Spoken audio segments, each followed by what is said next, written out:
What is up, YouTube, Facebook, Twitter, Spotify, Apple, and everyone tuned in on the Texas Sports Unfiltered app?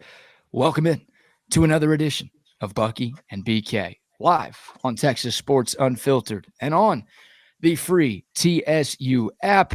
Today is Tuesday, August 27th, 2024, and the Buck and I are with you for the next 2 hours. On today's show, Steve Sarkeesian previewed Texas's season opening matchup against Colorado State. We'll let you hear from the head coach of the Longhorns. Plus, CeeDee Lamb has finally signed his contract extension with the Dallas Cowboys. We'll talk about what that means for America's team and debate whether or not Dak Prescott or Micah Parsons could be next. We've got more college football to talk about as we continue our preview of week 1 of the 2024 season. Some Major League Baseball to get into. The Buck will have another tip for kids in the Carline, and we'll have some fun along the way as well. A lot to get into as we sit 4 days out from the 2024 Longhorns season opener. What's going on this morning, Buck? Can you stand the rain? Yeah. Upon my window, yes. We have rain. We had some rain this morning. You said you had some yesterday. My expectations were I got the 24-hour window that it wasn't going to really rain until Wednesday, but boy, was that nice this morning. And I got a little bit of rain yesterday afternoon, just probably about 15 minutes, but you said you're out not far from me and you had a downpour, huh? It was a downpour. It wasn't a long downpour, but I was out at Covert Bee Cave yesterday afternoon and it was pouring for about 20 minutes. Wow. Yeah. Well, it's just get used to that. I told you it's going to be like it's going to be like being in parts of Florida, southern Florida, where you get the rain, it stops 15 minutes later, it gets warm again. We're going to get that.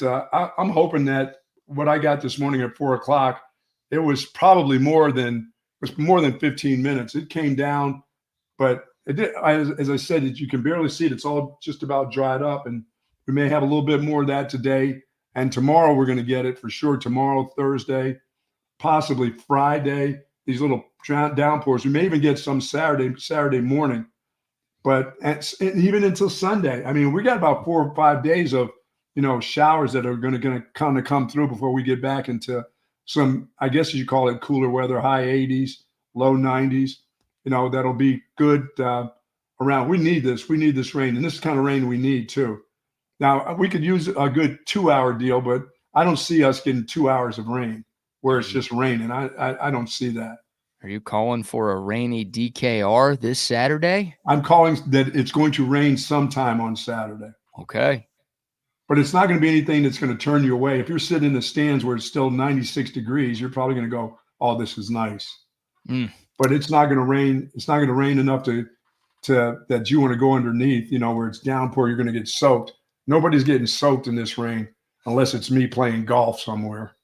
Might feel good if it does start to rain a little bit at the game on Saturday. Now, if it turns incredibly humid like it usually does after some rain, maybe not. But for the few moments it will rain, it'd cool everybody off a little bit. Which that's crazy. I didn't get that rain that you talked about. I'm right near Bee Cave, and it just came down yesterday. I mean, it was 15 minutes of kind of light rain. I'm like, this is going to piss my grass off a little bit, but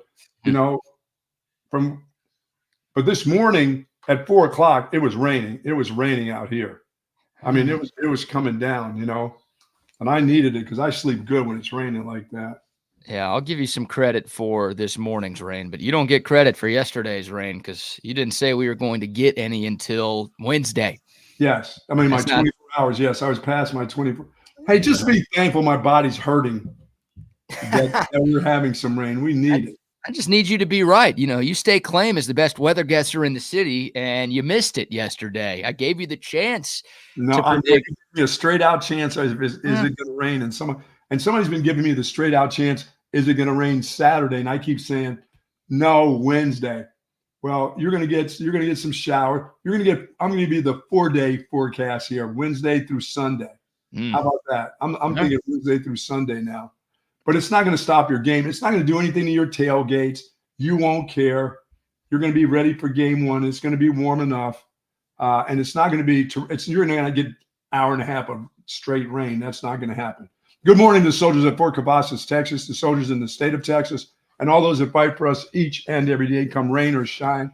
We do appreciate what you do for us. To you and your families, do be safe out there. And for you goofy golfers out there, if there's lightning in the area, get off the course. Drop the clubs, get in the cart, and leave. That's my motto. It depends on how good of a round you're having. No, dude. It doesn't matter. If there's lightning in the area with those clubs, go. No, the clubs don't mean that much. Don't stand there on the tee box, having your buddies tell you what's the distance, because you can never trust. You can trust your friends on everything except for the distance of a par 3. If they tell you, oh no, it's 1, don't believe them. No. It's never what they tell you at the par 3. Have you ever got the correct distance at a par 3? Even with the guy who's a little dealy going, no, it's 127. No, it's 138, 140. Don't believe them. I've had the correct distance because I'm the guy with the rangefinder. Now, yeah. Oh, yeah. Nobody who's played with me has had the correct distance, but I've always had the correct distance. And it doesn't really matter. Oh, yeah, it doesn't matter for me. That sucks. Hey, the best news that we'll have all day was tweeted out earlier this morning, and we'll start off today's show by discussing Greg Swindell, the legendary lifetime Longhorn. And we talked about this story at the very end of our show yesterday, that his daughter had gone missing. She had disappeared with an ex-boyfriend, and she hadn't been seen since last Thursday. There was a missing persons report, filed over the weekend.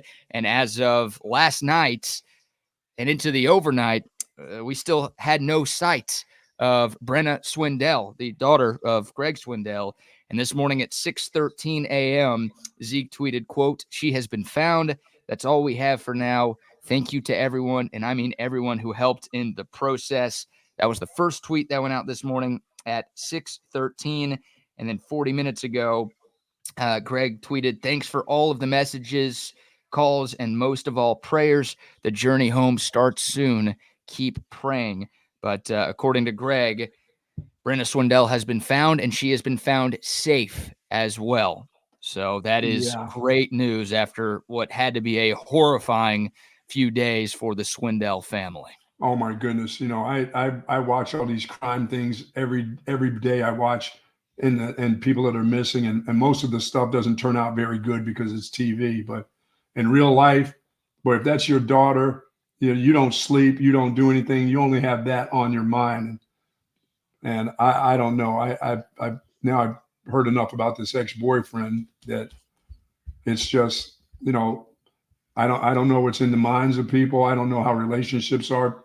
People go back to people hang out with people. But I know people always wish the best of other people, but there are some dangerous people around. But this is just great news to hear. Yeah, great news. She was missing since August 22nd. And once again, Greg Swindell tweeted out this morning, so August 27th. So 5 days that they did not know where she was. And as a parent, once again, got to be the most horrifying feeling in the world. Absolutely. Your daughter? Her daughter. And there is an active warrant out for the ex-boyfriend right now. I don't know if they have found him as well. Yeah, the next thing you'd probably hear if it were me is the death of an ex-boyfriend. Yeah. Oh, they found him, but I found him first. Yeah, the daughter was found safe, but the ex-boyfriend was found dead. Sorry about that. Yeah. Sometimes that's kind of would be me. I'd go ahead and I'd take the hit for that. Yeah. But I've got daughters and I've got sons, but I have to take care of my daughters still. Yeah. According to a couple of our commenters, he was found and arrested. So good. Thank God. And it was pretty cool to see Longhorn Nation and folks all over the internet come together. A lot of people were retweeting, a lot of people were sharing and reposting, just trying to raise awareness. And, Greg Swindell was telling everybody that would listen to be on the lookout for his daughter. And, they had found the car in Colorado. Apparently they found them in the state of Oregon. There was a thought that maybe they were in Idaho for a while. So this was a long, long journey. And thankfully people were able to come together and find them, because it's, like you said, sometimes there's not a happy ending with stories like this. You're absolutely right. More often than not, these things don't end up, especially after about 48 hours of a missing person. Yeah, no kidding. So we're still praying for the Swindell family, but great news this morning. And hopefully more great news continues to come down regarding that story as the day progresses. Yes, 3 kids. Yeah. Yeah. Those kids need their mama to be back home. 29 years of age, 3 kids.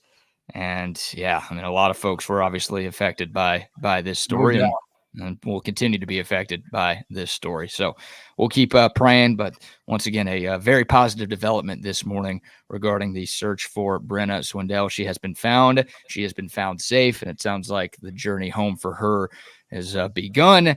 And the ex-boyfriend has been arrested and is in custody right now, and hopefully is buried under the jail sometime very, very soon. All right, Buck. So we've got that story. We also have, before we get to your tip for kids in the Carline, the passing of a legend. Yes. Edith Royal, the former First Lady of Texas football, of course, the wife of the legendary Darrell K. Royal, passed away yesterday at the age of 98. I know you had some encounters with Miss Royal. Absolutely. Miss Edith for sure. Yeah, she was a staple of the Texas football program while her husband was coaching, and even after her husband was coaching. And she meant a lot to a lot of people around Austin and around Longhorn Nation. A life very well lived. She passed away yesterday at the age of 98.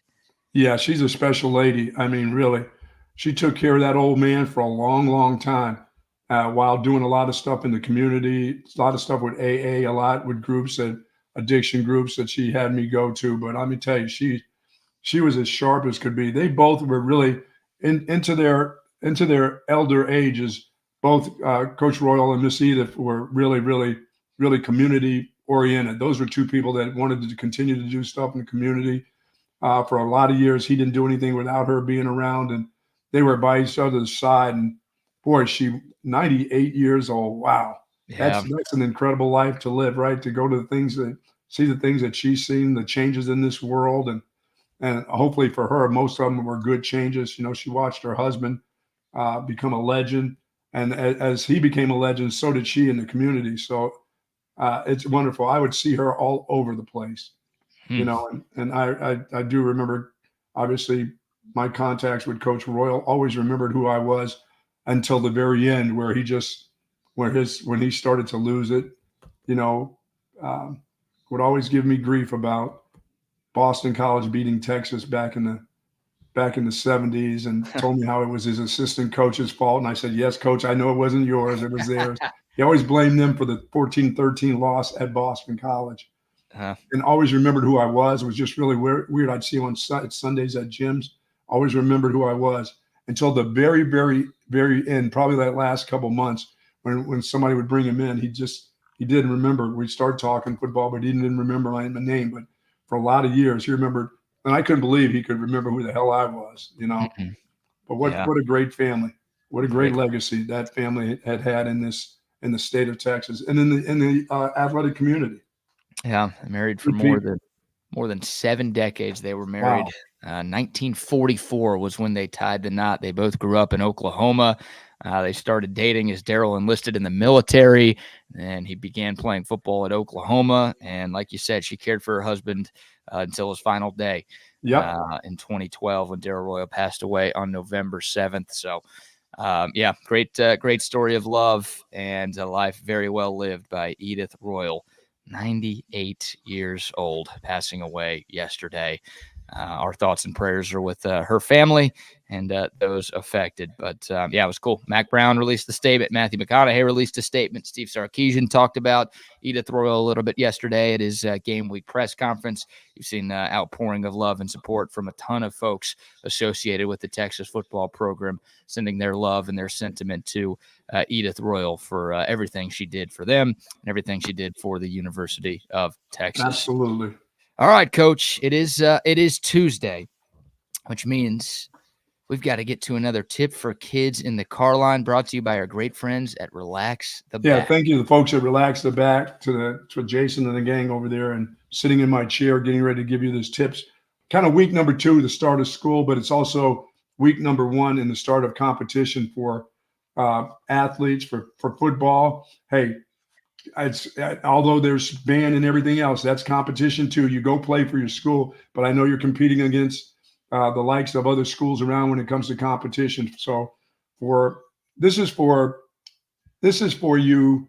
I'm going to say middle schoolers, Pop Warner kids that are getting ready to go competition, cheerleaders, the whole gang. It isn't enough to believe in something. You have to have the stamina to meet the obstacles and overcome them.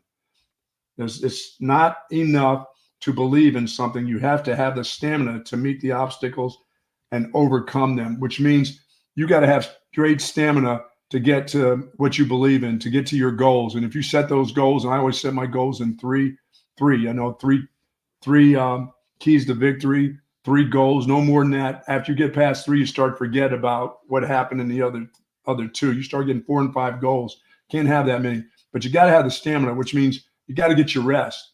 In order to have the stamina, you got to be physically ready and mentally ready to achieve this and the things that you believe in. So kids, it's the second week of school. Start getting your rest. You still can't sit up and play games till 1 o'clock in the morning. For you athletes and your cheerleaders and your band members, in order to believe in something, you have to have the stamina to have it. That means get your rest. Please get your rest. I mean, that's hard because, your first couple of days of school, you want to hang out. You want to talk to your friends. You want to be on your cell phone. You want to get on the computer. You want to get on these chat sites and chat about your week of school and what you're doing and, hit Facebook and let everybody in the world know what your life is like. Get your rest, get your stamina together to achieve some of these things that you want to get to what you believe in.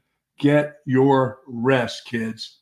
Okay. You players, cheerleaders, bands people, get your sleep. You need that stamina. Got to have stamina to make it, because it's a journey. It's not just a week-to-week goal. It's what you want in the long run. It's a season-long deal for most of you. Season-long for the school, semester-long, and you need your rest. You need your stamina. So don't have mom and dad coming into your room 2 o'clock in the morning going, seriously, you're still on the computer? Go to bed, will you? Get a time that you can get your stuff done and go to sleep. Get your rest. That's it right there. Those are my tip for kids. And that's for a little bit older kids. I know you younger kids, you middle schoolers and grade school, just starting school, you're going to get to bed, because I know somebody's going to keep coming in your room every 15 minutes and slamming that door and telling your ass to go to sleep. So I don't have to worry about, K through 7. Is that about 7th grade? There's seriously, you still got to go in and look in on them. Dude, kids are getting cell phones at the age of 2 these days. You got to make sure they're not on their phones scrolling through TikTok or Instagram at 2 in the morning. No, not a 4th grader. Really? I think times have changed, Coach. No. They're worn out from the day, aren't they? 2nd graders, 3rd graders, they got to be worn out. I'm going to say probably about to 7th grade. Okay. Now, by the time they get to middle school, yeah, you're wrong. Like 6th grade, 7th grade, they're on their phones. They're checking social media. Midnight? 24/7. Yeah. Come on. They got to see what's going on out there. Hell, they go to bed at 8. What are they doing? They're not going to bed? You mean they're going in the room in the dark and hitting the... No. Hitting the what? Hitting the buttons on their phone and lighting up the room. It's not dark in there anymore. That's better than where I thought you were going. Yeah, come on, man. It's almost like if you're a parent, you got to take your phone away from your kid at night to make sure they actually do go to sleep. But I don't know how many kids are going to be in favor of that policy. The phone will be here in the morning. Yeah. Exactly. Phone's out here. Go to sleep. You'll get your phone all day tomorrow, but you're going to bed right now. There are countless parents out there that have had to do that because they can't get their kids to turn off their screens when they go to bed. That's good advice for parents. What you just said. It's good advice for people of all ages. Get some rest. Yeah. You do not need to be scrolling through your phone for an hour and a half before you go to bed. I'm guilty of this from time to time, and I'm like, why the hell did I do that? That was the least. I'm just too old. I just never got to it. I never, once again, I never got to the age of, all the stuff on the. I can't imagine scrolling. I go to bed at 8:30, 9 o'clock. I'm in bed when it's 9:15 or so. I'm so worn out that I can't imagine doing anything. I can't see anything anymore. Yeah, this is like you listening to your transgender radios back in the day. Well, yeah, this would be the time that it's, when baseball season, when I had my transgender radio and I had a little earpiece running around my ear, at Catholic school with my collar like this and the thing in my ear. And I'm leaning on one side, listening to when the Orioles would be playing the Yankees when the Orioles used to make the playoffs. I'd be like this listening in class, but I couldn't go to sleep. Once again, I can't go to sleep with music. I can't go to sleep with sound. I can't go to bed. I can't have music playing I can't sleep. I can't have a TV on. I start singing the song in my mind. I'd hear the song. AM, you'd play the same song every 15 minutes. So a song would come on and my mind wouldn't rest. I have to get rest. My mind is a terrible thing. There's so many things going at once. I have 15 different conversations in my mind because you hear us talking about it every day. I'm into one thing, and then 2 seconds later, there's something else going on. I thought you were just talking about that. No, a mind is a terrible thing for me. And it can be. And yes, it can be. You just go to sleep, huh? No reading before bed, no phone before bed. You just brush your teeth, and that's it. I brush my teeth. You're right. I wash my face, and then I go, and that's it. I try to cut it all off. And it's hard to do. It really is. So I fill myself up with useless conversation all day long so that when it's time to go to sleep, I get my rest. Thank you. And rest for me starts at 9 o'clock. If I'm up at 11 o'clock, it's going to be a terrible next day for me. It just is. I'm very happy to contribute 2 hours to that useless conversation every day. But I mean, for a kid, for a young football player who's just starting, some of these young kids are playing middle school football. They put on pads for the first time. They have a game coming up this week, or a Thursday night game or a Friday night game. Those dudes, you're right. They're doing this. They're talking to their buddies. Hey, what are we going to do? What's his name plays on that team. I mean, okay, he's still going to play on that team. You don't need to talk about it at 2 o'clock in the morning. Go to sleep. You hope they're talking about football, but they're probably talking to girls or on social media, man. That's what people do on their phones at that hour. It's just the world we live in these days, but it's good advice. Well, it wasn't that I was a teenager that I wasn't, but remember I had landlines back in the day. I was on the phone with that long cord that stretched over to where my bed was. And dude. It wasn't enough that my mom would pick up the phone every once in a while having a conversation with a girl in high school, and my mom would pick up the phone and it was 11:30 or 11 o'clock at night. That was late. Even at that time, 11 o'clock, you're still on the phone. And it would be like, okay, mom, I'm getting off. And dude, 8 minutes later, I'm back on, man. My mom would if my mom picked up the phone more than twice, my ass was in trouble. 2 times would generally do it for me. The second time meant that she wasn't kidding, that she'd be running up those stairs into my room, and that would be a problem. Yeah, that's a cool story, but we all know the landline wasn't around when you were a kid. You were using telegrams to communicate. No, I had the landline with the long cord that would stretch one room to the next room almost. Whatever, Alexander Graham Buck, whatever you say, man. All right, let's get into some sports this morning. Once again, thanks to Relax the Bag for sponsoring tips for kids in the Carline. 2 great locations, of course. Hill Country Galleria and up north, the Gateway Shopping Center. Yes, you're going to love Relax the Back. And I need it now because the rain, my back is killing me from the rain. Oh, you're feeling it. Feeling it, yes. Yeah. All right. Well, let's hear from Steve Sarkeesian, who met with the media yesterday. The first game week press conference for the 2024 season.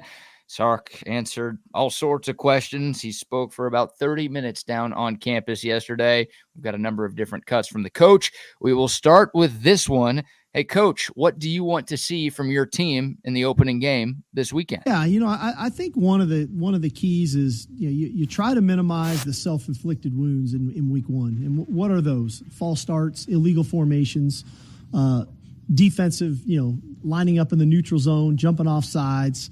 You try to minimize the penalties in the special teams game, right? The blocks in the backs, the holds. You try to minimize the substitution errors. You want to have 11 guys on the field. You don't want to get stuck with 12 or 10 and having to waste timeouts. Naturally, you want to tackle as best you can. We try to tackle to get our guys ready, but you can never do it enough. But to take care of both sides, this is what you have to do. So you're always looking for, how are we tackling? Are we bringing our feet? And then for me, the biggest thing that I'm looking for now more than ever is our ability to play a lot of players, especially in the first half of this game. And, I know, like we have a 2 deep, when in reality our 1s are our 2s and our 2s are our 1s. And so getting all those guys involved in the game, and seeing the comfort level maybe of some of our younger players, and then getting them more comfortable as the game goes on, I think is important for us as well. Awesome. That's a great start. To me, it's about playing technique, being solid technique-wise. Penalties, try to be free of penalties. You're going to have penalties, but try to minimize your penalties and play fast. I mean, that's when you're really in tune with what you do offensively, defensively. You believe in what your coaches say. You play fast. You don't play with hesitancy. I mean, you get out there and you go. Don't hesitate. Just go play. And I think we saw that. I watched the other day. I watched Texas play. I mean, so it's not just at the beginning of the season. I watched the Longhorn game in the Sugar Bowl. Dude, the first play of the game, they had a damn penalty on offense. The first time they got on the field, they had I'm like, really? Now we're not talking about the first game of the season where you're nervous. We're talking about in a bowl game, a big important game. They had a penalty. So it's not just in the beginning, but in the beginning more so than anything, you want to play. I'm not going to say penalty-free ball. You want to minimize your penalties, your stupid mistakes, self-inflicted wounds, as he said. But your technique, when you believe in your technique and you play fast, you can tell a team that believes what they're doing. They just play fast. You just can see the way they play, the way they come off the ball. They don't hesitate about what they're doing. They just play. But penalties are part of that first game. And if you want to have them, you might as well have them in the first game. Let's get rid of them. Yeah, I mean, so much about this game for me is about Michigan, right? Like, I want Texas to look buttoned up. I want them to play clean so I can feel confident that this team can go on the road 7 days from Saturday and beat the defending champs in their house. And there's going to be an inevitable feeling that if Texas does look sloppy on Saturday, if they are shooting themselves in the foot, dumb penalties, bad turnovers, they're putting the ball on the ground, whatever, there's going to be a feeling of, oh God, we're doing this against Colorado State. What the hell are we going to do against Michigan on the road? All right, we're playing a bad team. We're 5-touchdown favorites in our home barn. Now we got to go on the road against them. How are things going to look? So there's going to be that inevitable feeling of, if things don't look buttoned up this weekend, you're going to be a little nervous that, is this team really ready for what's at stake? Yeah, and if you don't play fast against this group, you'll get mauled next week. Because that group next week they'll be playing fast. They'll be playing confident. One side of the ball is going to be incredibly confident at Michigan. And the fans are going to expect their defense to be what their defense is all about, a returning group of mad dogs. That's what they're going to be playing like. So they'll be confident on one side of the ball initially. But what they will do, and you'll see because they have great athletes at Michigan, they will play, BK. They will play fast. They will play fast on both sides of the football. Their offense and defensive line will go. They may not technique-wise look all that good, but when they play fast, it's going to look good because they'll play freely. So that's what I like to see Texas. I want to see them play freely, and guys on the offensive line and the defensive line just get after it. Guys that break on balls in the secondary that we worry about, break on the ball, bat the ball down, may have interceptions, but be right in the hip pocket of receivers, not away from the guy where a guy catches the ball and there's nobody shows up for 3 yards. That's what you want to see. And the penalties, like I say, you can practice all you want to, and it's just for game one, they just happen. But the stupid ones, the personal foul ones are the ones you don't want to see those at home or on the road. But you're going to have a false start here and there. It's game one. Yeah. You're doing this for the first time against somebody else. It's not the same. That's not the same dude on the other side that you're looking at, There's a little anxiety that's within you. So, but you can't have 10 penalties. Yeah, exactly. You can have 3 or 4 of those things that just happen. Yeah. Game 1, game 5, game 10, game 15, you're going to commit penalties, right? Nobody plays a perfect game, but you don't want to have 8, 9, 10 penalties in your first game where most of them are self-inflicted. And you want to see your leader control that, and that's your quarterback. You want to see how in control he is of your offense. and making sure the snap count and everybody's lined up and nobody's moving. They don't have two guys in motion. The stupid things, the 5-yarders that get you behind the chains early. Those are the things that you want to see from a very confident quarterback. That's your leader. He should control everything that's going on in the offense, whether there's new receivers or a new right guard or whatever it is, or a new right tackle. He's the guy who's going to control that. So a lot of this will be on Quinn Ewers on the offensive side. And defensively, you just want to see those guys play free. Just let's go. Let's get to the ball. We heard in that first scrimmage against the offense and what they did to them. That's the way you want to see this defense play.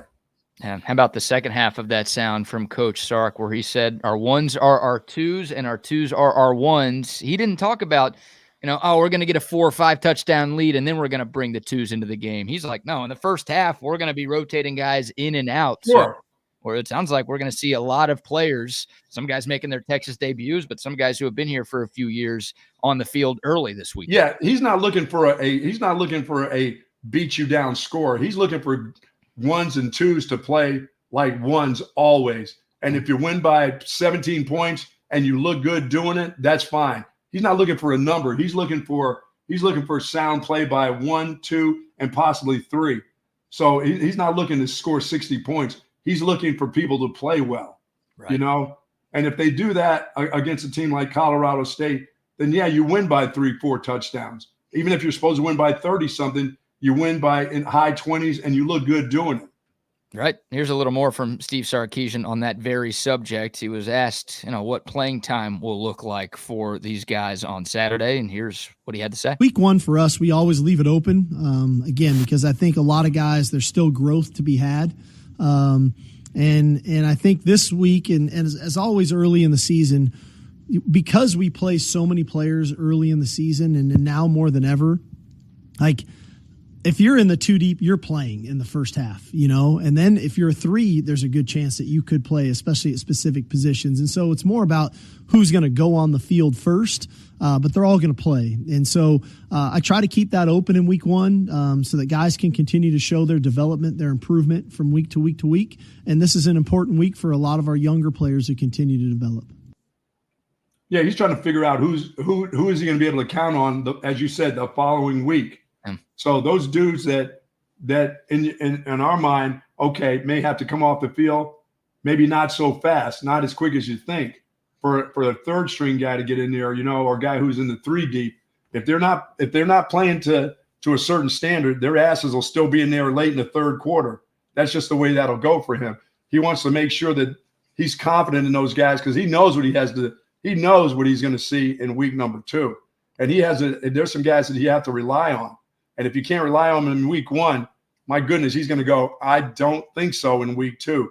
And that means there's a guy that's going to be a little bit more tired in week 2 that's going to have to go back in another series because he's going to look and say, that guy wasn't quite ready in week 1. Do I give him a shot? It all depends on what the kind of score is in a game like Michigan. But in week 1, there's guys that he's going to have to depend on. And they may have to go longer than you think, Yeah, Texas did not release a depth chart yesterday. We'll see if they release one at any point this week. So we don't know exactly who is going to start this game for Texas on Saturday. Now, some positions are obvious, but some are not so obvious. But right. Steve Sarkeesian basically said, the depth chart's not going to matter that much. Like, guys will be on the field to start the game, but then, hell, the next series, you could have a completely different team on the field. So, look, Sark's talked about it all offseason long. He believes this is the deepest team that he's had since coming to Texas. And that depth is going to be more important than ever because this is the longest college football season we've ever had. And Texas has aspirations of playing deep into January this year. So you got to make sure, number one, your guys are staying fresh. And number two, that you feel good enough about your 2s and your 3s to where, okay, if somebody goes down with an injury over the course of this long season, then you don't feel like, oh no, our season's over. Right. No, you feel like you've got enough horses in the barn to overcome anything. You feel like you have a true next man up type of situation here. And I think that's what Steve Sarkeesian has tried to create. And I think he's done a very good job creating that in his 4 years of building this team. So we're going to see a lot of guys play. And you know it, Buck. You can practice all you want, but you got to be in the game. Like you got to get those in-game reps to get you ready for in-game situations. So that's why it's nice that Texas can open up with a team like Colorado State to where you do feel like dozens and dozens of dudes are going to get plenty of opportunities to play in a real game. Well, and it's a good opponent. It's not just, like I said, it's not just playing an opponent that you can beat down. This isn't playing against Southern or somebody like that in game one where you're going to beat a team down and everybody can play, and you can still score a bunch of points, but you don't get tested. You'll get tested in some positions against Colorado State. Now, we don't want to see a lot of tests, but, some guys are going to get tested against this Colorado State group. Their center really, they got a head coach, Jay Norvell thinks his center is the best in the Mountain West. If he's talking about his center being one of the best players on the team, but that's okay. So whoever's on defense is going to get tested pretty good. And we got to find out what those guys in the middle are all about. And they're going to play against, the 3 returners on that offensive line, but missing some key guys. And they got a lot of sacks against them over the last couple of years. They got a little bit better. They got a pretty good quarterback that can maneuver around. So the defensive line, who are missing really key components there, will get a pretty good test early. Now, that group on their offensive line will get worn down here, on Saturday. Eventually, they'll get worn down by the middle of the second quarter, but they're going to get tested early, and they need that test. They need to go get after this center and the guards and some other guys on the defense, because we got to find out what they are about, because the next week they're going to get run at. Sure. And even though Michigan, like I said, they could lose everybody on their offensive line. Everybody. They got studs that have been sitting and can't wait to play. They'll look just like them. Physically, they'll look like those guys that just left that are in the NFL. Mentally, they haven't played, but they'll look just like them. Oh, yeah. They won't be some guy that's 215, 220. There'll be 300-pounders on that Michigan offensive line. You'll find out how good they are, but they'll look the part. Sure. Well, look, there are a couple of spots where Colorado State might be a little better than Michigan. Like this kid, Torrey Horton, their number 1 receiver, is very, very good. And this is a guy who got offered a lot of money to transfer this offseason and decided to turn it down. You could almost make the argument that Colorado State's quarterback is better than what Michigan has at quarterback right now. Because, we've seen Colorado State's quarterback, and we don't really know what Michigan has at quarterback because they're starting somebody new for the first time this year. So Colorado State team, BK, will be physical. They'll be as physical as they can until they wear out. You know what I'm saying? They won't come in here and say, okay, just push us around. You're Texas. Here, score your points as long as we don't get hurt. No, they'll play hard. They'll play physical ball. Coach Norvell has those guys. They played hard last year. In their, 5 wins last year? 5 and 7 last year. They played hard and physical. They just don't have the depth. But they won't roll over. They don't come into town, get off the bus, and roll over for you. No, they played 2 Power 5 teams in 2023. They opened up the season against Washington State. They got blown out in that game. But then they played Colorado in week 2, and they were 23-point dogs in Boulder against Coach Prime and the Buffaloes, and that game went to double overtime. There was a big game. There was a lot at stake there for the state and everything else, Yeah, Colorado State came up short in that one, but they obviously pushed Colorado to the very end. So, look, Texas is a 33-point favorite for a reason. This game should not come down to the wire. No. But Colorado State's not coming here like trying to lose by 32 or 33. No, they're not. No. They're trying to be competitive. This is year 3 for Jay Norvell. He feels like he has his best team in his time in Fort Collins. They do have a solid quarterback coming back. They do have a very good receiver coming back. They've got some other important pieces. 1,000-yard receiver for like 8 or 9 years. That's a streak that they've got going on with the receiver. Yeah. They've got one in Horton. So here's Steve Sarkeesian talking a little bit about Colorado State and the types of challenges that Jay Norvell's bunch will bring to Austin this weekend. We're excited for it. We've got a very tough opponent. Coach Norvell has done a really good job of building that program back up at Colorado State. They were, I know that 5 and 7 last year, but there was a lot of close games that could have went either way. They've got a very explosive offense that likes to throw the ball around, a dynamic receiver in Torrey Horton, as well as him being a kick returner, a veteran offensive line with a couple of grad transfers, a very veteran defense with 2 really good safeties, all conference safeties that have played a lot of football, and a very intricate special teams unit. Very well coached team. They tax you mentally as well as tax you physically. And this is going to take a great week of preparation from our players, not only physically but mentally, because they're going to get challenged in all three phases. Yep, it's a good opener. It's a good opener for the Horns. Like I said, it's not somebody they can just they should be able to shove them around in the second half, but it'll be a nice test to find out what you're all about, because it'll be about Texas. It won't be about Colorado State. It'll be about how they perform and how they prepare for a championship type of play the second week. Definitely. This is a year that every week will matter. I know you got the ability to lose a couple games and still be in the thick of things, but boy, you definitely don't want to start out looking like shit. You just don't.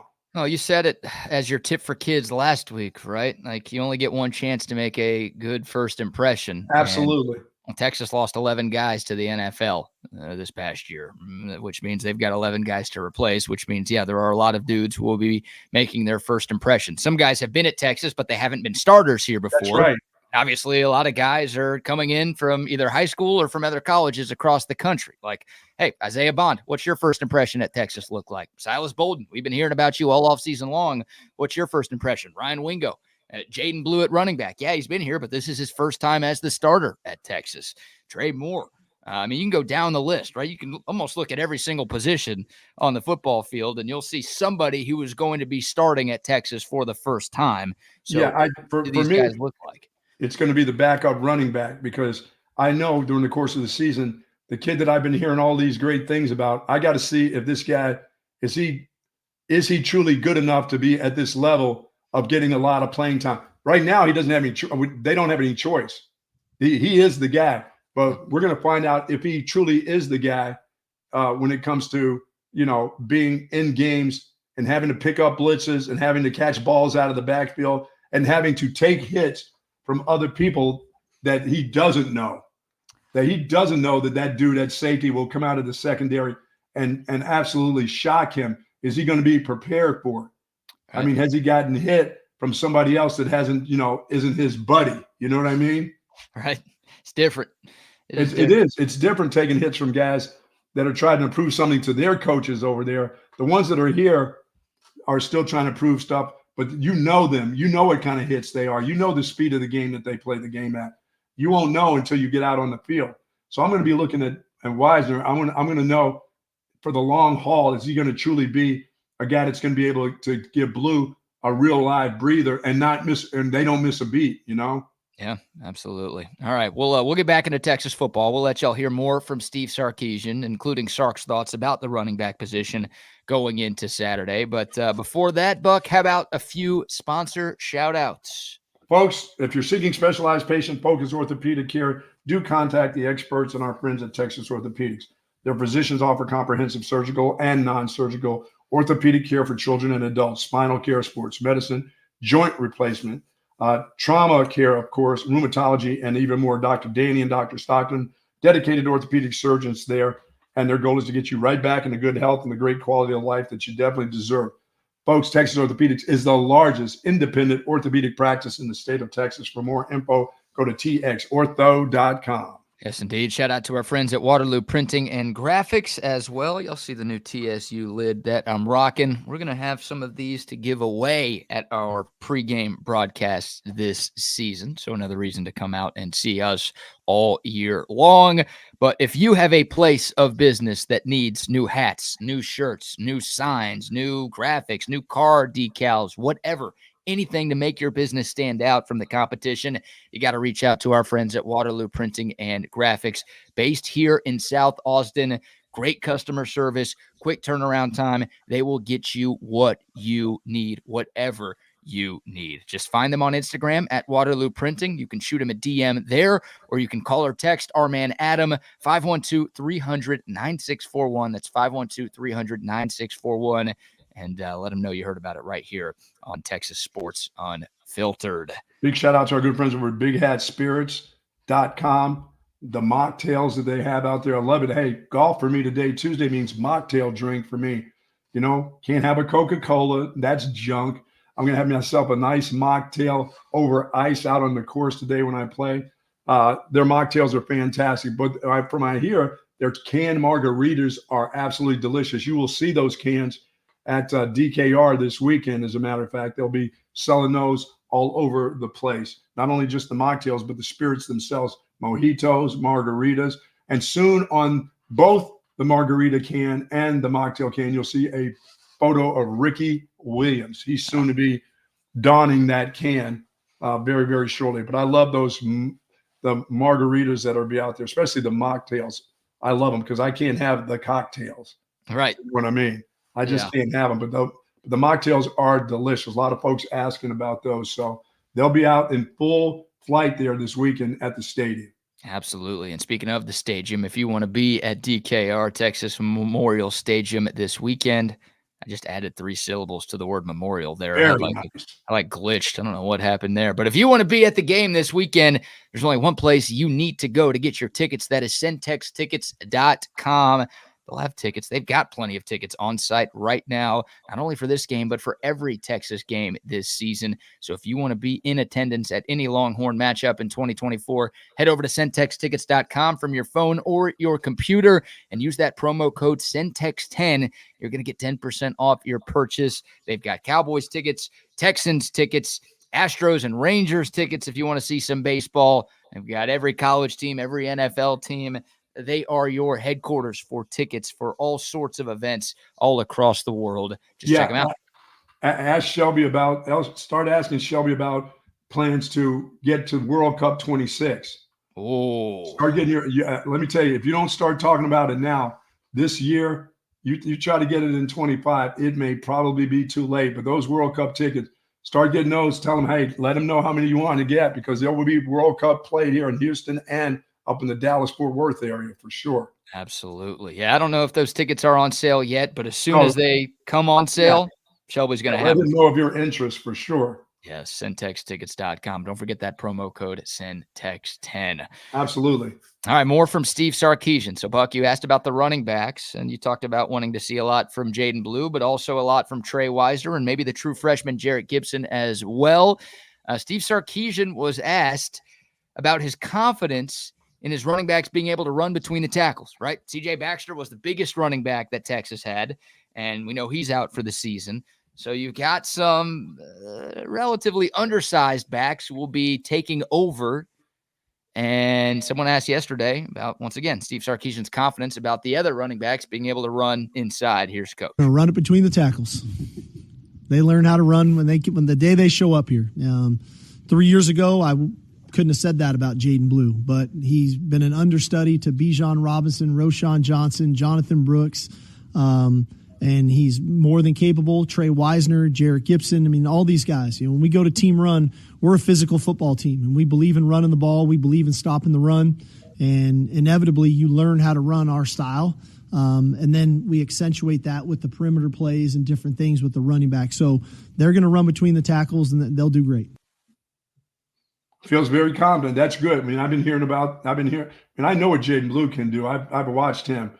I mean, he shows you what he can do between the tackles. He's really good.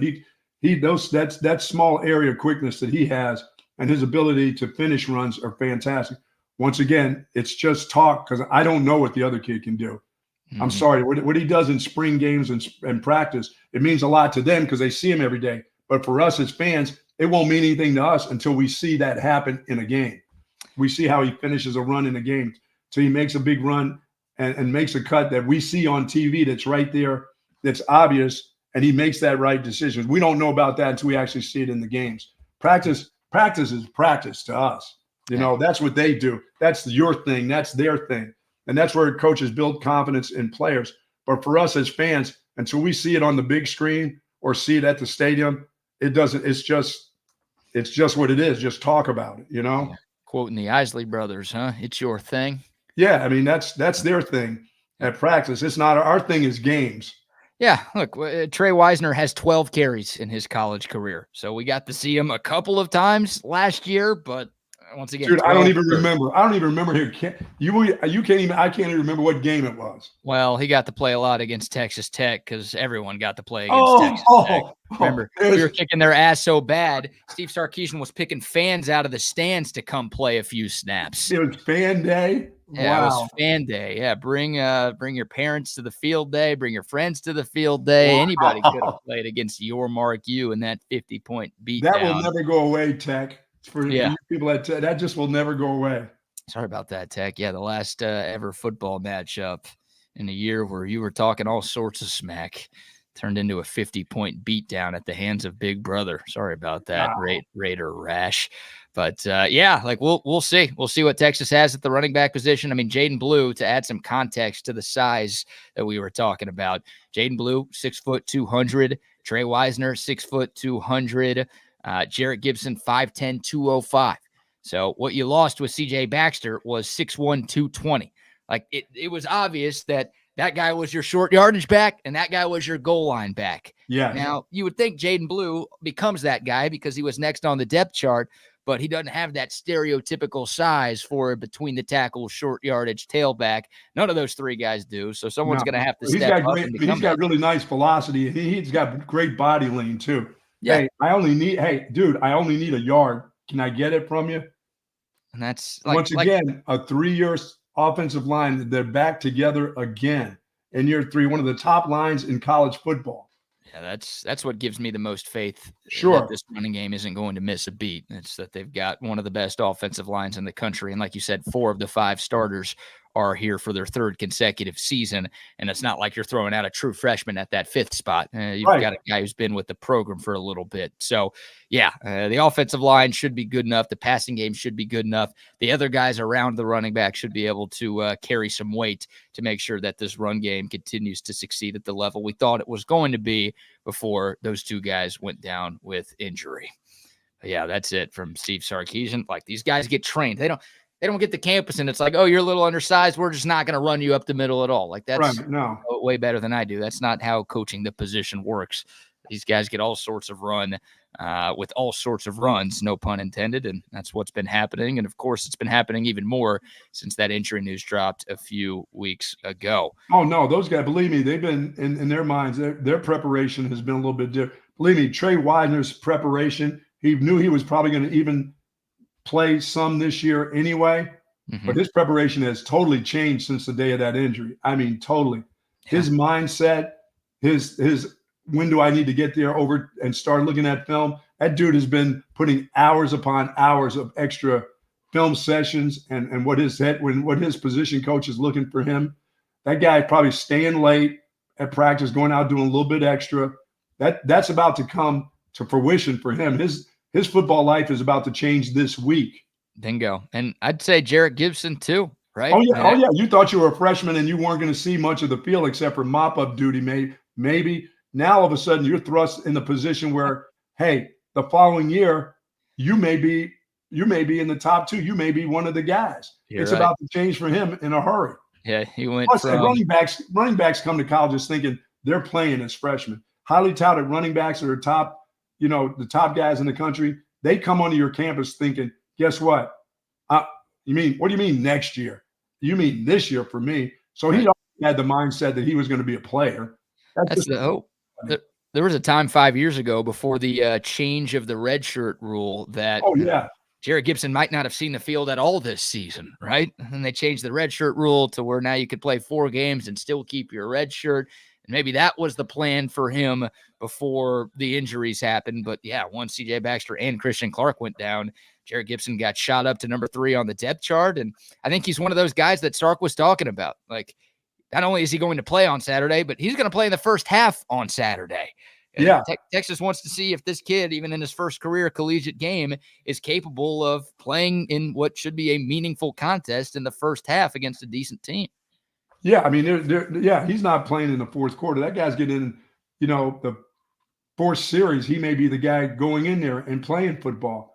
You got to find out what he's all about. That guy, and if he has some success early in a couple runs, look out. I mean, that's how guys get their careers catapulted in a hurry. Right. It's like, wow, I'm confident I can play at this level. I can do things that a lot of guys may happen to them in their second year. I can get this done in a game where I'm confident enough to go. I mean, for running backs, wide receivers, it's just having some success. Now you go in there and you get stuffed and the ball comes loose. It's like, shit. Now I got to build this guy back up because the air just came right. Somebody just put a pin in the bubble. You got to work to build it back up. For him, just give me a couple carries, let me get loose, let me understand the running back game at this level, and we go. I mean, it's CJ Baxter. It took him a couple games to figure that out, that he couldn't come up limp every time and lame every time he got hit. He'd come up, oh. I'm like, dude, is this guy going to go back? Then he'd go back in the game, and then I'd be like, dude, he's still limping around. Quit limping around. Just get your ass in the game and go play. Quit doing that. People see that. They know it's noticeable. Quit doing it. And then by the middle of the season, that dude was a stud. And I thought he was going to have a stud of a year this year coming into year number 2, where his confidence level was going to be so sky high. And hopefully he'll just overcome that injury and get right back to getting it done. But the same now for Gibson. Now you can be that same guy. Get a couple carries under your belt, and everybody around, you got recruited. You were one of the best in the nation. Right. Yeah, we've seen plenty of freshman running backs at Texas and around college football make an immediate impact. So we'll see if Jarrett Gibson can do that for the Longhorns starting this weekend. One more for now from Coach Sark. What about the wide receiver room? Everyone is curious to see what the rotation looks like at wide receiver. We've heard all sorts of reports of 6 or 7 guys getting reps with the ones during fall camp. So here's Sark talking about what that room is going to look like this Saturday. From a receiver standpoint, time will tell, as we go. A lot of these guys are going to play. We're going to play a lot of receivers, especially early in the season, and finding that rhythm and that rapport, and especially that rotation of players as we go. But I definitely have the utmost confidence in all those guys. It's just finding the right rhythm. And naturally, there's certain guys that the ball finds them. I used to say this a lot about Devontae Smith when we had him. The ball would find Devontae. It wasn't like we had to design plays for him a lot of the times. There's other players that sometimes you have to design plays for them to make sure that they get their touch. And that every year kind of takes on a life of its own. And so that's something we're going to have to monitor early in the season of who's the ball find naturally, and then who do we have to make sure that we design a few things for early in games to make sure that they get involved and get their touches. Yeah, the ball is going to find a kid from Oregon State. It's going to find a kid from Houston. That was at Houston. It's just going to happen that way. The other guys, you may have to build in some stuff to get the rhythm going. But Sark's not using 6. I mean, he may use some guys to just get them in here and there. But he's going to find his 4 guys, and you're going to see them. That won't change for him. That's his deal. He feels pretty good about a guy catching 12 balls in a game if it's that guy and the ball finds him. I'll keep throwing. Sorry, you didn't get in the game this week, but that other guy caught 9 catches for 160 yards. That's kind of starting to be his MO. He will talk about a lot of guys playing, but once he gets that rhythm, it's about 4 guys. I don't think we're going to find those 4 guys this weekend. No, they don't have to. No, I don't think Sark even has an idea of who those 4 guys are. He knows his top. He sees them at practice now. That kid from Oregon State sounds like he is going to be playing. He's going to find ways to get him the ball one way or the other. Yeah, I'm sure he's got guys in mind who he feels best about, but you got to see what these guys do in the game, and you got to see what type of rapport that they have with Quinn Ewers in these games. And I think on Saturday you're going to see some hockey-style line changes at wide receiver, where it's like the first series of the game, these 3 guys will be out there. And then every Texas fan is going to be like, oh, I guess those are the 3 guys that Steve Sarkeesian feels best about. And then boom, all of a sudden on the second series of the game, you're going to see 3 different guys lining up at wide receiver. Like I think it's going to be all sorts of mixing and matching this week. And all of these guys are going to play. All of these guys are going to see the field a lot. Maybe Steve Sarkeesian, once again, has an idea of, okay, going into the Michigan game, these are our top guys. But I also think there may be a spot or 2 up for grabs. Like if somebody really shows up this Saturday, then I think they've got a chance to be one of those 4 dudes that you're talking about going into week 2. Yeah, I mean, I got to believe the big freshman they'll find a way to get the ball. And they want him to, they don't want, it's not the ball finding him. They're going to find ways to get him the ball early and get some real confidence that he understands how important he is to the team and to the offense. So they're gonna make sure that, okay, they're not going to cover that big dude up. No, we're going to get him the ball, have him catch, have him run, have him feel real confident about playing at this level. He's already probably. I thought he was that way when he came out of high school. Period. So he's going to get the ball. They'll find ways to get him the ball, BK, in the first couple series and let him get loose because he's going to be one of those four. Yeah. Yeah, we'll see. They've got all sorts of weapons on the outside, though, man, with Isaiah Bond, Matthew Golden, DeAndre Moore, Ryan Wingo, Jonte Cook, Silas Bolden, Ryan Niblett as well as a guy who's been talked about a lot this offseason. That's what I'm most excited to see in game one on Saturday is this passing game as a whole, right? How much better does Quinn Ewers look going into year 3? Because we know he took tremendous strides in year 2. Yes. Is he a legit bona fide Heisman contender? Is he a legit bona fide top 10 pick in next year's NFL draft? We're obviously going to need to see that over the course of the long season, but do we get some signs of that in game 1? And then, these receivers, like you're replacing Xavier Worthy and A.D. Mitchell, who are 2 of the best at college football last year. You're replacing Jordan Whittington, who was so important to this team and meant so much to this team during his Texas career. And hell, Jay Witt was one of the more impressive preseason performers we saw in the NFL. So it looks like that guy could be a solid NFL player as well. You're losing Jatavion Sanders. Like, how are you going to replace these pass catchers? Are these guys ready from day one to do what the guys that you had last year did? I mean, A.D. Mitchell, pretty much from game 1, even though it was his only year in Austin, he was ready to roll. It was clear and obvious. So you want to see a couple of guys look like A.D. Mitchell to where it's like, oh, shit, is it really that guy's first year here? Like, it looks like he knows exactly where to be, and it looks like Quinn knows exactly where he's going to be. Like, you want to see that. I'm most excited to see just how talented Texas is on the outside and how good this passing game can look early on, despite all of the new faces. Yeah, and the quarterback's going to let you know who he's confident in because, as I said, A.D. Mitchell last year, he threw balls that a lot of guys are not going to catch, and that dude just made the catch. I mean, they weren't all pretty passes. Some of them were behind him, but he'd make that catch. It's the quarterback's going to feel real confident in somebody. There's going to be somebody that when he throws it to it, it may be one of the little guys, it may be the big freshman, but he knows that I don't have to throw a perfect pass, but this guy is going to catch it. I can throw it low, but he's going to reach back and get it. He's going to get it, close to the sideline. He's going to feel confident in somebody. You're going to find out who his confidence level is early on Saturday, who he feels confident that, oh, no, that's my first look, and I'm going to throw it to my first look. Now, I can come back to some other guys, but my first look is going to be a guy that I expect to make the grab. I'll put it where he can get to it. And if it's not perfect, he's going to make the catch anyway. All right. Some reports out there that Quinn was developing a great rapport with DeAndre Moore. And it feels like DeAndre Moore's kind of been one of the lesser talked about guys throughout this offseason. Well, with one everything. of the holdovers that you want to know, was he good enough? We didn't see enough of him last year because the guys were so good. But how much did he learn from the guys that were in front of him? That's the thing. You get to learn an awful lot at that receiver position from guys that are first-round draft picks.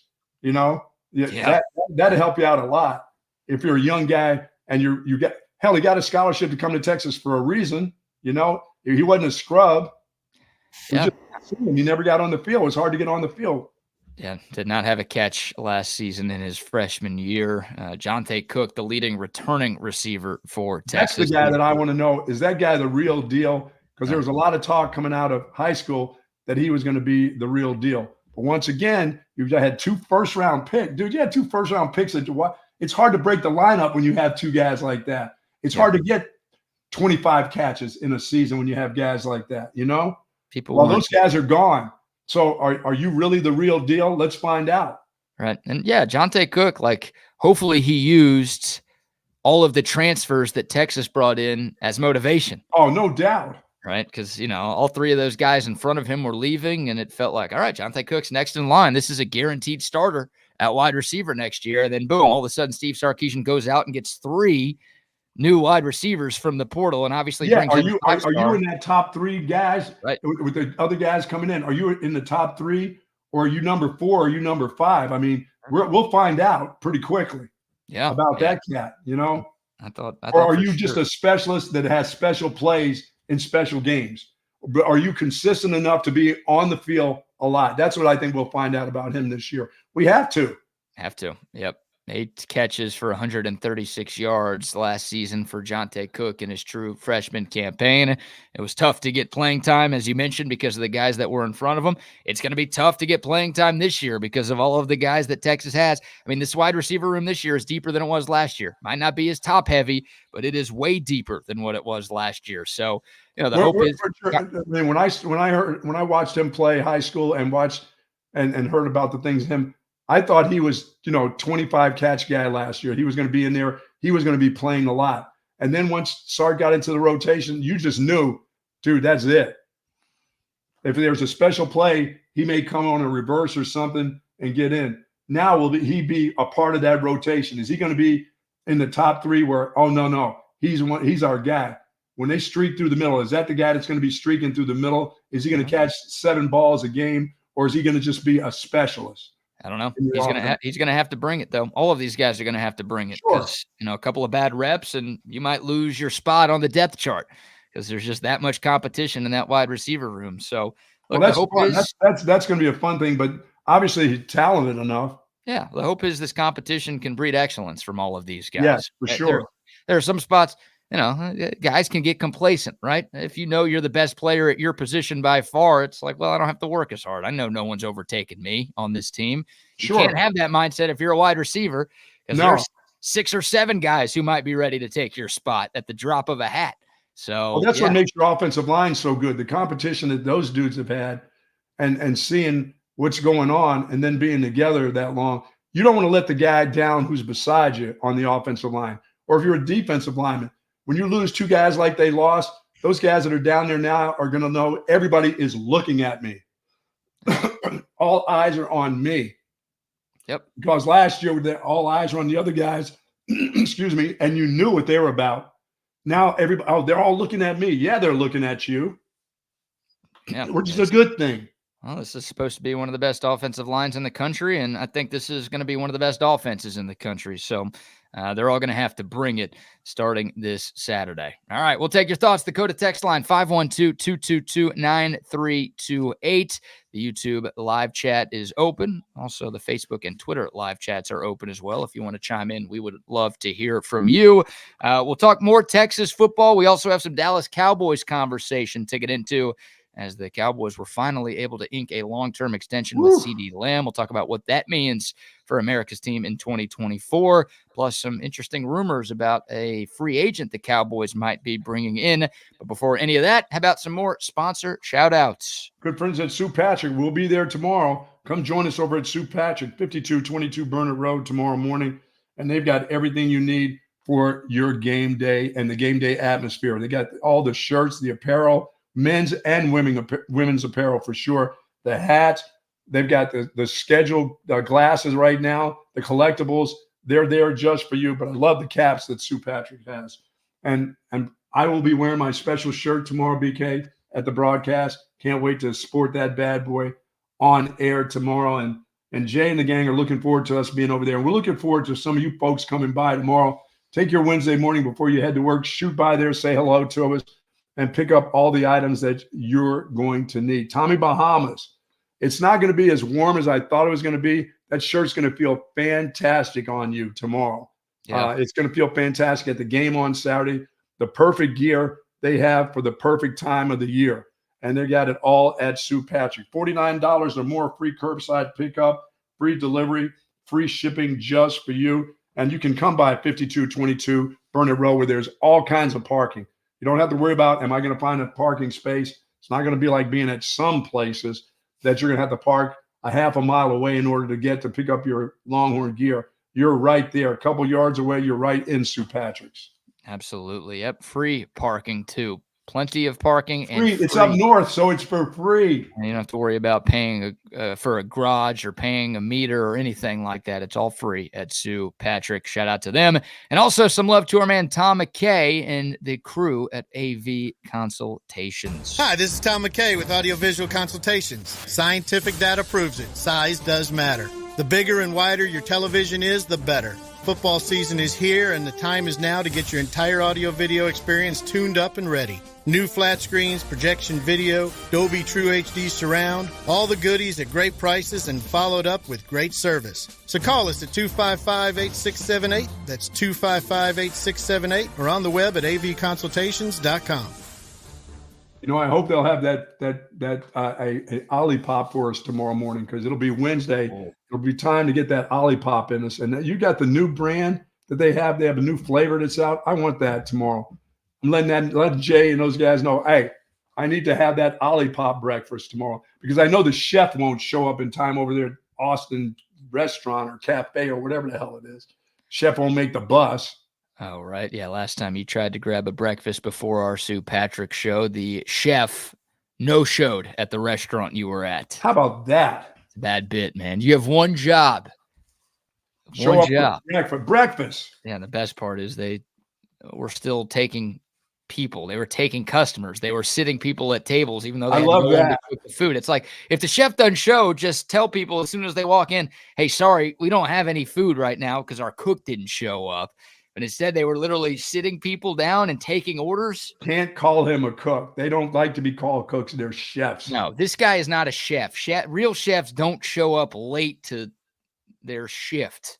And real chefs are probably working at better restaurants than the one. Hey. It's my breakfast place. They're not I don't give a shit. They're not a sponsor. I'll dunk on them all the time. You got real chefs at Jack Allen's Kitchen. You got real chefs at Cover 3. Those guys know what they're doing. You're going to any other, you got real chefs at Cabo Bob's. You go to any other restaurant in the city, we can't help you. I can't speak on them. They're probably just cooks, random hobos they found off the street. Hey, the most important meal of the day, my breakfast before the show, and chef is not there. Cookie is not showing up because he missed the bus. Yeah, he's Cookie. He ain't chef if he's not showing up to work on time. That's a joke. All right, shout out AV Consultations. And yes, shout out Olipop, the Ridge Rush flavor. You know, I was at Target the other day. I didn't see the new flavor at my local Target. So it's around. It's out there. And so be on the lookout for that new Ridge Rush. But the good news is they had the other 17 flavors of Olipop at my local Target. And they've got them at your local Target, and your local HEB, and Walmart, and Costco, and Whole Foods. Wherever you buy your groceries, you can get the greatness that is Olipop. It's a new kind of soda that tastes like soda, but it's got tons of health benefits that you've never got in the soda that you've been drinking in the past. Try this if you haven't yet. This stuff is the game changer of all game changers. It is Olipop. I'll tell you this. It is golf day, which means it's 7-Eleven day too. It's a Little Debbie morning for me. I'm going to find me a Little Debbie. That may sound a little creepy, but I'm going to have Little Debbie's this morning. Yes. What school are you going to find your Little Debbie? I'm not heading over to any special district. I'm just going to head over to Ashisha's place over by you and grab myself. I'm going to grab a couple Little Debbies, as a matter of fact. So you're done with the no sugar? Oh, I'm done. I'm done on Wednesday, on Tuesdays of golf. Yes, I will have my Little Debbies. Yes. Mm-hmm. All right. Well, if that's being done, I'm done. You already broke. I know you made it, 3 weeks without sugar? I made it 3 weeks, yes. And that was it. What did you break it with? 6 months. Yeah, no, you made it further than I thought you would, but that was a ridiculous goal of 6 months. With a guy who loves sugar as much as you do, there was no chance you were going to make it that far. What'd you break with? What was your first? It was a Little Debbie's. Really? It was on a golf Tuesday. Dude, I had 2 of them. I balled it up and went one down at one pop. Yes. You had a couple of cream pies on the course, huh? Yeah. Well, no, I don't take it to the course with me. I have to have the remnants in the car. You know, I tear it off and put it to the side there. And I shove that thing down. Sorry, Little Debbie. They go right down my gullet. Cream pie, cream and all. Yeah. You made a couple of cream pies in your car on the way to golf, huh? Oh, it was great. And today is, I'm just going to do one. Okay. It doesn't sound right the way I said. No, I'm just going to do one Little Debbie's, you know? No, yeah. I'm going to have. You're looking for twins or something? No. I don't know why I just don't get the big box of them and hide them somewhere, but they go stale if you don't keep them room temperature. If you try to do that and leave them in the car, Dude, it doesn't work. you can't keep any food in your car these days. You can't keep a pack of gum in your car anymore because it just melts to the wrapper. It's terrible. Yeah, you're right. You're right about there. I even have the little leathers lining on my steering wheel. Some of that stuff is unraveling. So I've got to find one of those weird covers. I got to get one of those. Huh. The heat. The windshield covers? No, I got that on the steering wheel itself. There's the leathers. You need to, sometimes you put a little casing over the top of that. Wow. A cover. I need one. Yeah, I drive an Altima. I ain't paying for that shit. You want to get it for your Benzo, you can. You don't care if it comes unravel, right? No, that's all right. That whole car could fall apart. That will just give me an excuse to go to Covert and get a new car. That's true. What I need to do. All right, let's get into some Dallas Cowboys football. Yeah. Finally, Buck, the news dropped yesterday afternoon. The Dallas Cowboys have agreed to terms on a contract extension with All-Pro wide receiver CeeDee Lamb. It's a 4-year deal worth $136 million, what will pay CeeDee $34 million a year, which is the second most amongst receivers in the NFL. Justin Jefferson, congrats to him. He could still claim the title of the highest paid receiver in football. Jefferson's at $35 million a year. CeeDee Lamb now at $34 million a year. But it ain't all bad for CeeDee Lamb. How about $100 million in guaranteed money? And we talked about CeeDee Lamb needing to break some kind of record to feel comfortable signing the deal. Well, the record that CeeDee Lamb broke, about a $38 million signing bonus, which is the most for a wide receiver in NFL history. So didn't get the guaranteed record, didn't get the annual record, but did get the signing bonus record at his position. CeeDee Lamb now the second highest paid non-quarterback in the history of the league, behind the aforementioned Justin Jefferson. It took forever, Buck, but finally they got it done. And they got it done early in a week before the game week, which is now he can get out there and run routes against, instead of running around against the neighbor's kid, he can actually get out there and run it against pro. He can be at camp, get out there, get that work in, and then get game week in. I was hoping that they get that done this week instead of trying to get it done next week. And next thing you know, that guy's pulled a hammy. I still don't like the fact that he wasn't at camp long. It doesn't feel like long enough, but it's better early in the week on a Tuesday being out at practice, Tuesday, Wednesday, Thursday, or whatever, and instead of jumping out there in game week and then trying to go full speed. That's a recipe for disaster. And I'm not saying it still can't happen. I mean, anything can happen because these guys have been going full speed, 3 weeks, 4 weeks now? Yeah. Kind of full tilt. I don't know. I'm glad it's done. The guy deserved that contract. Should have been the first out of the blocks instead of, last up just before the season starts. But Jerry, and that explanation Jerry gave with all the expletives is just, come on, old man. There's nothing worse than an old woman or an old man dropping F and S by. It just sounds horrible. Yeah, I'm not going to give Jerry Jones any credit for negotiating this deal. He thought he was Barnum and Bailey. I mean, he thought he was the guy, and he does make good deals for the guys that get the deals. Well, a chicken could have negotiated this deal, dude. This was so obvious that this was going to happen, and yeah, everybody knew kind of what CeeDee Lamb was looking for here. If the Cowboys were smart, they would have done this months ago, but because it's the circus that is the Dallas Cowboys, They had to drag this thing out all the way until August 26th, which was the day the deal actually got signed. So this was obvious, right? I mean, we knew CeeDee Lamb was looking to make around the same money that Justin Jefferson was making. You and I said it a month ago that CeeDee Lamb was trying to do something to set some kind of record for wide receivers in the NFL. This deal should have gotten done a month ago. It could have gotten done in March and maybe saved you a few million, but you could have gotten this done in the middle of the preseason, at the start of the preseason, whenever, to have gotten CeeDee Lamb back. But, the Cowboys dragged this thing out, and here we are. But it's not happening for Dak Prescott. He's not getting a contract. He's playing on whatever. I don't think that's happening. I never thought that was happening. I thought that was part of Jerry breaking down the team. Now, boy, he's paying this guy a lot of money. So no, that has no. Don't fall for that shit. You can pay CD and you can pay Dak and you can pay Micah. Don't buy into Cowboys propaganda where they can only afford one or two of them. You can get it all done. I'm going with that. He's not getting the other one done this year. Yeah. Well, now the question becomes who's next, right? Is it Dak or is it Micah? Obviously, those guys are in different situations because Dak is going into his final year of his deal while Micah still has 2 years left on his. A Dak deal could get done. Hell, both deals could hypothetically get done before we get to September 8th when the Cowboys open up their season against Cleveland. But, at this point, does either deal get done this year or do we have to wait until next? Does Jerry have enough publicity to just get that done and get it over with, or does he just want to – he likes to draw stuff out. He's got to have people talking about him during the season. And I just don't think the Dak Prescott deal gets done. Yeah, I'm starting to lose faith in that. And my prediction early in the offseason was that the Cowboys were going to work something out with Dak before this season started. I thought it would be like a 3-year deal. But to this point, it doesn't really sound like they're negotiating a whole lot at this moment in time. Now, and for Micah Parsons, it doesn't matter.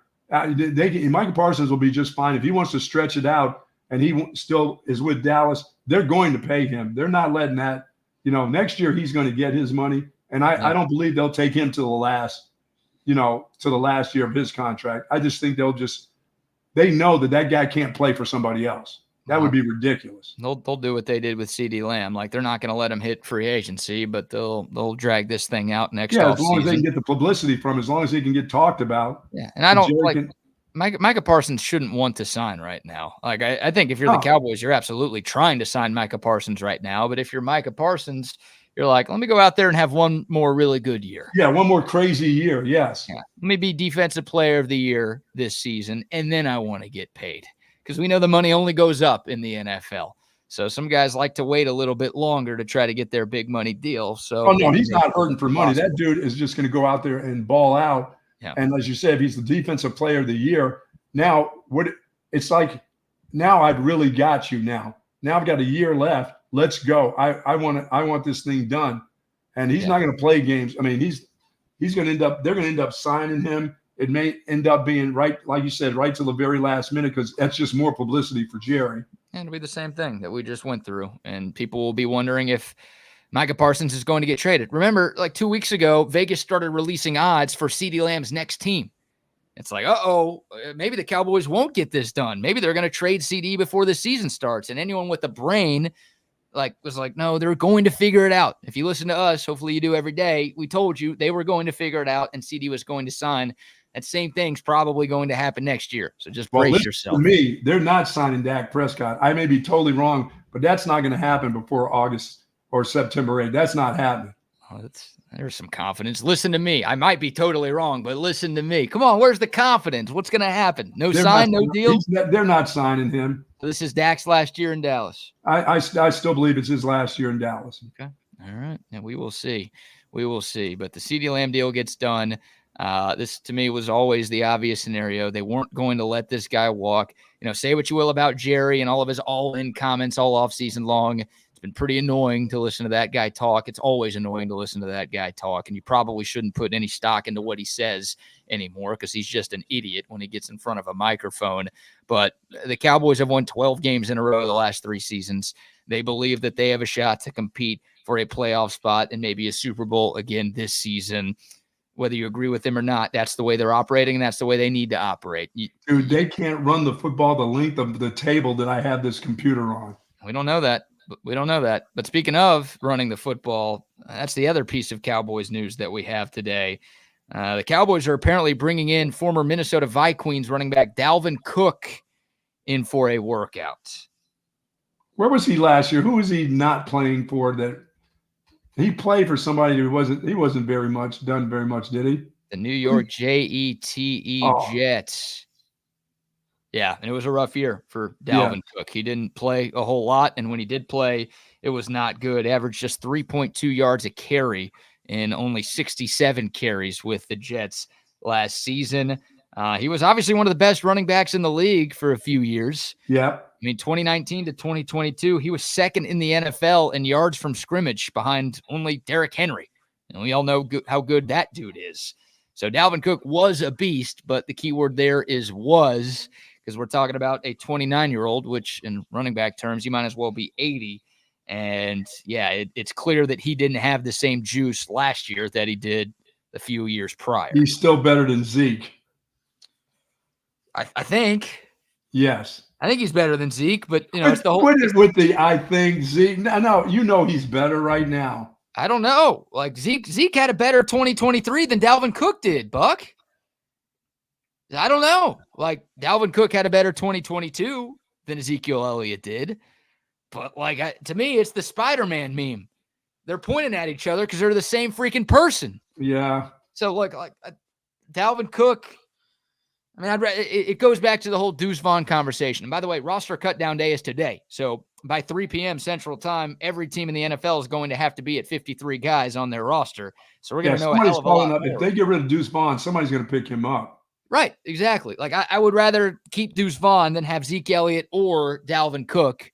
And it sounds like, the Cowboys would rather have both Zeke and Dalvin Cook, a couple of guys whose best days are clearly behind them, over a guy who might have a little spunk in second-year Deuce Vaughn. Yes. So that's the big fear. It's like, okay, if you're telling me that Dalvin Cook is replacing Zeke, I'm fine with that. It doesn't really do a lot. It doesn't all of a sudden increase my optimism for the Cowboys this year. But if you're telling me that, all right, now we're bringing in Dalvin Cook to be with Zeke Elliott and Royce Freeman, those are your 3 running backs this year, then I'm going to be like, what are we even doing? What we're doing is we're thinking about Rico. That's who we're thinking about. Well, shoot, what if Rico loses his spot to Dalvin Cook? Oh, I wonder who the odd man out is going to be. If Dalvin Cook does get signed, once again, this is only a workout. There's no deal in place yet. Workouts at this time of the year happen all the time. Well, usually they happen a little earlier in camp, but you'll see guys get opportunities with teams to prove their worth. But the Cowboys are clearly looking at something at running back, and they don't love the guys that they have enough right now. Otherwise, none of this would be happening. So who's that guy? Is it Deuce Vaughn? Is it Deuce Vaughn and Rico Dowdle? Is it Zeke Elliott? Is it Royce Freeman? Who's going to get left out here if, in fact, Dalvin Cook gets signed? Man, somebody's got to go. See you, Royce. A few guys got to go. Yeah, maybe it's Royce. You're talking about a group with a whole lot of nothing at running back. I know. And Dalvin Cook did say, because everybody says this, I know he's in much better shape now than he was last year. And I guess to his credit, or to add, fuel to his argument's fire, he was coming off of shoulder surgery last offseason. So he was rehabbing instead of actually getting ready to play. This year, that wasn't the case. So he's trying to lead people to believe that he's fine and ready to roll. And he's been posting workout videos on his Instagram staying up late at night. Yeah, trying to sell himself to teams that, he can be the same Dalvin Cook that he was in Minnesota for all of those years. But, They should have picked up the dude from Green Bay. When that guy first said he was out of there, they should have jumped at the chance to grab him. I mean, that guy's 29 also. But that guy's from Dallas, and he's a Dallas killer. He's an El Paso kid. He's not a Dallas kid. Okay, well, you got to have him on your team. Well, he'd be better than Dalvin Cook and Zeke Elliott. I'll give you that. But there's still 5 other doors I would have rather the Cowboys opened instead of he's Aaron banged Jones. Up anyway. Yeah, he's been banged up the last couple of years himself. Yeah. I think he's the best of those 3, and I think he's better than anybody the Cowboys have. I won't argue against you there, but this is a young man's position, and the Cowboys are bringing in a bunch of old dudes to try to compete. It just doesn't seemingly make sense. I get it, veteran players on a win now team, that's usually how it works, but at that position, it's a little bit different. Yeah, you know what they found out about Deuce Vaughn is he's a little guy. He is a little guy. Yeah, Hopefully they knew that when they drafted him. I think we all knew that he was pretty tiny.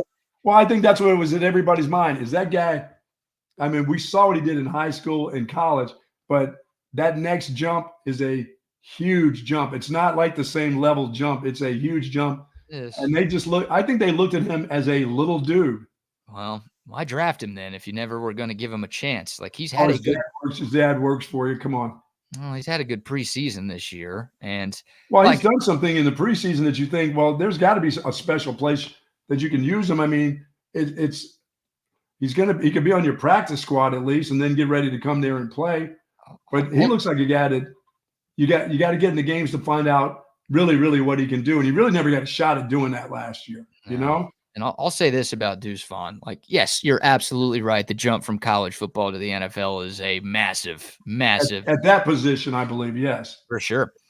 But like Deuce Vaughn didn't play at Cornell. He didn't play at some D3 school.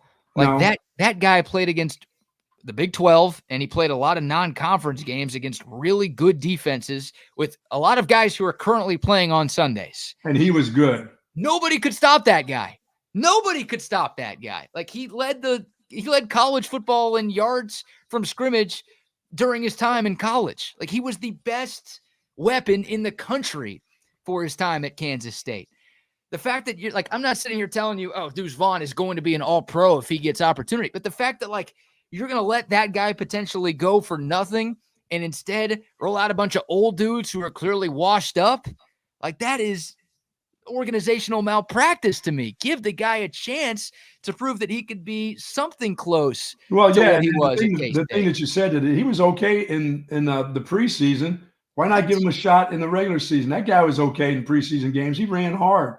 He ran between the tackles. He does everything. But I just think that they look at him as size-wise, he's a little guy. He is a little guy. But and he's going to come up by game number 3, he's going to come up lame. Something is going to be bothering him.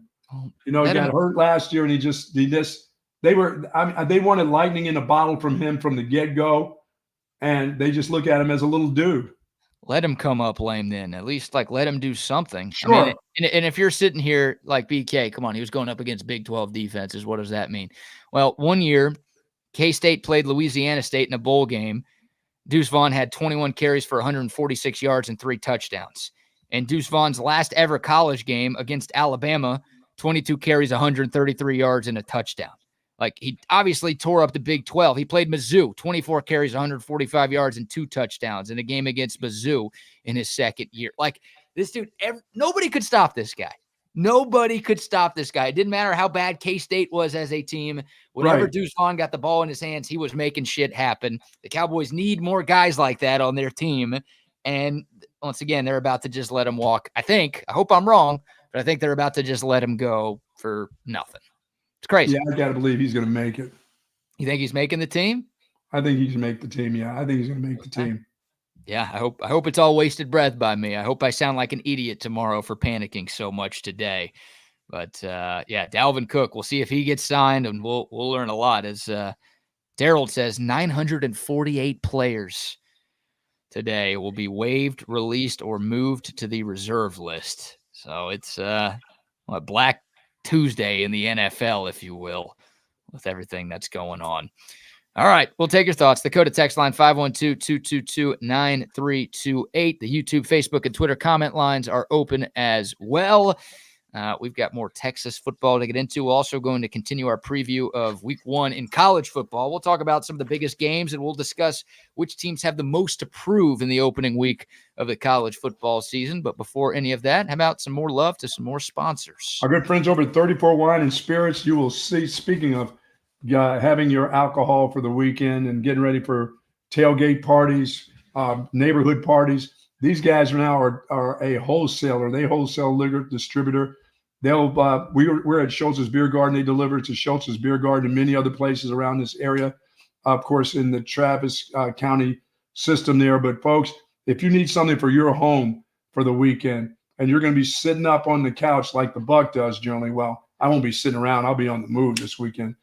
But folks, they get all the spirits that you need, all the wine for a house party, all the spirits that you need, whether it's you can get every brand of alcohol that you want delivered from them. As I said, a wholesale distributor now, just not a little corner store. These guys at 34 Wine and Spirits are getting it done, and they can get it done for you and your company if you're having a big party or small party right now. Yes, right indeed. there on the Southwest Parkway. The highway to nowhere. The highway to nowhere. Except for now, it's not the same. It's not quite. It's another highway now. Yeah, you can make the drive out to Covert Bee Cave on the Southwest Parkway. Yes, you can. It's the way I get there. Shout out to our friends at Covert Bee Cave. I'll give them a little bit of love. Don't forget, this Friday, our first Texas football pregame luncheon of the 2024 season. Come join Texas Sports Unfiltered at Covert Bee Cave this Friday from 12 to 1.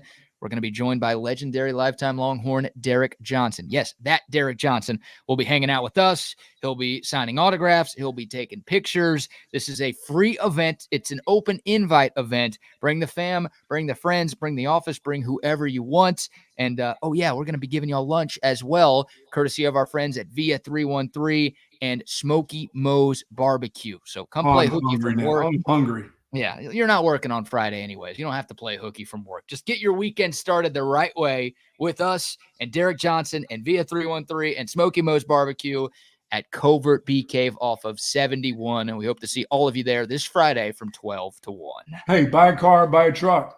Buy a car, buy a truck. Buy a Jeep. Yep. Buy a Jeep. Had a buddy text me this morning. Hey, man, can you put me in contact with Dan Covert? I need me a new ride. Absolutely. Dan will sell you a car by himself out there this Friday. So looking forward to seeing everyone out there. And thanks again to our great friends at Covert BK for their continued support of what we're doing here at Texas Sports Unfiltered. And also, you talked about 34 Wine and Spirits. I'll talk about Altstat Beer because you can pick that up at 34 Wine and Spirits. Yes, you can. You've got tailgates. You've got watch parties. It's all here because football season is back, and you need a great beer to accompany your football watching all season long, whether it's college or the pros. Maybe don't try to sneak these into the high school games. But college, pros, get you your Altstat beer. They've got a bunch of different brews, something for every beer drinker out there. If you show up to the tailgate with a couple of six-packs of Altstat, you are going to be the life of the tailgate. You'll be the life of the party every time you have some Altstat beer.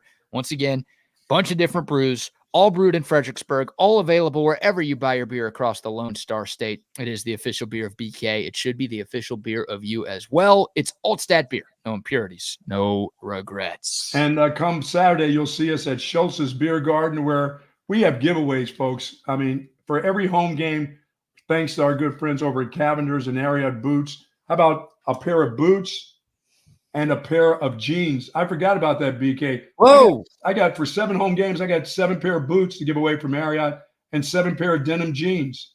How about that? That's for every game over at Schultz's Beer Garden. And I picked up yesterday, I picked up some displays for us for the Ariat boots there. And also I picked up 7 hats, 7 cowboy hats. I've got the gift cards for that for away games when we'll be at Shoal Creek Saloon for our away tilts. And we got an early morning tilt, obviously at Shoal Creek for the Michigan game. Wait a minute, grits and shrimp and grits. People eat that. They'll have breakfast there for you. Yeah, next Saturday we'll be at Shoal Creek Saloon. So this Saturday, Schultz Beer Garden. We'll be there for every home game and then for every road game outside of Oklahoma because, of course, we'll be in Dallas for that one. But every Texas road game this year, we will be at Shoal Creek Saloon. All sorts of giveaways, too. I was at Verde's Mexican Parrilla yesterday. Verde's will be sponsoring our pre- and post-game shows again this season. And we're going to be giving away a meal for 8 where Chef Cody, this guy is a chef, by the way. Cody's cooking? Chef Cody will go to your place and whip up a meal for 8 people. Nice. That's going to be a big giveaway. It's going to be one of those drop your business card in a bucket and we'll announce a winner at the end of the season type of things. But like the Buck said, we'll have all sorts of stuff to give away. Some things we'll give away to the folks tuned in online on YouTube or on the Texas Sports Unfiltered app. But a lot of these great prizes, you're going to have to come see us at Schultz Garden or Shoal Creek Saloon. Not that that's a hassle. These places are awesome, and they've got TVs everywhere for you to watch the games. But you're going to have to come see us for your chance to win some of the great prizes we'll be giving away all year long. And, yeah, Schultz's 12 to 2, our show. So 2:30 kickoff. We will be broadcasting live from Singarunde Hall from 12 to 2 this Saturday. That'd be nice, man. That's great. We're going to have some of those via gift cards. So we'll be, we'll be giving away a bunch of stuff here. We got is Cabo Bob coming back again? Yeah, got to confirm, but hopefully we'll be doing the Cabo Bob's gift card every time Texas wins a game this season. Very nice. Yeah, I got to confirm that with the fine folks over there. But don't say we don't give you anything. We got y'all. And by the way, quick extra shout out to Verde's. That pork chop. You like that pork chop, huh? Dude. Was it good? I took it to go, which sometimes that's a little risky because Verde's is like 25 minutes from my place. So it's like, what's going to happen in the time it's in the car from the restaurant to my place? It's the best pork chop I've ever had, dude. You loved it, huh? I'm not even kidding. Like I took one bite and I was like, no way every bite's going to taste this good. And sure enough, everybody tasted that good. It was awesome. Love I Verdes. love their food there. I do. Oh. Now I go over there and get one big taco, with a flour tortilla, but it's huge. It's the size of a plate. I get one of those to take with me, and I've not been a big taco guy. I'll get up there every once in a while. Have a nice little iced tea and their queso. I love their queso and their salsa. I sit at the bar. I'm like, there you go. Yeah, I no drink, but I'm sitting there with an iced tea and tearing down the queso. But I've had that pork chop before. It is delicious. They have some great food there. I think they're going to do a promotion with us this season. Still got to finalize the details, but we might be doing a little something where it's, if you go in there and say you heard about it on TSU, you're going to get a free appetizer. Nice. When you go to Verdes. So, man, great spot on Hamilton Pool Road. Once again, I'm 25 minutes out. I drove there yesterday. It's worth the drive, wherever you are. Obviously, if you're in the area, you probably already know about If you're between the Dirty Drip and Lakeway, you definitely want to slide by there. Cody's a great dude, man. Does a lot of supporting the community, a lot of charity events. Yes, he does. Supports the local high schools. Like this is a guy you want to support, and you'll be supporting your taste buds at Verdes. So a shout out to nice. them. And yeah, I've had the Perry's pork chop, and it's fantastic. This one's better. The one I had yesterday was better. Sorry, Perry's. Now Perry's wants to pony up some money. Now you're talking. Now you're talking. It's 1 and 1A. But no, seriously, that Verdes pork chop, I am BSing you. Like I'd give an unpaid testimonial for that stuff. That is next very nice level. All right, Buck, back into some college football, and we'll get more into Texas, Colorado State here in a moment. By the way, Brian Roth, the play-by-play voice of the Colorado State Rams, will be joining us Thursday morning. Sweet. So we will get an insider's perspective on the CSU Rams from a guy who knows CSU better than just about anybody. He will be joining us Thursday, so be on the lookout for that. And, of course, we'll continue to preview Texas and CSU all week long. But I want to go around the country a little bit, Buck, and I'm curious your thoughts on teams with the most to prove in the opening week of the college football season, right? I mean, you've got a few ranked versus ranked matchups. Obviously, the Clemson-Georgia game on Saturday morning is a marquee one. You've got Notre Dame at Texas A&M on Saturday night. A lot of folks are looking forward to that one in prime time. You can go with one of the 4 teams involved in that game, or you can go with any team in the country. But when you're thinking about the opening week of the college football season, what team, or you can give a couple of teams, do you think have the most to prove to the country? Well, I think the Texas A&M Notre Dame game is a huge start for both teams, as a matter of fact. I mean, Texas A&M is favorite right now. Notre Dame has a lot in year number 3 for their head coach, and now with a quarterback, I think is finally going to make the difference at Notre Dame. I think that kid Leonard is going to be something special at Notre Dame. I think he's the guy the kind of leader that they need. He's a guy that can not only throw the ball, he can take off and run with the football. He can make a lot of things happen with his legs. So I think that is a huge game. And of course, for Texas A&M, we just want to see what the Aggies are made of with a new coach. We haven't seen that for a while with them. And is this head coach going to make a difference? Is he going to get this group back together and get this thing constructed in the right way at Texas A&M once again? So I'm interested in that game. That one kind of, to me, is the most important. The Clemson game, and Georgia, Georgia, I told you before we started today, Georgia's running back, they're in the same kind of situation that Texas kind of is. But their starting running back had toe surgery. He's not going to be ready for game 1. And plus their backup running back, the kid that came from Florida, Etienne, he may miss the game because he had some driving while intoxicated issues. Oh, a driving issue at Georgia? No way. He took a plea deal. Oh. So with the plea deal, it's not necessary that he is suspended for the first game. He may be suspended for a game, but is it going to be the first game? No, probably not. Kirby Smart signed a plea deal with him that he's going to miss the Tennessee Tech game in week 2. There you go. I think it's probably going to be that.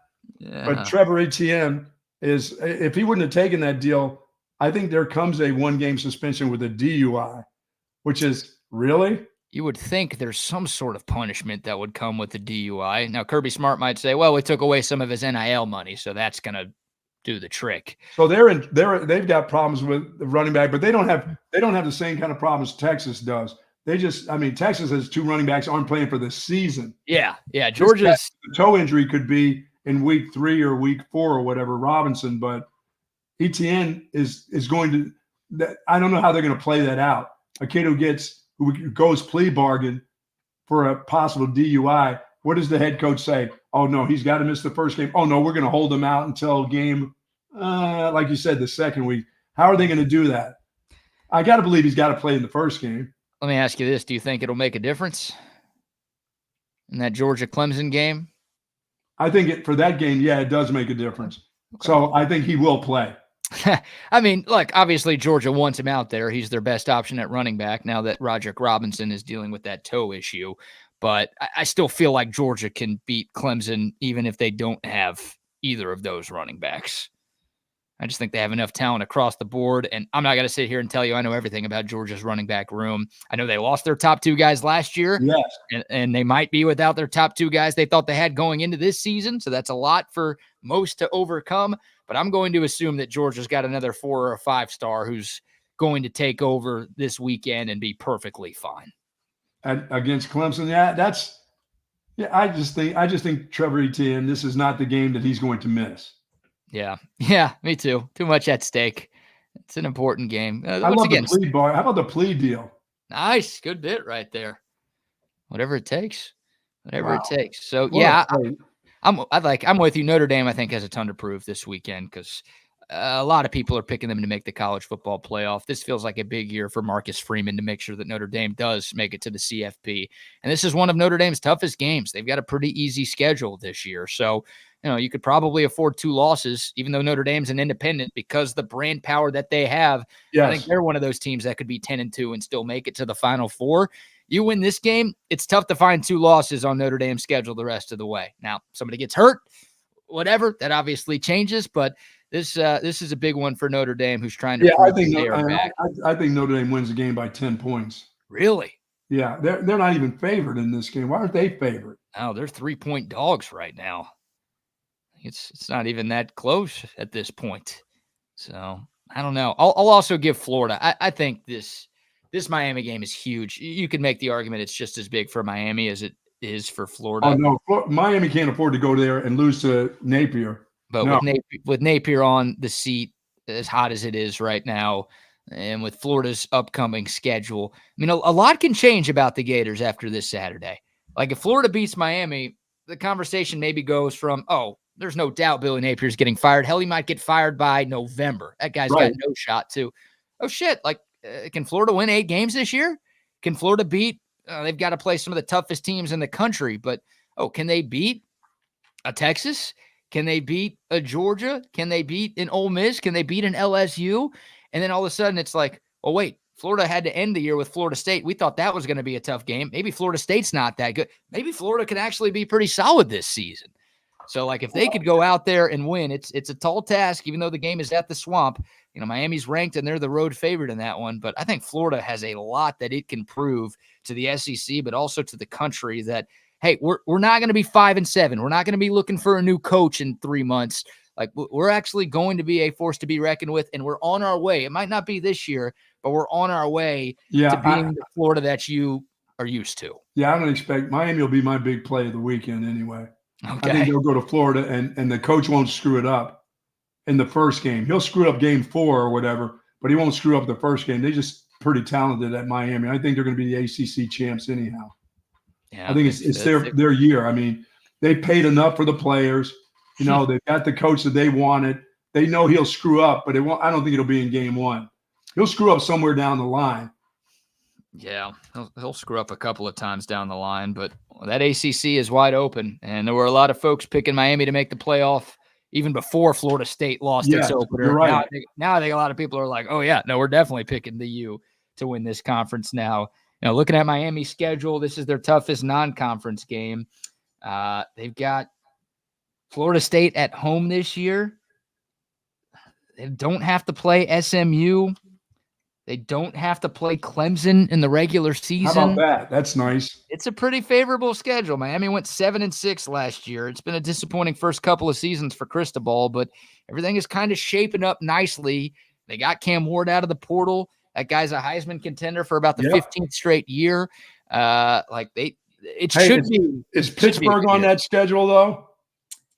No, they avoid your Pitt Panthers. Yeah. How are they avoiding that group? Wow. I know. How about that? No Clemson, no Pitt, no SMU. Does it get easier than this?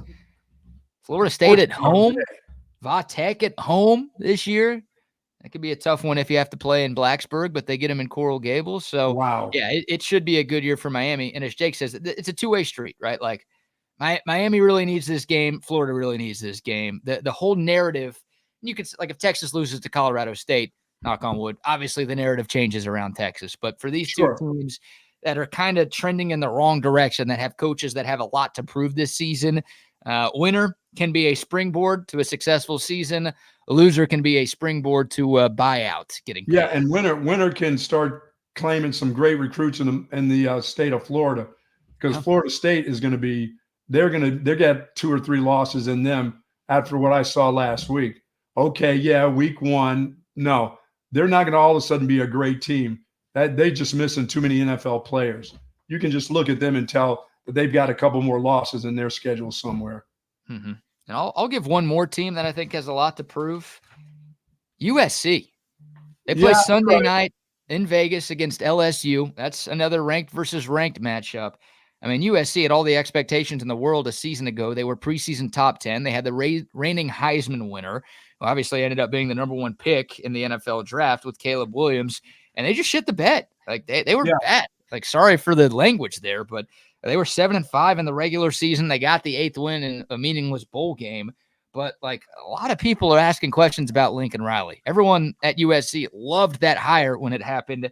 Year 1, they had a chance to make the playoff. They choked in the Pac-12 title game. But they still won 11 games. It's hard to call it a failure.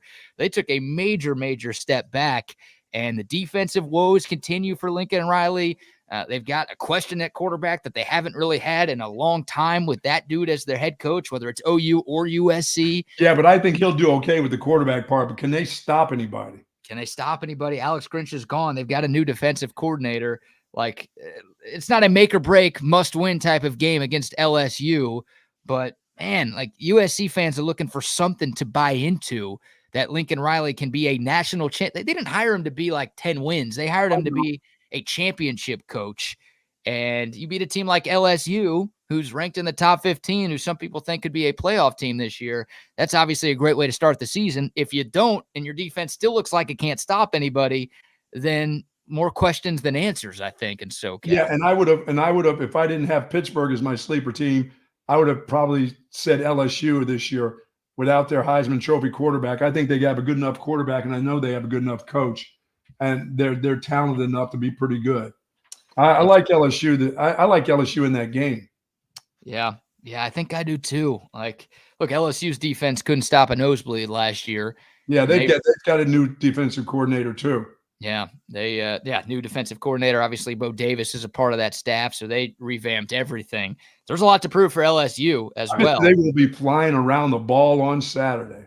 Yeah, it's a Sunday game, Buck. Oh, that's right. We've got, what do we have? Friday, Saturday, Sunday, and Monday? Thursday, Friday, Saturday, Sunday, Monday. Yeah, a lot of games on Thursday. You only have one on Sunday. That's LSU, USC. You have one on Monday, Florida State. We have to deal with their again in prime time. That's against Boston College. Your alma mater is in a standalone game on Labor Day Monday, Buck. Yeah, that was going to be one of those games when Florida State, as they were supposed to be Georgia Tech, that I was going to lay a big unit play on. And now, where's that game at, did you say? At Florida State? It's in Tallahassee. Florida State is a 15.5-point favorite right now on a Tuesday. That's a lot of points after what I saw from them the other day. They couldn't score. They couldn't get out of their own way. No. Is Boston College good? You remember if you bet on Boston College, Buck, you're betting on Bill O'Brien. Just remember that. Yes, that's right. It is his inaugural game. I got to go with the Eagles there, don't I? Well, congrats to Florida State then on bouncing back and getting a nice, comfortable win on Monday. I just need to hold out for Pitt. And, the team now, is the Penn State game this weekend coming up too? Yeah, that's another big one. That's 11 a.m., number 8 Penn State at West Virginia. West Virginia feels really good about that group right now. Yeah, I mean, they're coming off of a great year. Like, I'll give Neil Brown a ton of credit because that guy was on a very hot seat going into Yes. 2023. He's still on a hot seat. He'll still be on a hot seat. Like if they go 4-8 this year, then yes. But like he bought himself some time, I think, with what he did last year. And people were picking, I think actually the media picked West Virginia to finish last in the conference last year. And Neil Brown at Big 12 Media Days and all offseason long was like, yeah, we're not finishing last, okay? Like, take that shit to the bank. And not that that's the boldest prediction. Yeah. It could have finished second to last, and he would have been right. But no, West Virginia instead was pretty solid. And they've got a good quarterback in Garrett Green. They won 9 games last year. Yeah, that kid is pretty good. Yeah, so like I think Penn State's going to win because this isn't a big enough game where it's the stereotypical Penn State's going to lose because it's a big game. But yeah, West Virginia, it's an 8-point line. Like it should be a close game, and it's in Morgantown. I think the Mountaineers absolutely believe they've got a shot. They do.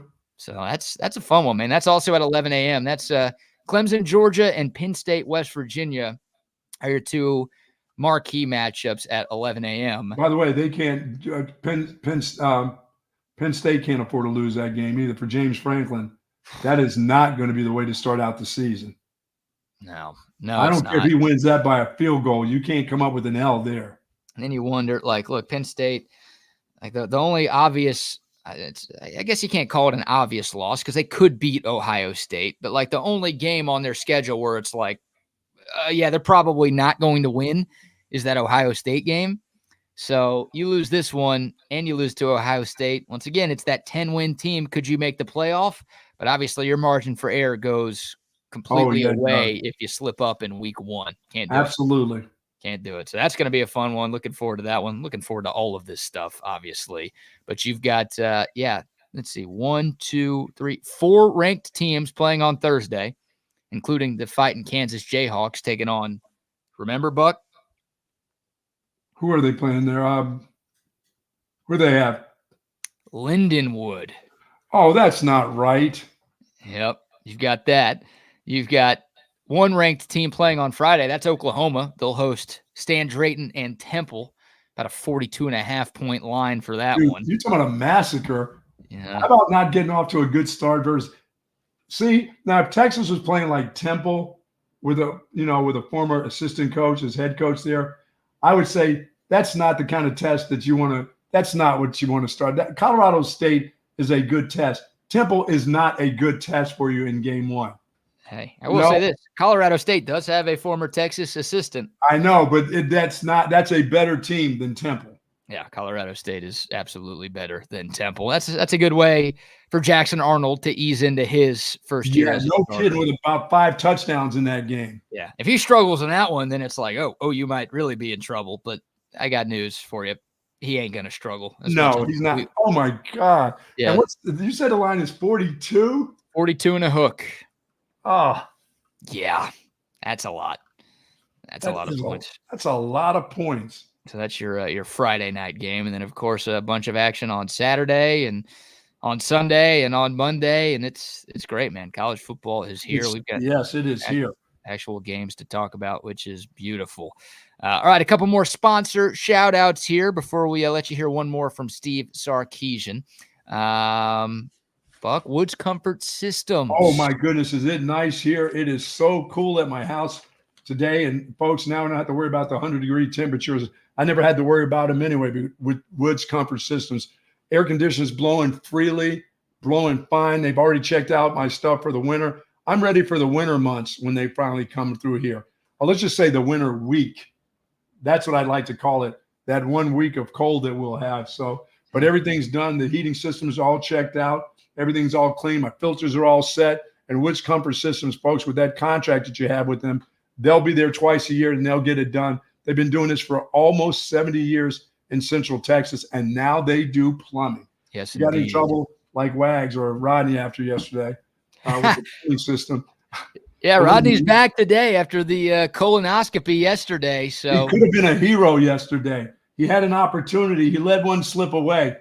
Remind me next time I get ready, because I will do one more of those or 2 more of those or 3 or more of those if I have to. Plus, I go in early anyway. I get it done. I'm up early. I want to get that over with. He did an afternoon deal. Afternooner. They gave him more time to dispose of all the stuff that he had, the waste. Yeah, you said let one slip. He let a few slip out of his rear end, I think, on Sunday and into Monday, getting ready for that. See, I was the ultimate warrior doing that. I got one of those done and went out and played golf that day. After I came from it, my son picked me up and dropped me off at the golf course in 100-degree temperature. Was the absolute dumbest thing I've ever done in my life. And I've done some really dumb things. You know what I'm saying there, Coach Gundy? I've done some dumb things. That was maybe the top of the list of having a colonoscopy. And then the doctor saying, so what are you doing the rest of the day? I said, well, my son's picking me up. I'm going to go play golf. He goes, there's not a chance in hell. He said, you are going to be so dehydrated. I said, Doc, I feel fantastic. You've told me everything is clean. I'm good to go. He goes, but you can't go. It's 100 degrees. You can't go play golf. Your body, we just took a bunch of fluids out of you. I said, I'll drink a lot of water. I was so miserable. I thought I was going to pass out. I mean, I like die. Did you play 18? I made 18 holes. Dude, I was almost in tears of getting me off of here. I almost needed a ride home. Oh my God. Yeah, that's a horrible idea. Why? They didn't do anything. I didn't have anything surgically repaired. Yeah, but they took a bunch of stuff out of you. You need that stuff. You got to let your body replenish that at home, sitting on the couch. Yeah, come on. Drinking some Altstadt beer. I'm a cowboy kind of guy, you know? All right, the European cowboy. All right, go back, Buck.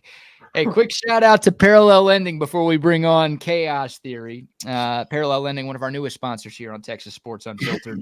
The markets seem to be more and more volatile every day, and the need to diversify your investments is more present than ever before. Investing in stocks and bonds, great strategies, but the most savvy investors are diversifying their portfolios with alternative assets. And right now, the most popular alternative asset is private credit.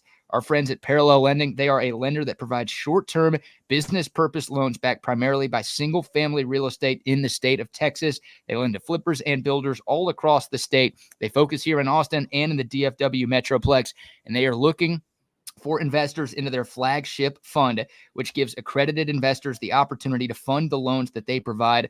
They are targeting an 11.5% return for their investors. And you only have to have this money invested for a year.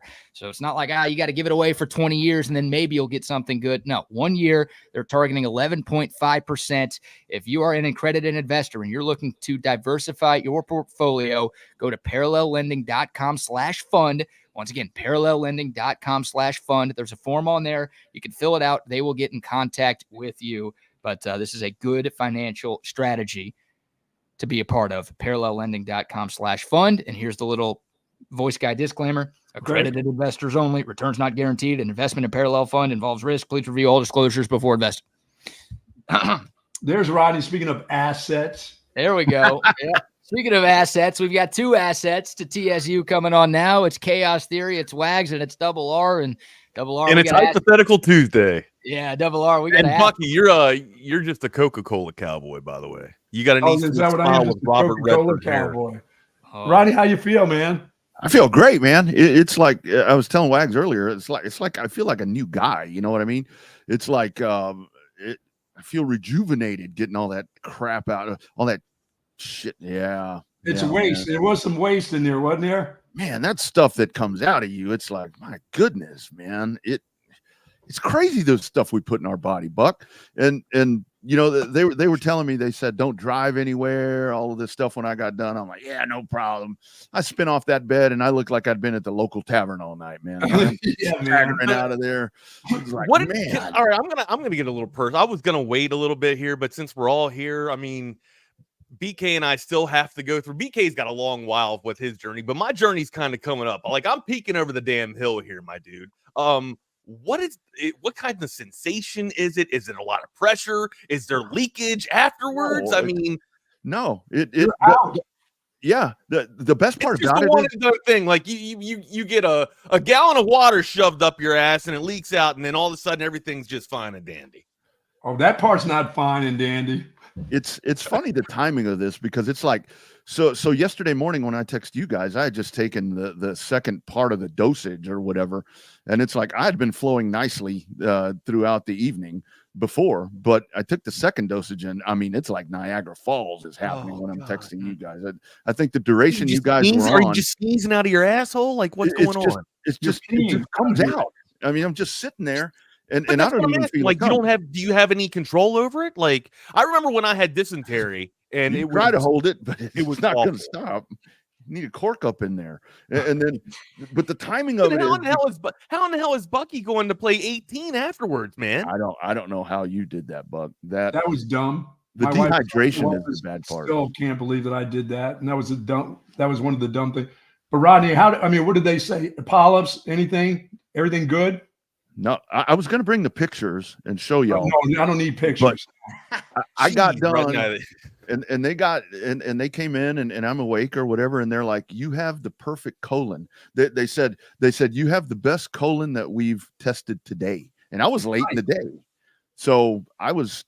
The best part is when you go in for it, because it was like, for me, it was like all the build up to it. I was just like freaking out, and whatever the case was, and right before it's about to happen. But man, when they put that gas in you or whatever, next thing I know, I wake up and my wife is there, and I'm like, when are they going to do the procedure? Oh, it's over with, right? Okay. You do go under. That's what I was worried about. I didn't know how it went down. Like, I didn't know if you're awake for this shit. Oh, like, no. No. Okay. No. Well, you're awake for the shit, but you're not awake for this. Isn't it nice?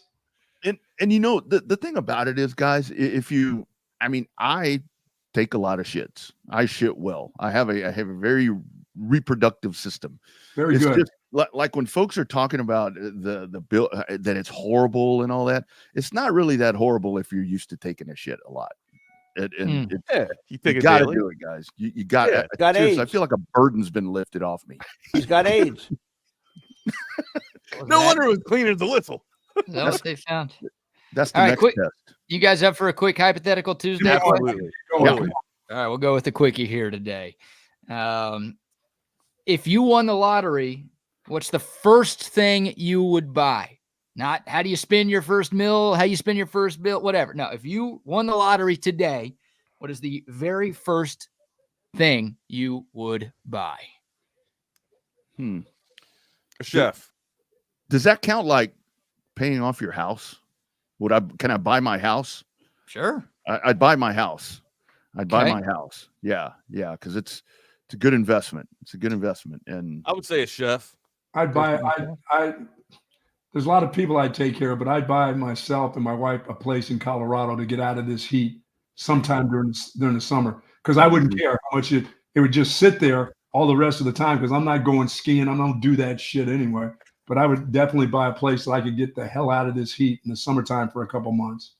Okay, so a house for Bucky in Colorado, a house for Double R where he already lives, and a personal chef for Wax. I think so, yeah. No one said whores, huh? I don't want to eat horse. A horse? A horse? No, yeah, a horse. No, a horse. A horse to race in the Derby? Yeah, for racing. Buck, what'd you think I said? Of course. Oh, I thought you meant whores. Secretariat. That's so 70s, Buck. We don't do that anymore. Whores you can buy now. You don't have to hit the lottery. They're affordable. You guys have your internet. You don't need whores. That's what I'm saying. That was so 70s. Yeah, now we just rent the visual stuff and have them come over. Yeah, you can bet on horses on the internet. You're right. You guys are right. I think we're all on the same page here. Yeah. And then I would definitely take care of my family. I'd take care of my daughters, my kids, my grandkids, and then I'd be good. I'm good. I just go ahead and live that regular life at every golf course in the United States that I wanted to go play. Regular life. Come on. You ain't living no regular life. You're done with us if you win no, that. I would not be. I would not. I would do this job at least another year. I would not bail immediately because I'm rich. I'd feel a sense of, let me do my job for another year. But during the course of that year, I would always be mentally there. Believe me, I would be elsewhere thinking of some things to do, but there'd be a lot of people I'd really want to take care of. There you go. You remember the dirty little homeless girl? I'd find her. Oh, what are you going to do to her? I would give her a hug. Whoa! Finally. I would give her a hug and say, that's all you want? can I show you what I'm worth and see what she'd say? There you go. What Hey, did she say? She'd offer you more than a hug, I think. Oh, really? You think that would change her? I She don't goes. know. She would She'd say, become a "Do I look horse." poor? Do I look poor? That I need your money? I just want a hug." I'd give her a hug then. Mm. You could then- build that nighttime golf course that you've talked Oh, about. in the yeah. past. That's right. The nighttime golf course that I used to get away with. That's right. Twice I got away with saying that. Bring it back. Bring it back. Bring it, come back. All right, boys. I got to have a good. You guys Later, have a brother. good day. Be careful out there. See you later, Be good. guys. There you go. See you guys. Later, BK. Be Got it. good. My guy. Good to have you back, dude. Good to Be have here, you man. back. Good to be here. Sorry about that late bail yesterday, man. No, It you're was- good. it was- You feeling good though? You feeling clean? Clean as yeah, a yeah, whistle, yeah. huh? So the way that happened yesterday is I came in here and I started working on some stuff, and that's when all that really started. And I started timing it. It's like every 3 minutes I'm like having to get up, and I'm like, there's no way, it would be like, be right back, be right back, be right back. So I'm like, I'm gonna have to call in wuss here and not be able to perform. All right, man. Sometimes you just gotta, you gotta take the day off, man. Sometimes it's just better to get that rest and recuperation. That R&R, not Rodney Paradise. Rodriguez. It's rest and recuperation. That's what's Paradise. up. Hey, good morning, everybody. That's tuning in to Texas Sports Unfiltered for Chaos Theory. Jason, I see you, my guy. Rob, what's up, my dude? Jake, Longhorn Bear, Chris, CB, Doza, and Longhorn. I think I got everybody. I haven't scrolled up all the way so far, but anyways, good to see everybody here. Make sure you're hitting us up on Twitter at Not the Fake Wags, and then you can hit Rodney up there at the Rodney R, and then on Instagram at the _ Rodney R. He's got a little bit of his procedures that he had done yesterday. It's on Instagram. It's a great recording. You guys won't want to miss it. I'm kidding, but go there anyways and see what he's got to say about F1 and all the other racing stuff that goes down. Also, you can hit me up on Twitter at the Wagner Wire. If you are out and about, if you are mobile, make sure you hit us up on that Coda text line, 512-222-9328, and make sure you get in on this discussion. If you haven't done so already, make sure you smash that subscribe button so that you can get your little badge and we can accommodate you. That's right. With absolutely nothing. So, Yeah. anyways, my dude, what's up, man? You look about 70 pounds lighter, as a matter of Yeah, fact. got All out of the colon, huh? Got my color back, man. It's like you definitely do, man. You clean yourself. I mean, I highly recommend, even if you don't go do that procedure, take a laxative. I mean, do something, because it. I mean, think I'm all right. I'm all right. I mean, I don't know. There is something about feeling a lot lighter. Like when that does happen, when you're all cleaned out, you do feel a lot lighter. You know what I mean? But I'm okay. I'm all right with not having to run to the bathroom 6 or 7 times a day. Yeah. No, that's you just kind of camp out there. Make sure your phone's charged and just kind of hang out. Hashtag be nasty. Thank you. Glad to be back. Longhorn Bear. Yeah, I think I'm going to do that. Yeah. Gonna definitely. They said eat whatever. So last night was good, but I do. You guys would be proud of me. I have stopped all of the poison and toxins going into my body. I had my last Baja Blast a day ago. I've been on all water. I'm making a commitment. I'm making a pact. I'm getting back to it. Well, and I'm doing the same thing because I woke up this morning. I felt really good. It was like I was like hydrated, because what I do, I hydrate well, but then I dehydrate myself, if you know what I mean. Right. So I was gonna say, are you gonna be cutting back on the booze a little bit, or I'm going to cut back a lot on the booze as much as possible, to be honest with you, because that right there, it was like, I mean, even on Sunday. Are you cool with pulling the curtain back a little bit?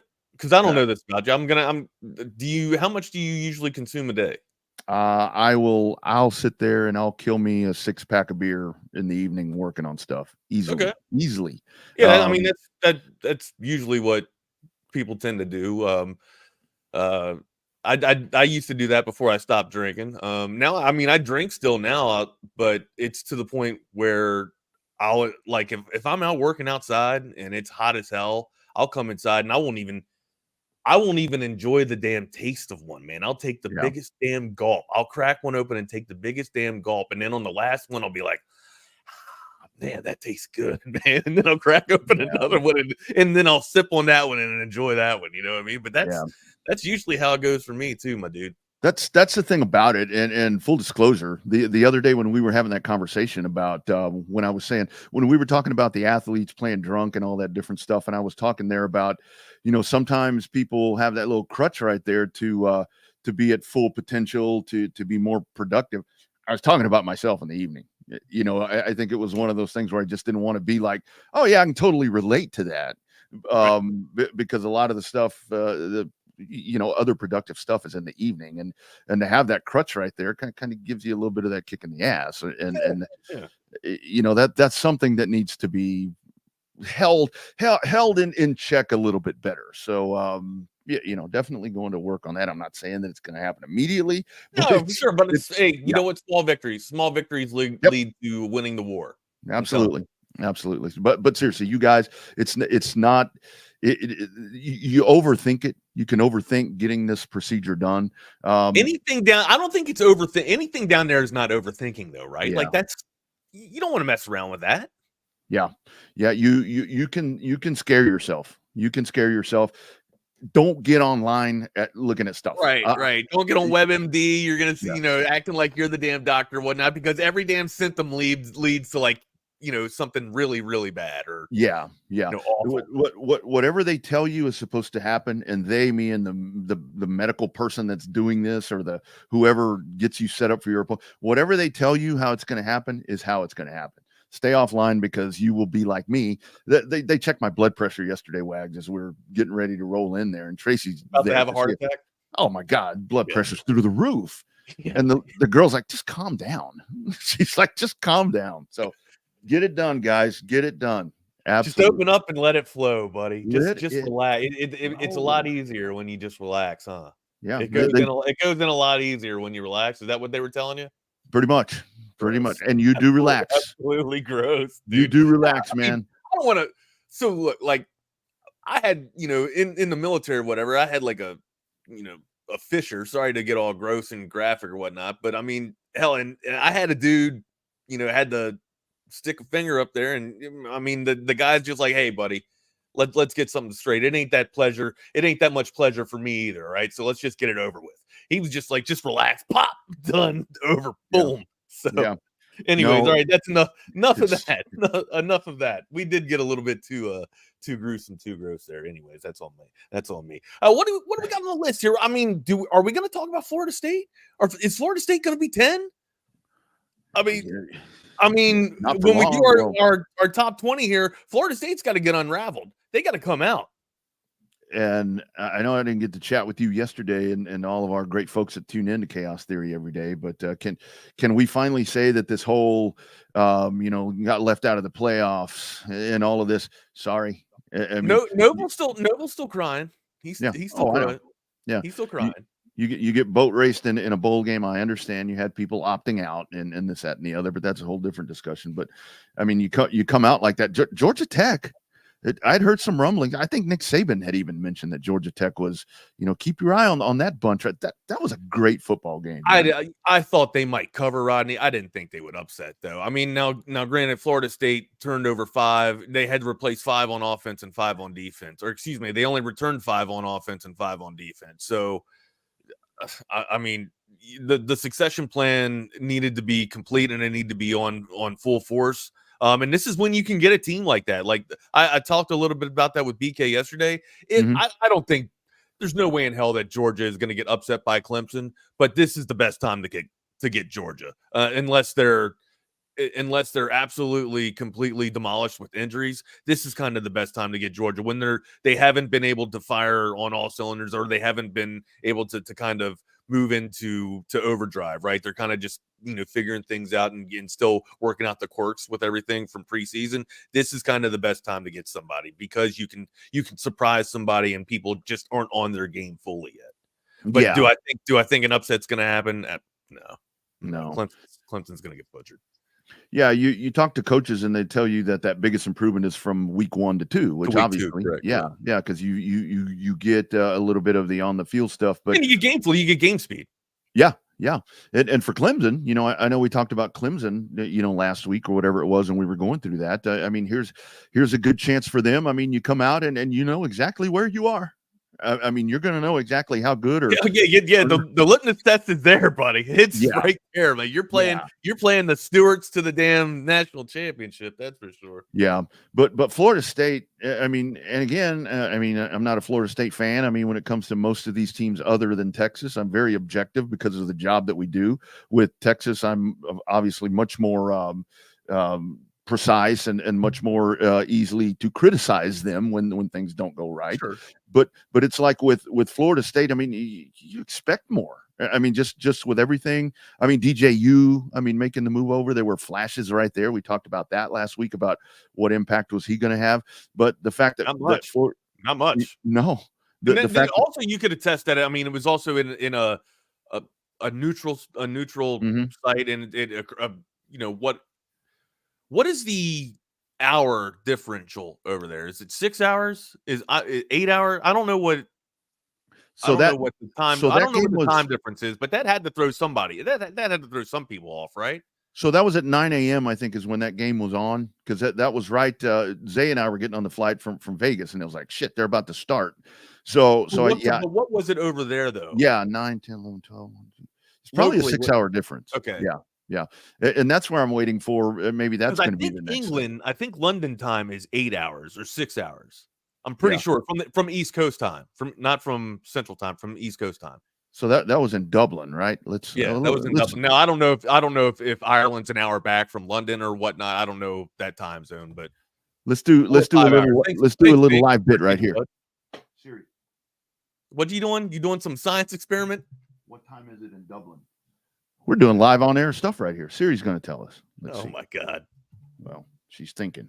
I think it's because I'm talking. So we'll get it from 6:30 p.m. on ESPN Plus. That's what they said. All right. Okay. Yeah. So to come out that way, and I heard the post game, and obviously the coach speak and so forth as well. You know, the table is set. We got to do what we're going to do. But I mean, to come out and fall flat on your face after all of that last year, and I mean it sucks. They probably should have been in the playoffs. I mean, they would now.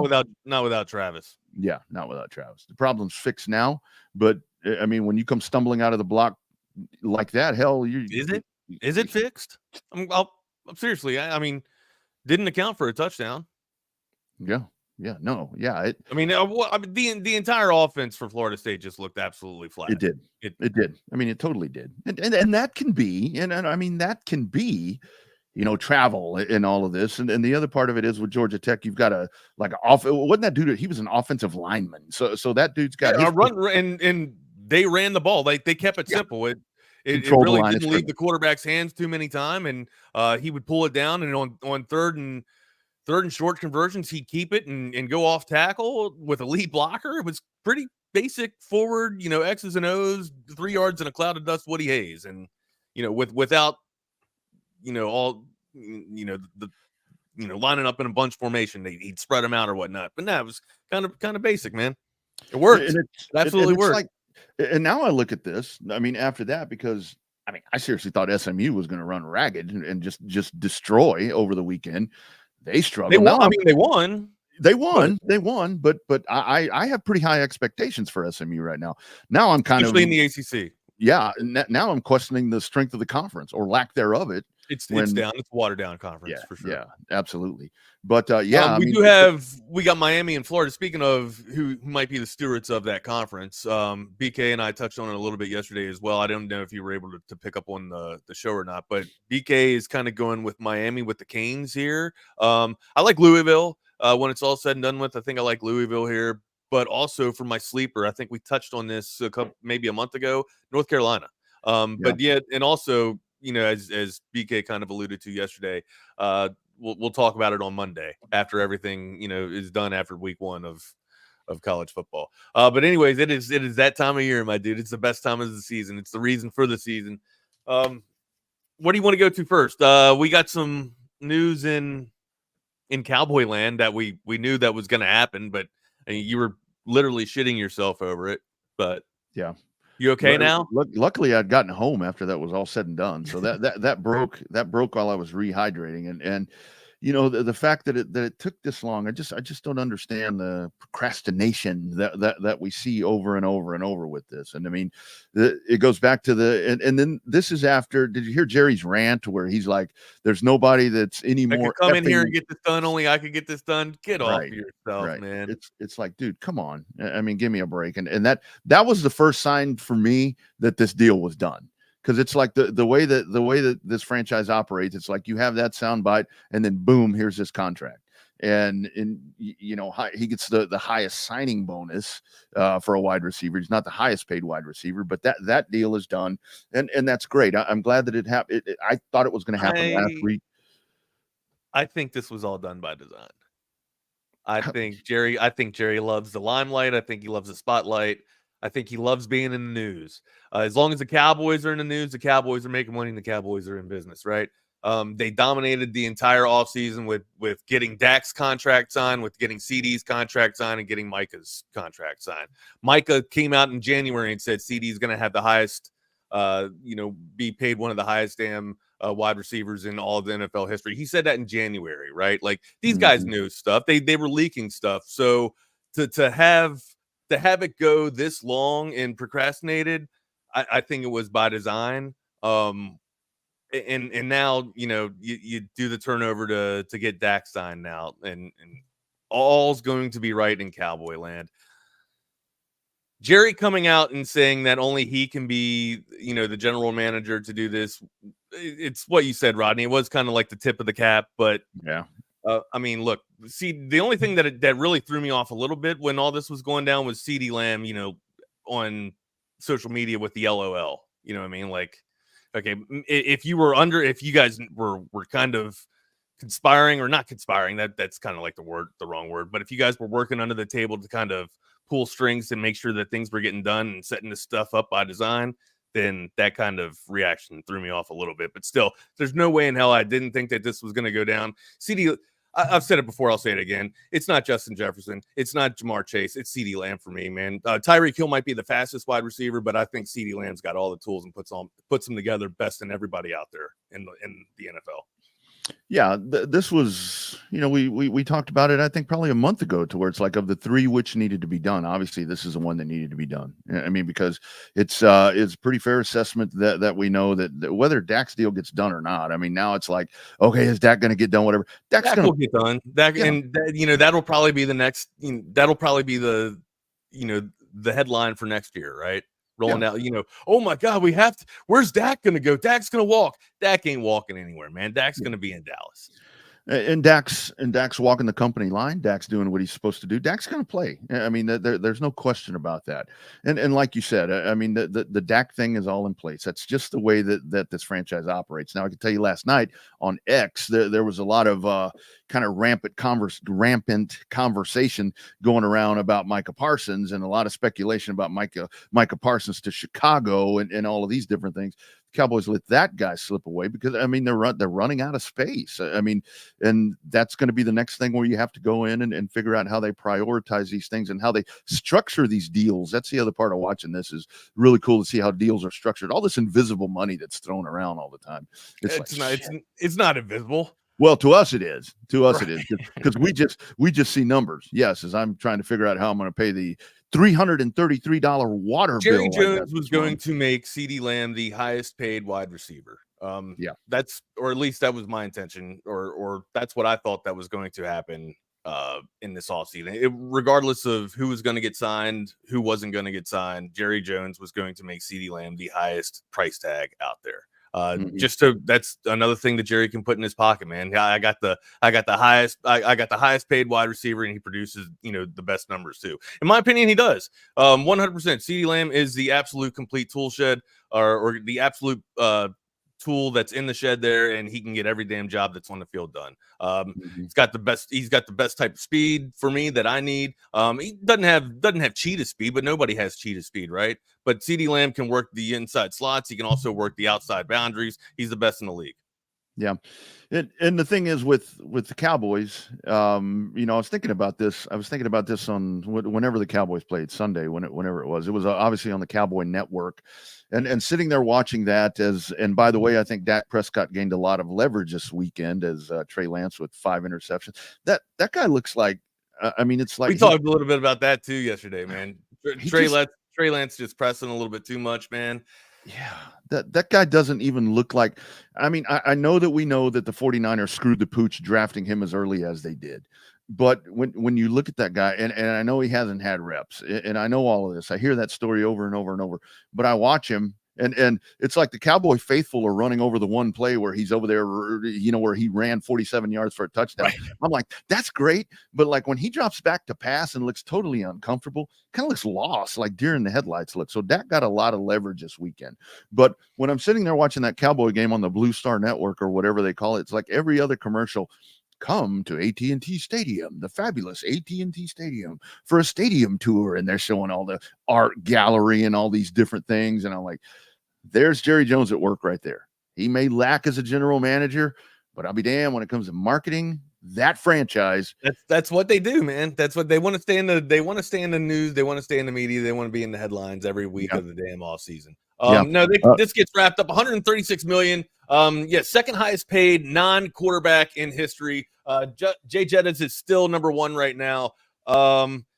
Look, 38 million signing bonus as well, largest ever given to a wide receiver, and 100 million guaranteed per source. That's what is leaked out there on ESPN.com. Make sure you guys check out the rest of that article. Where do you put CeeDee Lamb in terms of best wide receiver for the Dallas Cowboys? Is he top 3, or is he already solidified himself is better than Michael Irvin or Des Bryant? All time, I think right now he's flirting. All right, we'll say best to wear the double eights. Oh, the 88s. He's on the heels there of Michael Irvin getting closer. I think Des Bryant. You got to have hardware, right? Yeah. That's the whole thing. That's the whole thing. And I think Dez's time, had Dez's catch been a catch and they got to play another game, Dez would probably have a little bit on him still. But you can't. I know the playoff wins and so forth aren't there, but you look at the performance that you've gotten from CeeDee Lamb since he's become a Cowboy. I got him over Dez, dude. I think I have him over Dez. I don't think I have him over Michael Irvin. No, not quite yet. Not quite yet. And you factor Drew Pearson in there as well. Drew Pearson, I think, but the bad thing for Drew Pearson is when we talk about Michael Irvin, if you look at Michael Irvin, he wasn't in this pass happy extravagant. Right. It was predicated off the run. Absolutely. Yeah. And honestly, for a good while, neither was Dez. But Dez had Romo, who would maneuver around and do all these theatrics to make plays. Yep. Yeah. But CeeDee Lamb is right there. His production has been invaluable to this franchise. And that's why the whole thought of them sitting here screwing around and waiting for this to happen, it's like, man, this could have been done in March. This could have been done in February. Yeah. But look, is it worth paying the extra money to be in the headlines? And that's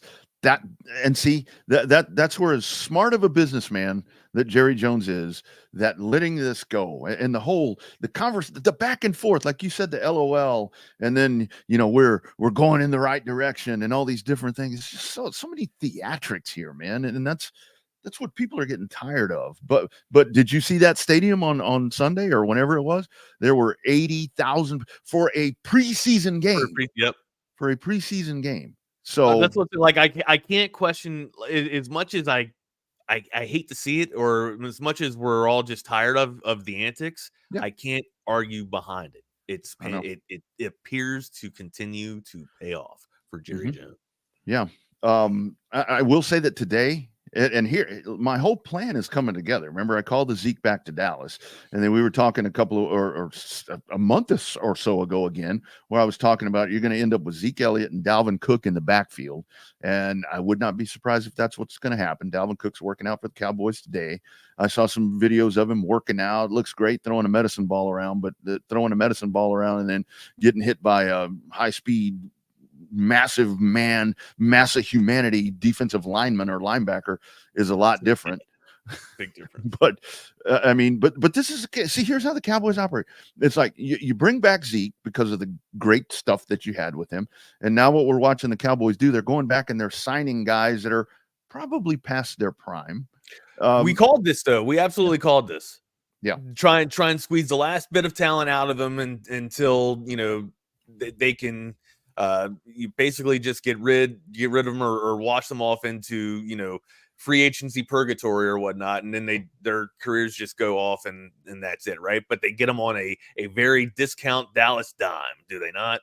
Yeah, and I mean, and that's what they're doing on the defensive line. They're bringing in another dude that he played for the Ravens. His name escapes me at the moment, but he's been hurt for the last year and a half. They're bringing that guy in, probably sign him to a deal. So they're definitely stacking the players, adding their depth, which is going to be a very situational defense over there. But the Dalvin Cook thing, Zeke and Dalvin Cook. I mean, I'm not totally against it at this point. I am afraid, Wags, that our man, the deuce is loose.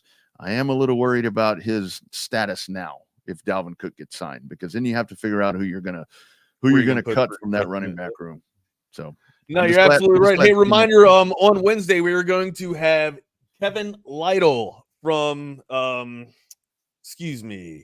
Kevin Lytle from the Coloradian. I think I said that correctly. The Coloradoan, right? Am I putting too many vowels into that? Colorado. Is it Coloradan or Coloradoan? I don't know. I'll get the damn. Coloradian. I think I'm adding another damn vowel. There you go. So I wonder, you said Kevin Lytle, right, is his name. I wonder, we're going to have to ask him. I don't know. I could probably find this out. No relation to Kevin that covers the Statesman. No, there's another one. There was a running back for the Broncos way back in the 70s named Rob Lytle. That used to play for Denver back when the Orange Crush defense. Have to ask him if he's related to Rob Lytle. I could be wrong in thinking that, but I'm pretty clear-headed right now, Wags. Now that I got all them toxins out of my ass. Coloradoan. There it is. Coloradoan. Oof. I got it right. I knew it only took me 5 times, but we got it. See, Texan is just easier. I'm a Texan. It just flows off the tongue. It's just easier. I'm a Texan. All right, what else you want to get into, my dude? We got some Sark sound that we need to hear from too.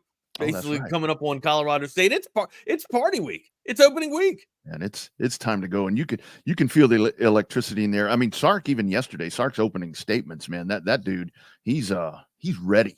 He is ready to go. You can tell it's game week when you go to HEB. You know what I mean? Like like all the people that are working at HEB are all popping. They got the damn, the drums are beating to the damn the marching music and everything like that. Everybody is wearing their burnt orange HEB colors already. It doesn't go to the red anymore. It goes back to orange, the burnt orange. It's fantastic, Rodney. I love it. Yeah, that's what I love on the weekends when you go to HEB during football season. You'll have that, and then on Sunday you go in and you'll have folks in Cowboy gear, or Chiefs gear, whatever their team is. That's where this gets to be so much fun around here, and there's definitely electric. Hell, the high school football season starts on Thursday, I guess. So all of that's firing off. Man, I'm not doing a game this week. That's gonna be weird for me not calling a high school game. It's gonna be like, I'm not gonna mind it. I'll be honest with you. I am not gonna mind. Get yourself a nice little break. Yeah, get a little break. Selected games this year. Whether you're watching college football or you're watching professional football, you got to do it with audio-visual consultations. 512-255-8678. They're the very best in the business. And hell, instead of listening to me tell you about it, I want you to listen to Tom and all the crew tell you about it themselves. Let me get it to you. Well, I had it. Hold on 1 second. Oh, no. I don't know where it went. Anyways, hey, 512-255-8678. That's avconsultations.com. For the past 35 years, been setting the standard in audiovisual automation, man, since 1988. So make sure you give them a call, 512-255-8678. And go to the website at avconsultations.com. See that gallery of projects that they've done over the past 35 years, and maybe you'll get an idea of what you want. You're going to have your perfect and optimal viewing setting if you want to watch NFL football and college football all together at the same time. Just hit them up, 512-255-8678. That's avconsultations.com. That's right. And with Texas football kicking off on Saturday over at the stadium, of course, that will also begin the Texas Sports Unfiltered free luncheons and so forth happening out at Covert BK. That's going to be on Friday. Of course, Bucky and BK will broadcast live from there. Lifetime Longhorns at these events and so forth, and really, really good food. Bring your friends out, bring your family, bring your office out. Come see TSU and all the great folks at Covert Bee Cave. Here is a word from our friends at Covert Bee Cave. They treat you like family. My husband and I have bought several vehicles from the Coverts over the years, and it's always just been easy and effortless. By the time we walk into the dealership, paperwork's ready and we're ready to buy. I walked in, literally signed a couple of things, and I was 10 minutes in and out. They just take care of everything. I personally feel like people took care of me. I feel like as they're taking care of me, if they take care of other people that I know, it's just that much of a plus. Covert, born and raised in Austin, where you are always treated like family. That's right. Nobody beats a Covert deal. Not now, not ever. Good stuff.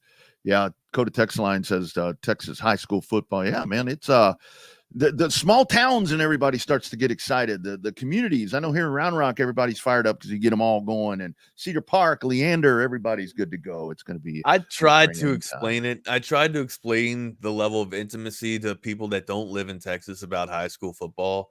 And so what? It's like on the movies. That's all they kept saying. I was like, yeah, man.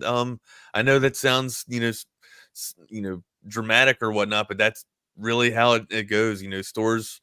Stores kind of close a little bit earlier, so that they can get to the damn games and whatnot. And everybody's wearing colors, man. Everybody's wearing the school colors. And they all show out. They stay for the band too, which is crazy. Yeah.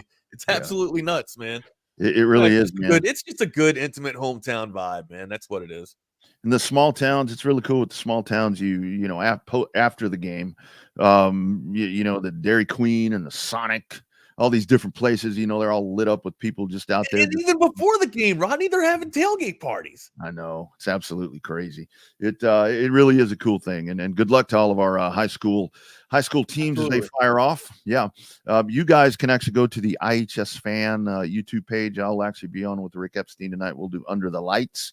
So you can check that out. I think it's going to be on my Facebook feed as well. So check that out. We'll break a little bit of stuff down for you. Under the lights. Under the lights. Under the lights. All right, my brother. Where do you want to go next? The other part here, NFL rosters need to be cut down to 53 by 4:00 Eastern today. So I suspect something that's going to be really cool to watch, I think, here in the next 48 to 72 hours is transactions that may happen, because this is where it gets to be quite a chess game, I think, because as you trim that roster down and then as players become available, I mean, you might see somebody that, hey, that's a good fit for us. And then this is where, as a general manager, it gets it's where you earn your paycheck right here, or earn your stock or whatever they get, because this is where I'm ready to get the business shit out of the way. Let's get all this done and let's play. That's why I'm excited about high school and college, because it's go time.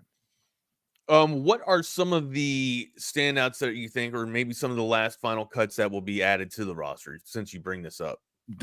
I think this is where it's going to be really interesting to watch the quarterbacks, because like we talked about with the influx of younger quarterbacks and all the Taylor Heineke's and all the different guys that we've talked about that maybe could have been trade bait at some time, if an organization hasn't been able to offer that up in a trade somehow, if they cut them loose, I think we might see some. Obviously, it's not going to be spectacular names, but I think we might see some quarterback names. The Broncos move away from Tim Patrick.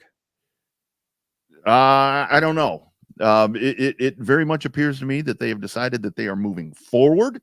So it could be. That they got rid of Tim Patrick. Like, are you shocked to see that they weren't bringing him back? Because he kind of was productive over the past couple of seasons. I'm not surprised. I'm not surprised, especially in the fact that Bo Nix is their quarterback. That Bo Nix is a determined starter. That's their path. They're not looking. They're not worried about having an insurance plan, so to speak. They're worried about moving forward. If it works out, it works out. If it doesn't, it doesn't. Then you figure out what you do at that point. So, and again, this is Sean Payton. Sean Payton's found his guy, and he's decided it's time to go. No, for sure. I just, I think Tim Patrick would have been an added, an extra addition piece to that wide receiver room, moving forward. But maybe, I don't know, maybe the injuries have stacked up and he's lost a step. And I thought he'd go pretty well with Judy and Sutton, but I don't know. I guess like you just said, Sean Payton's found their dudes, and maybe they have another piece that they're eyeing up that's coming out of their wide receiver room that I'm just not onto right now. Yeah. I think the other part of it is, I mean, we're kind of at the point right now to where, some of these back to the quarterback battles, to where it's like some starters haven't been named. I think here in the next 4 to 5 days, we like Pittsburgh. I mean, if it's going to be Russ, we will know for sure it's going to be Russ, and so forth, to where all of that's decided. I like that there's a gap between the end of preseason and the start of the regular season, that you have a little bit of time, right? Especially like in the CD thing, where you can get him in there, get him acclimated. I know he's been working out. I know he knows the playbook and all that, but get him in there and let him get back into rhythm. So I think, based off of what I saw, Russ didn't look bad. I didn't like the fact that Russ was taking sacks, but now Russ with the calf injury, that gives me a little bit of caution here. If I know Arthur Smith, or if I think I know Arthur Smith, Russell Wilson's getting the job. End of the day, I'm pretty sure that Tomlin makes it the ultimate final call, but I would like to think that Russell Wilson is going to get the starting job, even though I thought Fields was fantastic, with the tape that he was able to display in preseason. I can't really say fantastic. He had some hiccups too. I still think he brings more to that Pittsburgh Steelers offense than Russell Wilson does, or I would say that the ceiling is higher with Fields. I don't know if Fields has the higher floor than Russell Wilson, but I do know that the ceiling is higher with Fields, and maybe just in the first quarter of the season, Tomlin and Arthur Smith are trying to just figure out how they can continue to grow the machine of the Pittsburgh Steelers. I would think you would want to do that with the optimal amount of continuity that you can get with your quarterback, and not having to make a change and go with the quarterback rolling him out immediately out of preseason, which I would roll with Justin Fields. I wouldn't look to make a change. If you think you're going to have to make a change down in the middle of the season, I think you're setting yourself up for failure, as a matter of fact. But I don't know. It's Arthur Smith, so we've already seen his crazy enigmatic mind start to work. So we'll question that bridge when we get there, my dude. I think with bringing these two guys into Pittsburgh, I think it was there was probably some sort of unwritten agreement when the Fields deal was made, to where it would be Russell that would be starting, unless something went awry with him. But so it's going to be an opportunity for Wilson to solidify himself in the job or play himself out of it. And I think that if he plays himself out of it, you saw Wilson play in Denver, right? Yes, I did. Okay. Yeah. All right. And I think he's in a tougher division now. He's going to have to be way more mobile, especially with the ends coming off of Cleveland and the ends coming off of Baltimore. He's going to have to be a lot more mobile, where he's going to be taking more than just 3 sacks a game. It's going to be that's why I think ultimately the Pittsburgh Steelers should go with Fields. Yeah, I totally agree. And it's going to be a situation where they're going to let Russ play himself out of the job, and when he plays himself out of the job, he's done. And I think I would forecast that if he's going to be done, he needs to be done. I mean, just done. I mean, he did a lot of great things, but it is very obvious, it seems like with him, that he's very much a system quarterback with Professor Pete Carroll, because it's like one of those things where you look at that whole scenario and it's like, okay, Pete Carroll's out of the picture here. The professor left. Here's Russ going somewhere else. Was still supposed to be at a pretty elite status, and that was horrible. It's just horrible. ESPN reporting that the New England Patriots have informed Bailey Zappi that he's going to be waived. So we had talked about him last week as well. Could he be? Where does he end up? I'll take him in New York. It's a good question. He might end up in Minnesota. Minnesota. I mean, I don't know. I don't think so. I don't know if you heard me yesterday. I think Mono Boy gets the Minnesota Vikings to 10 wins. He just might.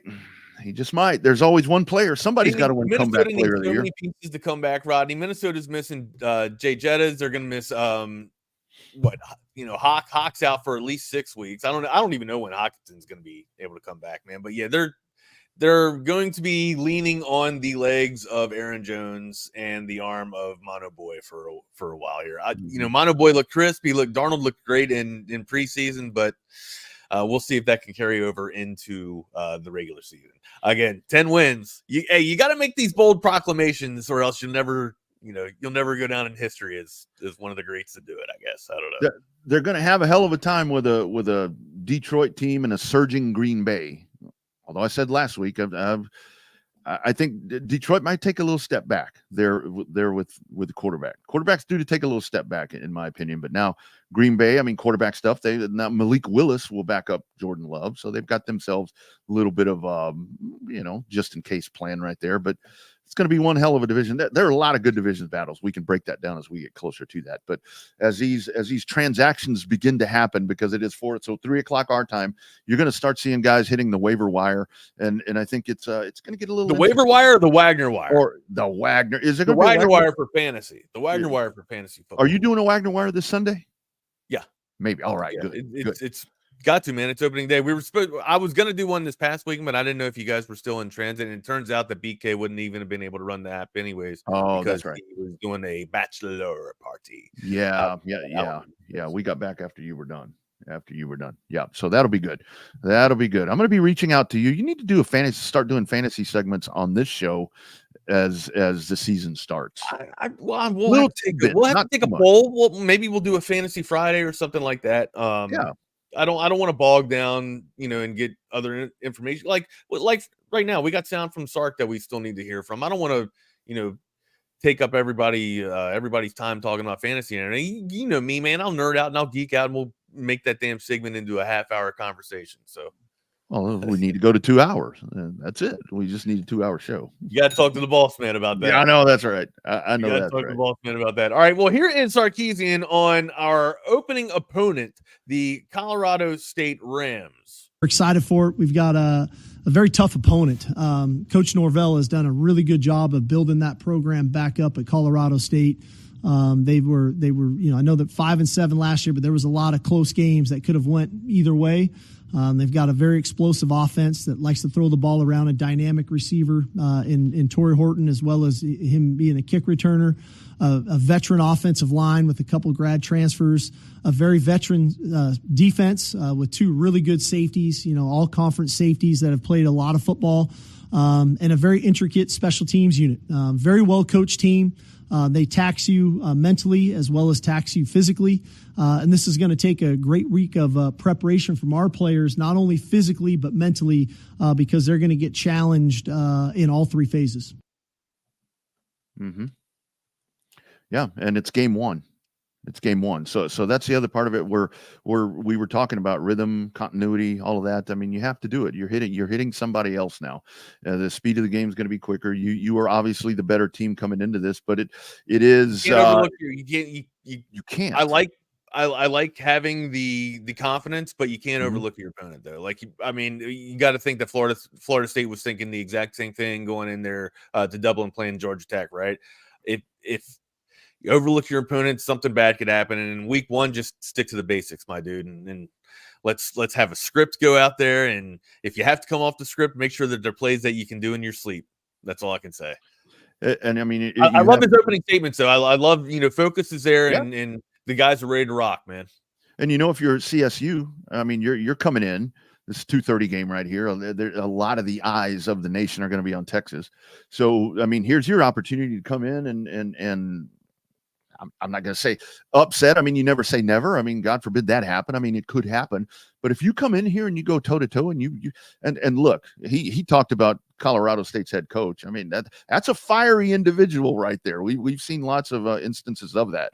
So that team is going to come in hitting on all cylinders, ready to go and ready to hit Texas in the mouth. We talked about it, man. We talk about it time and time. People get up for Texas, right? It don't matter where you're at. People get up for Texas. They absolutely do. Doesn't matter what kind of hand and arm signals they have. They're going to make sure that they throw horns down just because they know it gets in our head and whatnot. And it doesn't even matter. They just they're going to get up for Texas. Here is also Steve Sarkeesian talking about, the players being ready for the matchup and for the bout coming up this next week. We already alluded to it. Florida State kind of didn't show up. We're wondering if maybe that could happen to the players on the 40 acres. Here's Sarkeesian addressing that. Like I touched on this even when we got back from the Sugar Bowl last year. This is a very hungry football team, and they have worked extremely hard, and they have pushed one another. They've held each other accountable. They've picked each other up. They've been driven. They've been focused. And so now that here's their first op to take the field, I think our players just want to maximize it, and they want to go for it. But on the flip side, they also want to enjoy it. We only get so many opportunities to play in DKR in front of 100,000 people. It's not like it's an everyday occurrence for us. So it's exciting for us too. We're looking forward to it. Our players are looking forward to it as probably as much or more than the fans are, quite frankly. And so I think they're just excited. And part of that is controlling our emotions a little bit. This is an emotional game, right? And we want to play with emotion. We just don't want to get emotional, and because that's when we can get out of character. And that's something that we kind of have to harness, especially early in the ball game. Love everything that what Sark was saying there, especially about keeping your emotions intact, but also about enjoying the moment, right? Coming out, it's going to be opening day. You're not having the most formidable opponent, but you're going to have to, keep your emotions in check so that you can stay hungry and go out there and get this win. He said all the trifecta of the traits of the team that I needed to hear moving forward. I think we're going to be in good shape, Rodney. Yeah. All of the hard work that's gone into this program obviously comes to fruition now. And the goals that you have, the expectations, all of that is set in line. One, I love those expectations because this fan base is at a ultra level right now. That place is just going to be jammed. You're going to have electricity in that building that you haven't had in a long time, even though this is, Colorado State or whatever, but just based on the way last season ended, the turn with the program and what you think that this team can do this year. The other part of that, where he has that conversation right there, is I think the players are held in check and held accountable because as we've talked about depth throughout the offseason, there is so much depth right now to where if you're not doing your job, there's a guy in line ready to fill that spot. And I think that's something else to where they've coached these guys to that pressure's there, that the next guy wants your job, but to where the number one is ready to do his job at a mega level to keep it, because there are people that can take it and ready to take it. I think this team comes out. We've watched Texas in the past come out and they kind of stagger around, come out a little slow and all this other stuff. I think with the energy in the place and just from hearing Sark yesterday, if that's the team's demeanor right now, they are going to come out and they are going to be on fire on Saturday afternoon. Stay hungry, boys. Who is the player that you're most interested and anticipated to watch coming out in week one? I want to see Jaden Blue because it is his show now. Again, we talk about the opponent. This isn't Oklahoma. This isn't Alabama. This isn't Georgia. This isn't whoever. A&M. It's not some of those marquee games, but what we're talking about. It's the first game of the season, and it is solely your job now. You are the go-to guy. The other guy that was going to counter with you and be the 1-2 attack, he is no longer in the picture. It is all on you. The focus is you. We talked earlier, I think it was 2 weeks ago, where this guy's even projected to possibly lead the SEC in rushing. So the expectation and pressure is on him. And this is his first time to shine, or maybe not live up to the billing, but I think I think we're going to see what I'm expecting to see out of Jaden Blue. I don't have any questions or concerns for there. I don't even have any questions or concerns for the wide receiver room, but I'm curious to see what it's going to look like, right? I know what the backfield's going to look like, but I'm interested to see this wide receiver rotation. Here's Sarkeesian on this wide receiver rotation. From a receiver standpoint, time will tell, as we go. A lot of these guys are going to play. We're going to play a lot of receivers, especially early in the season. And finding that rhythm and that rapport, and especially that rotation of players as we go. But I definitely have the utmost confidence in all those guys. It's just finding the right rhythm. And naturally, there's certain guys that the ball finds them. I used to say this a lot about Devontae Smith when we had him. The ball would find Devontae. It wasn't like we had to design plays for him a lot of the times. There's other players that sometimes you have to design plays for them to make sure that they get their touch. And that every year kind of takes on a life of its own. And so that's something we're going to have to monitor early in the season of who's the ball find naturally, and then who do we have to make sure that we design a few things for early in games to make sure that they get involved and get their touches. Who is going to be our Devontae Smith? That's my question. Isaiah Bond, good sir. Yeah. Welcome to the 40 acres. Hopefully you are ready to put the wide receiver room on your shoulders here, because I'm sure, Sark mentioned the rotation of the wide receiver room, but I think when it's all said and done with, Isaiah Bond are the closest thing that we could possibly hope for our Devontae Smith that Sark was kind of referencing there. The ball always did seem to find Devontae Smith, right? I think Bond has that type of speed to get behind the defense and kind of stretch and get vertical, but also work the hashes as well. I think Bond is a complete package, and I'd like to see what this dude can do. I'm excited. Yeah. And I'm very excited, speak transfers. I mean, with Isaiah Bond, defense, I'm so on edge to see Andrew Makuba and Trey. They're going to be tested this week, man. I know that right there, to watch those two guys and the impact that they're going to have.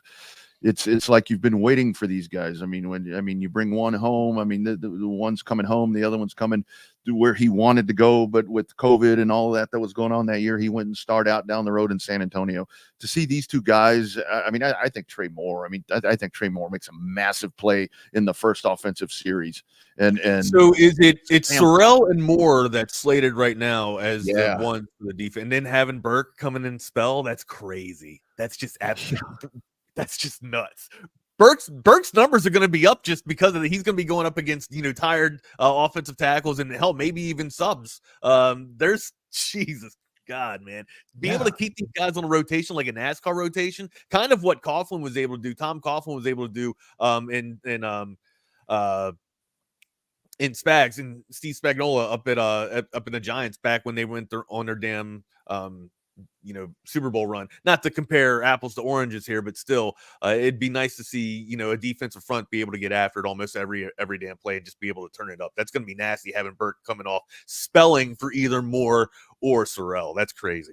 I know, and that's where with the receiver room and even with the running back room. I'm talking about Jaden Blue, but I want to see these other guys work in game conditions because here's your good test, and I think that's where somebody solidifies to be the next guy behind Jaden Blue. I'm interested to see the tight end rotation because you've got. Obviously, there's a lot of questions. There's a lot of questions that we have for turnover. Real quick though, you mentioned our secondary is going to be tested. Troy Horton is a formidable wide receiver for the Rams there. Colorado State does have themselves a nice little diva, or I would say a dime or a dime in the rough, or a diamond in the rough, so to speak. I'm getting my words all kind of tangled here, but anyways, he can play. He can ball, man. Here is Sarkeesian on Troy Horton.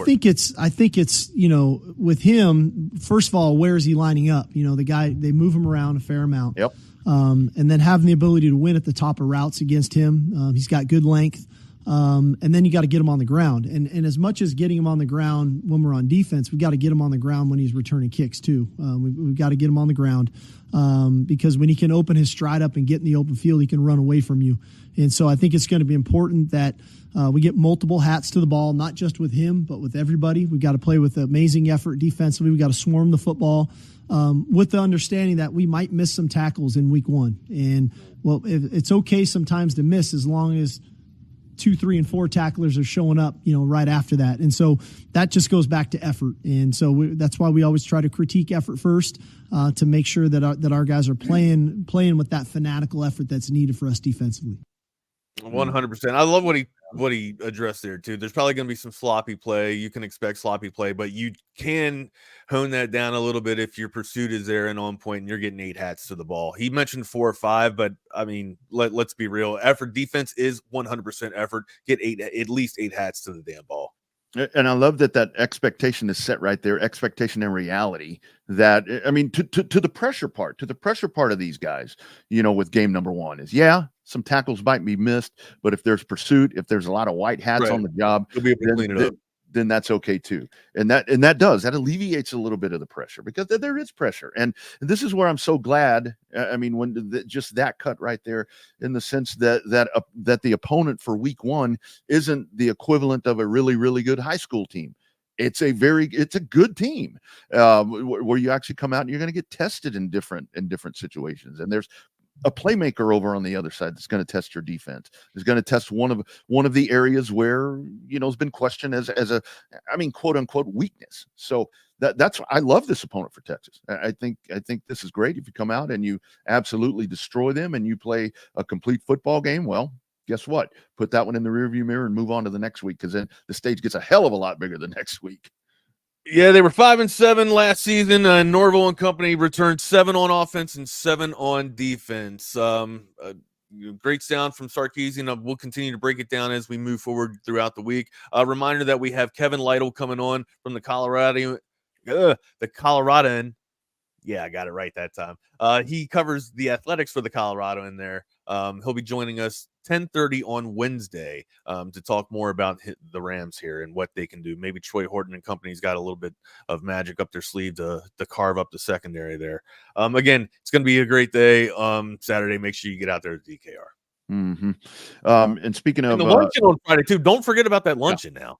Covert Bee Cave, going out there and get yourself some good grub. Speaking of future opponents, you may have a distracted opponent in week 2 because the formal notice of allegations, I guess, over to Michigan. And I'm seeing a lot of different scenarios there where they're talking about seasons being vacated and national championships being vacated and all these different things. It's like, ooh, man, shit hitting the fan with all that mess. Well, hopefully it's distracting him and not, giving them bulletin board material. So we don't need to get the beast any madder than what it has to be. That's for sure. Great timing for a distraction. And the thing about it is, it seems like in betting odds and different scenarios and so forth, Michigan seems to be losing a little steam. So that talking about poking the beast right there, there's a lot that might be poking the beast over in Ann Arbor right now. Good stuff today, my dude. Good stuff. Glad to have you back. Good to be back, man.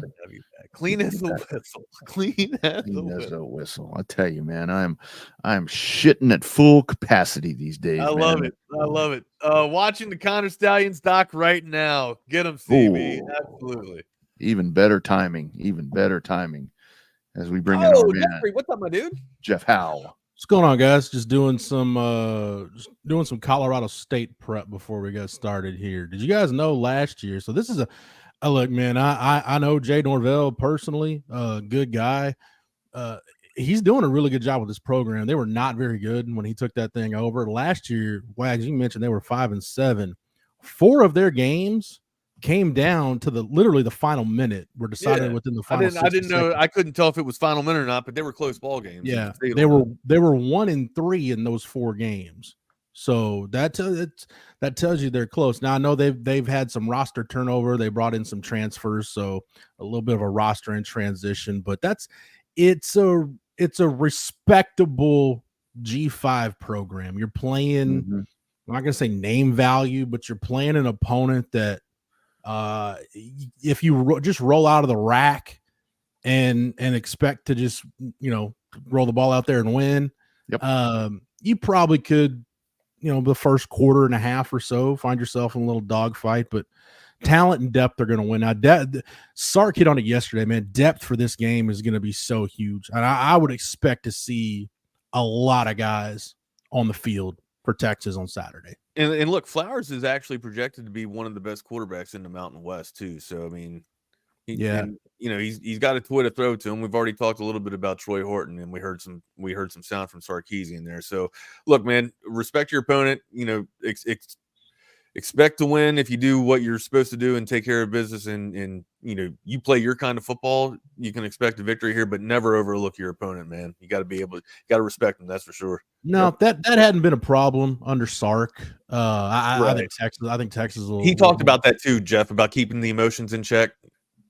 Yeah, and you mentioned him. Well, Torrey Horton's going to be an NFL player. He's a really good receiver, 6'3", 185, really productive guy. So, they've got some aspects of that team where they can. It's going to be a lot like Rice last year. They're a team that's going to kind of flirt with bowl eligibility.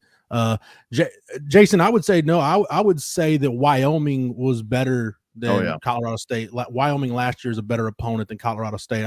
I'd compare Colorado State. Stylistically, they're very different from Rice, but in terms of the caliber of talent you're going to play, It's pretty similar to Rice. I mean, Torrey Horton, is Torrey Horton comparable to a guy like Luke McCaffrey that Texas saw last year?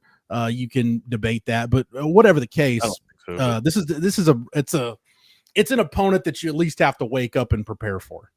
Mm-hmm. I would also say that our secondary is a lot better than. Well, I say that, and I haven't even seen him play yet. So, well, you get a good test. Yeah, that'll be a challenge, though. Yeah, it'll be good for the secondary. You look at the first two games, man. This defense is going to get two very different tests. You're going to face an air raid team that they might try to run the ball more, but they didn't run it well at all last year. They were 125th in the country in rushing offense. And then the following week, you're going to face a team that they want to do nothing but run the ball, especially with an inexperienced quarterback and Donovan Edwards being one of the few, along with Leveland, probably the two most proven commodities they've got coming back on offense. They're going to want to pound the football next week. So you're going to go from playing probably definitely a lot of nickel, probably some dime, maybe some dollars/quarters personnel with 7 DBs on the field to, man, you might be a nickel or 40 personnel the whole game against Michigan. Very rarely are you going to need to go to dime personnel or God forbid, you shouldn't have to use these 7 defensive backs against Michigan. No, absolutely not. Hey, Jeff, while we're still here with you, CB, I was going to mention this to Wags. Sid Vicious, Sid Justice, Sid Psycho Sid, whatever Psycho Sid, moniker. Yeah. Oh, I tell you, these guys are falling like dominoes, man. Yeah. Heart problems, heart issues. Well, Sid, what it was. Sid was 63. He's from the last of those guys that wrestled during the territory days where guys would just go up and down the roads and you're in different towns. And when you're legitimately, 6'9" and 300 plus pounds, that's rough on the body, and it's not like a lot of those guys back now. Sid was kind of a workout fiend a little bit, but it's not like all those guys were living clean. I mean, you're getting by on, Was Luger a territory wrestler? Was Lex Luger a territory wrestler? Luger was, because Luger came in like the mid to late 80s, but he was with that look, man. He kind of got pushed up the cards and pushed up organizations. So he was with, I want to say Luger was maybe in Mid-South, but I know he was in Crockett and then WCW, and then you can follow his career from there. But, Jeff, I saw something yesterday. I think it was kind of on the heels of this with territories where it was Dwayne Johnson it was a picture of Dwayne Johnson when he was Flex Cavana, but he was Flex Cavana, I think, in the USWA. Yeah, kind of back in that time as well. So these guys stretch back a little ways into territory, some of them. Here's a fun fact. Would you like to know where The Rock had his WWF tryout match? What city that was? Sure. I'll take it. Corpus Christi. There you go. Little nugget. Sparkling city by the sea. The 361 coming into play there. Memorial Coliseum, I would assume. Probably double R. I'll take your word for it. What's up, Jordan? How we doing today, bud? Not too bad. Sorry, I was figuring out. I have a password for my 24/7 sports login that I just don't know what it is. And I got logged out of my current account, so I had to go figure that out and log back in. I can't find my account information either. I have it somewhere, but I can't find it. I got to get it. Yeah. Hey, I'll make you a deal, Jeff. You're gonna act like you weren't here. You get my 24/7 sports login. I get your EA Sports login. All right, I can do that. I can deal with that. I don't know now, because now it seems like I won't get the access I want. I don't know. Okay, I will say this, Wags, while I have you here. Sure. I have something you need to pass on to your bosses. Okay. Y'all talked about in the latest update, the roughing the punter, roughing the kicker stuff was going to get fixed. It's still happening, I feel like, at the same rate. You know what? Yours truly actually put that in there. Put that bug in there, made that bug an actual ticket, and I don't know why it hadn't been fixed yet. That was put in 2 months ago. So, hey, I'm not hating on you. I'm not hating on you. Thank you. That's been tested, my guy. Running up the ladder and relieved up the chain. Awesome. I will say y'all pissed me off, and y'all kind of nerfed end arounds and jet sweeps, just because if you have the Arizona playbook, that's like a third of the plays you call. And I'm not taking a receiver unless he's got 95 speed now. Come on now. So yeah, you don't do that. I gotta have it. But yeah, I don't know. Sorry for derailing y'all's wrestling talk. I had no idea The Rock started his career in Corpus Christi. It's probably a good thing he did, because we'd still be going. Yeah. Actually, Jordan, we've got when we get started, Jordan, we got some Oklahoma recruiting violations to discuss. So. Hell yeah, I'm so down. Also, hey Jeff, we never got to talk about the Saudis last week, by the way. Ooh, I was waiting for that. I was waiting for that. Yeah. I was going to mention that on Friday. I saw something on Friday after piggybacking off of you.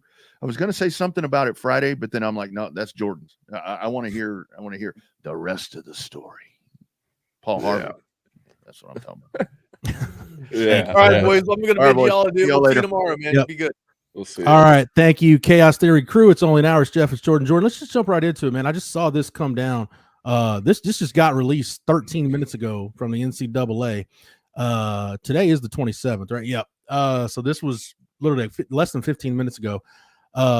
Recruiting violations. I'm reading this from the NCAA's website. Recruiting violations occurred in the Oklahoma football program when assistant coach DeMarco Murray impermissibly contacted prospects and their families prior to the permissible time period, according to an agreement released by the Division I Committee on Infractions. It talks about additional violations in track and field. It says Brent Venables, quote, violated head coach responsibility rules. Said the school, Murray, and the enforcement staff agreed that the violations in the football program occurred when Murray impermissibly contacted 17 prospects over 16 months, including 65 impermissible phone calls and 36 impermissible text messages. Murray indicated that he was not aware that a COVID-19 waiver of recruiting contact rules had expired. During the investigation, the enforcement staff determined that the school had properly educated football coaches on the applicable recruiting rules and the timing of changes to them. So apparently, Jordan, the NCAA has not taken too kindly. Now, we know it's a toothless organization. They're getting more irrelevant by the minute, but they have not taken too kindly to, big or small, any kind of recruiting violations that it took place during the COVID non-contact period. Pete Thamel tweeted NCAA rules a 1-game suspension for Oklahoma football assistant DeMarco Murray, impermissible contact within 17 prospects over 16 months. You know, I wish the NCAA would give us some names and the stuff like this. Like, give us the names of the kids he was calling. Because, like, I want to see, like, was DeMarco breaking rules for just some 3-star? You know what I mean? Like, I'm curious. You know what I mean? Like, I don't know if I'm froze or if Jordan's froze. You hear me? Which one of us froze? I mean, I can hear you fine. Can you hear me? Okay. Yeah, I got you now. Yeah.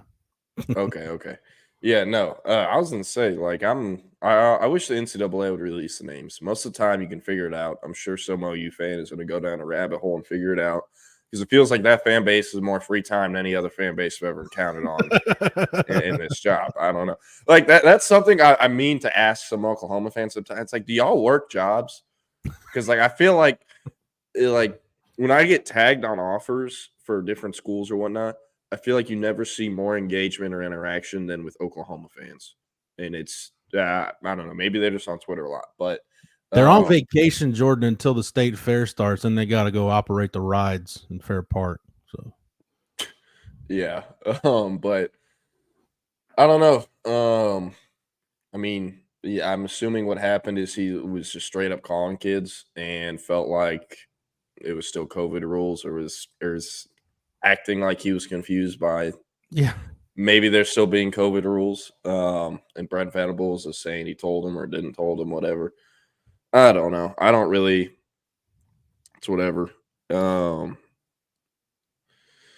Okay, so this is interesting. So this is what Oklahoma, and I'm reading this just as it's coming out. So Oklahoma gets 1 year probation, a $5,000 fine. As you mentioned, Pete Thamel said in this release, it says a 1-game suspension for DeMarco Murray. It's going to be served during the 2024 season. Dude, a former track coach got 4-year show cause reduction. How about this, Jordan? Reduction in men's track and field scholarships by 0.1. That's a self-imposed penalty by Oklahoma. You've also got This is one that I want to get your take on this. Prohibition against football staff calling the involved prospects during the May 29th to June 11th, 2022 period. And so I guess they basically can't. So these must be, I would guess that's younger prospects. I don't know, but it says a prohibition against football staff calling the involved prospects during the May 29th to June 11th, 2022 and April 15th to May 31st periods. That's a self-imposed ban.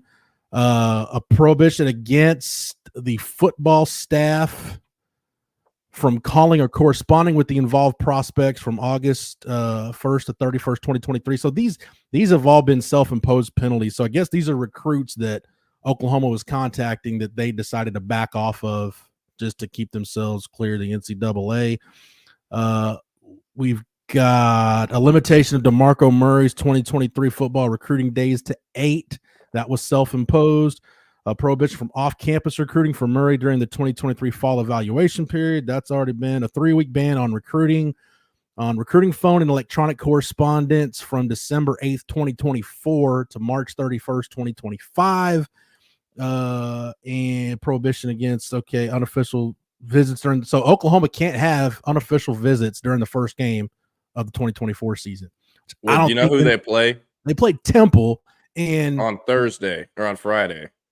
Yeah, they weren't going to have anyone at that game anyways. Okay, even if it was on Saturday, most of the big time prospects in this state, or just prospects period, most of them are going to A&M Notre Dame anyway. Yeah. So it doesn't, unless obviously you're committed somewhere. So no unofficial visits for the first game. Vacation of track team records, which is the dumbest thing. So so basically, there you go. There's Oklahoma's already served most of their penalties, but DeMarco Murray does get a 1-game suspension, and no unofficial visitors for the first game of 2024. Boo-hoo. I'm sure I don't know. I'm sure they were just going to fill that game with local in-state kids that weren't playing games that night. Yeah. I mean, it's Temple. Who cares? Yeah. And one thing that I think is interesting, Stan Drayton still coaching over at Temple, by the way, but this isn't just a game for Temple this year. This is a home and home that was scheduled. Oklahoma's playing in Philly next year. So I don't know. I thought that was curious because me and Colin are figuring out our Texas high school football schedule for this week. Mm-hmm. And I was like, what about OU on Saturday? And he's like, no, they're on Friday versus Temple or Thursday, whatever it is. And I was like, oh, okay. And I was like, was that like a back-to-back schedule or not, a back-to-back scheduling for them or whatever you want to call it? Home, yeah. And he was like, no, it's not just 1 year. They have to go to Philly next year. I was like, what? I feel like that never happens. Has Texas played UTSA at UTSA? No. In 08, they usually deals like that. You'll do a 2-for-1, 2 home games, and then it'll very rarely be a home and home. So I don't know if that's I don't know what Oklahoma's got with Temple, but typically it'll be a 2-for-1, 2 home games, and then you'll go visit them. Texas did that with UTEP, where they played UTEP so much in the last 15 years, I lose count, but it was basically a 2 Texas. UTEP came to Austin a couple of times. Texas went out to the Sun Bowl to play a game. I don't remember the UCF fertile recruiting grounds. You want to get a game out there in West Texas. Yeah. The UCF thing, I think that was a home and home because Texas had weird parts in the schedule where they were supposed to play Minnesota and Minnesota dropped out, and they had, Arkansas, they had to move some stuff around. But UCF was one. Texas went to Orlando, and so Fozzie said believe Texas did a 2-for-1 with UCF. I'll go back and look at that here in a minute because I want to say that was right. I thought it was a 2-for-1. I didn't think it was a home and home. But Texas went to Orlando in 2007. They had just opened that stadium that they keep building onto. They had just opened it. They just opened it. It was the first game in their new stadium, and Texas won that game. It was 35-32. It rained, so it was humid as hell, and you could tell Texas was just miserable. And Matt goes, "That's the last time I ever play a game when somebody's opening a stadium." And UCF had a pretty decent team at the time. Kevin Smith, their running back, was second, third round draft pick. But Yeah, Wyoming, I believe, was a 2-for-1. Jordan, when Texas went to Laramie in 2009. Trying to think. I think that might be the last one that they did, because they haven't. There's no plans to go to San Marcos. There's no plans to play a game in the Alamo Dome. Because why would Texas need to play a game in the Alamo Dome? Like it would be. Yeah, they used to go there every season. Yeah, you might as well just play a home game and just keep the revenue from a home game. Okay, so according to Wikipedia, it was a home and home. So Winsipedia. Oh, Winsipedia, my bad. Winsipedia is a much more reliable source than Wikipedia. No, it is. But yeah, that's really weird. I would assume, though, Jordan, the really, really long answer to your inquiry, I would assume OU and Temple are doing a 2-for-1 if OU is still in Philly.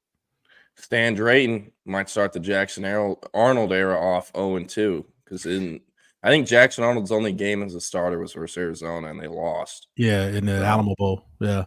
You know what's interesting, though? OU can't have unofficial visitors on Friday, but they were probably going to get more recruiting juice out of going to Philly to play Temple anyway. I don't know. I think it's lining up perfectly for Stan Drayton to get this thing over the mountain. He's like, Jeff Choate, don't worry. I got the rest of us former Texas assistants. We're starting off 1-0. Yeah. So anyway, there it is. Some OU recruiting violations talk in football to get us started. Jordan, what else, you got anything else that's top of mind for you? Because I do want to talk some Colorado State and some of Sark's press conference yesterday. So I know you and Nick. By the way, shout out to Nick Harris for filling in yesterday while I was out. Mondays are going to kind of be wonky for us. Just depends on what's going on that Monday and what the press conference schedule is. So things are changing a little bit. At 12:30, the Big 12 hasn't done a coaches teleconference in years, but the SEC does one. They do they have all the coaches on one kind of media availability.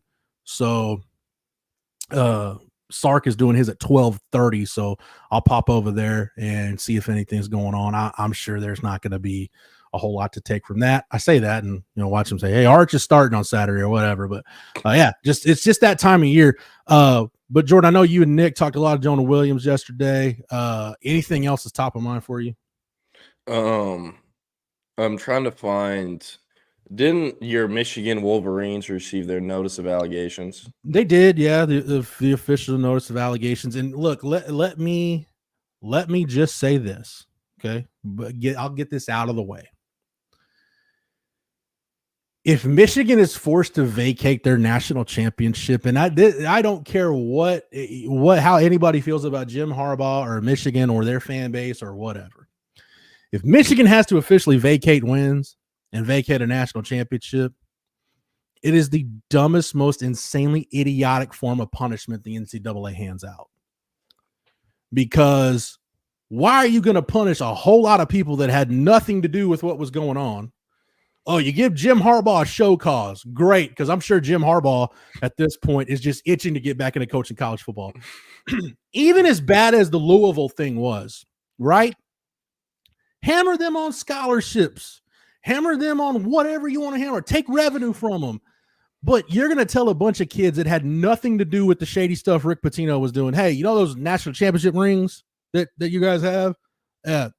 You might as well just throw them away because they don't exist anymore, because that banner that was hanging up in the rafters at the arena, it's coming down. It's like it never existed. That's stupid. Like, I have talked to guys that this is the one example that I have. I've talked to guys that played on the 88 Converse Judson team that lost a state championship game to Dallas Carter at Texas Stadium. Like, they played the game and they lost. And yes, Judson technically has a state championship by way of a 1-0 forfeit because Carter had to vacate the title. There's a lot of those Judson kids that, okay, they have a state championship, but it's not like they're going around bragging about it. Like, well, we played Carter and lost. Like, you can't take away that sting of losing the state championship game. That's not a consolation prize. And for Carter, it's like, take it away, do whatever you want. They won a state championship. Those kids went out there and won a state championship. Now, you can get into the nitty gritty of changing grades and all that. That's drama for another day. But I just think vacating wins is the dumbest most ignorant form of punishment the NCAA can hand down. Yeah.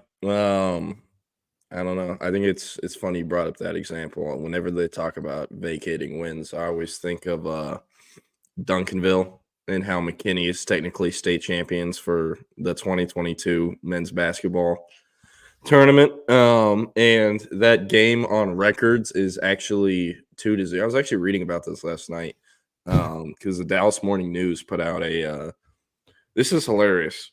And I never want to be involved in drama or anything like that.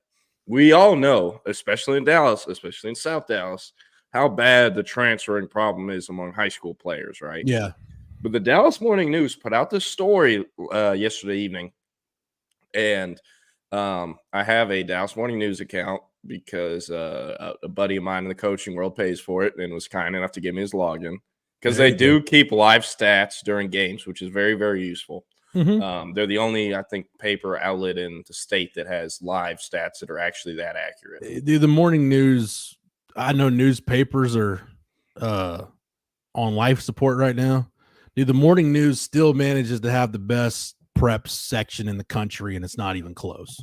Yeah, no, it's not. But anyways, the article is about how UIL is basically like, look, y'all, we know this transfer stuff is a problem. We don't know what we're gonna do. And then it's like quotes from a bunch of random high school coaches. Yeah. But like Reginald Samples isn't getting asked questions, but like y'all interviewed Claude Mathis, and Claude Mathis is like, yeah, the transferring stuff is a problem. It's like, I'm not saying, like, look, I get it, and I have no problem with it. I understand it. I understand why kids move around and stuff. But like, that's like, do you go interview Jim Harbaugh about how there's cheating problems in college football? No. Yeah. And like there are a few other coaches that also got interviewed on there. I'm not just trying to take it out on Mathis. There's a lot of other Dallas area coaches where I was like, okay, I get it, I understand it, but like I don't know how they enforce it because there's so many loopholes and ways around it now. And I mean that's even what a lot of coaches were saying, and the UIL people they had comments from. But they had the Duncanville 2022 boys state basketball team. It was like a story on them linked in that same story. And it was just talking about how with Anthony Black, do you actually know the details of how that went down with UIL? No, but it's not all the granular details. Anyways, he was at Capel, moves to Duncanville. Oh, yeah, the gist of it, yeah. PV, the head coach at Duncanville, married his mom. They're married. So PV is his stepdad. And PV had been in his life for several years as his mom's boyfriend or whatever, right? Mm-hmm. So they had a relationship. They get married.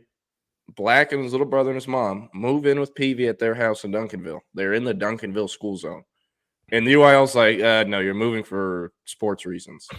Not because your mom just married the head basketball coach at Duncanville. So he gets suspended. They obviously fight it. They go to a court, and the court tells them, hey, the UIL can't enforce this. Like, we're telling you, you're free to play. Like, yes, it might be suspending you, but you're free to play because this is going to get lifted later on. He's like, all right, cool. He plays several games, plays in the state tournament. The UIL, when they're done with their case, comes back and says, yeah, well, we never cleared him to play. That was the court. It's still against our rules. So that being said, he's ineligible. So every win Duncanville had, win or loss with him, that's vacated. So y'all aren't state champs. McKinney is. And the official state championship basketball game from 2022 in the record book says McKinney 2 points, Duncanville 0. Yeah. And Westlake technically walks out with the third place bronze medal now because Duncanville lost that game. Oh, technically. Yeah. The other one too is SOC had to forfeit one of their state basketball championships, the 05 championship. And so San Antonio Sam Houston is technically the 4A boys state champion for the 04-05 season. Jordan, this isn't like hearsay. I sat in the Irwin Center on press row, and I watched Kevin Rogers and Darrell Arthur basically have a two-man dunk contest in the second half of that game. They won by like 40. Like it wasn't even close. The Duncanville McKinney game was the same way. I was also on press row watching Anthony Black and Ron Holland. Just like the game was over in warmups. Yeah. So I'm sure those McKinney kids are like, yeah, we're state champs. Like you don't walk around and my man Bevo Lance Jason made a great point. It'll be hard pulling a recall on all those championship hats and shirts. Like if you've got a Louisville 2013 men's basketball national championship shirt, what are you supposed to do? Like, well, you need to burn that. Like, no, if you're a Louisville alum, to hell with you, NCAA. Like I paid money. I went to that Final Four. I sat there and watched it. And I don't know, maybe you got, where was that? Was that in Atlanta? I don't know, maybe Atlanta, New Orleans, one of those southern cities where you can go have a good old time. Maybe they celebrated into the wee hours of the morning. You can't take that away. But dude, I hope Michigan's not forced to vacate wins. It's bad enough that you're at the point where like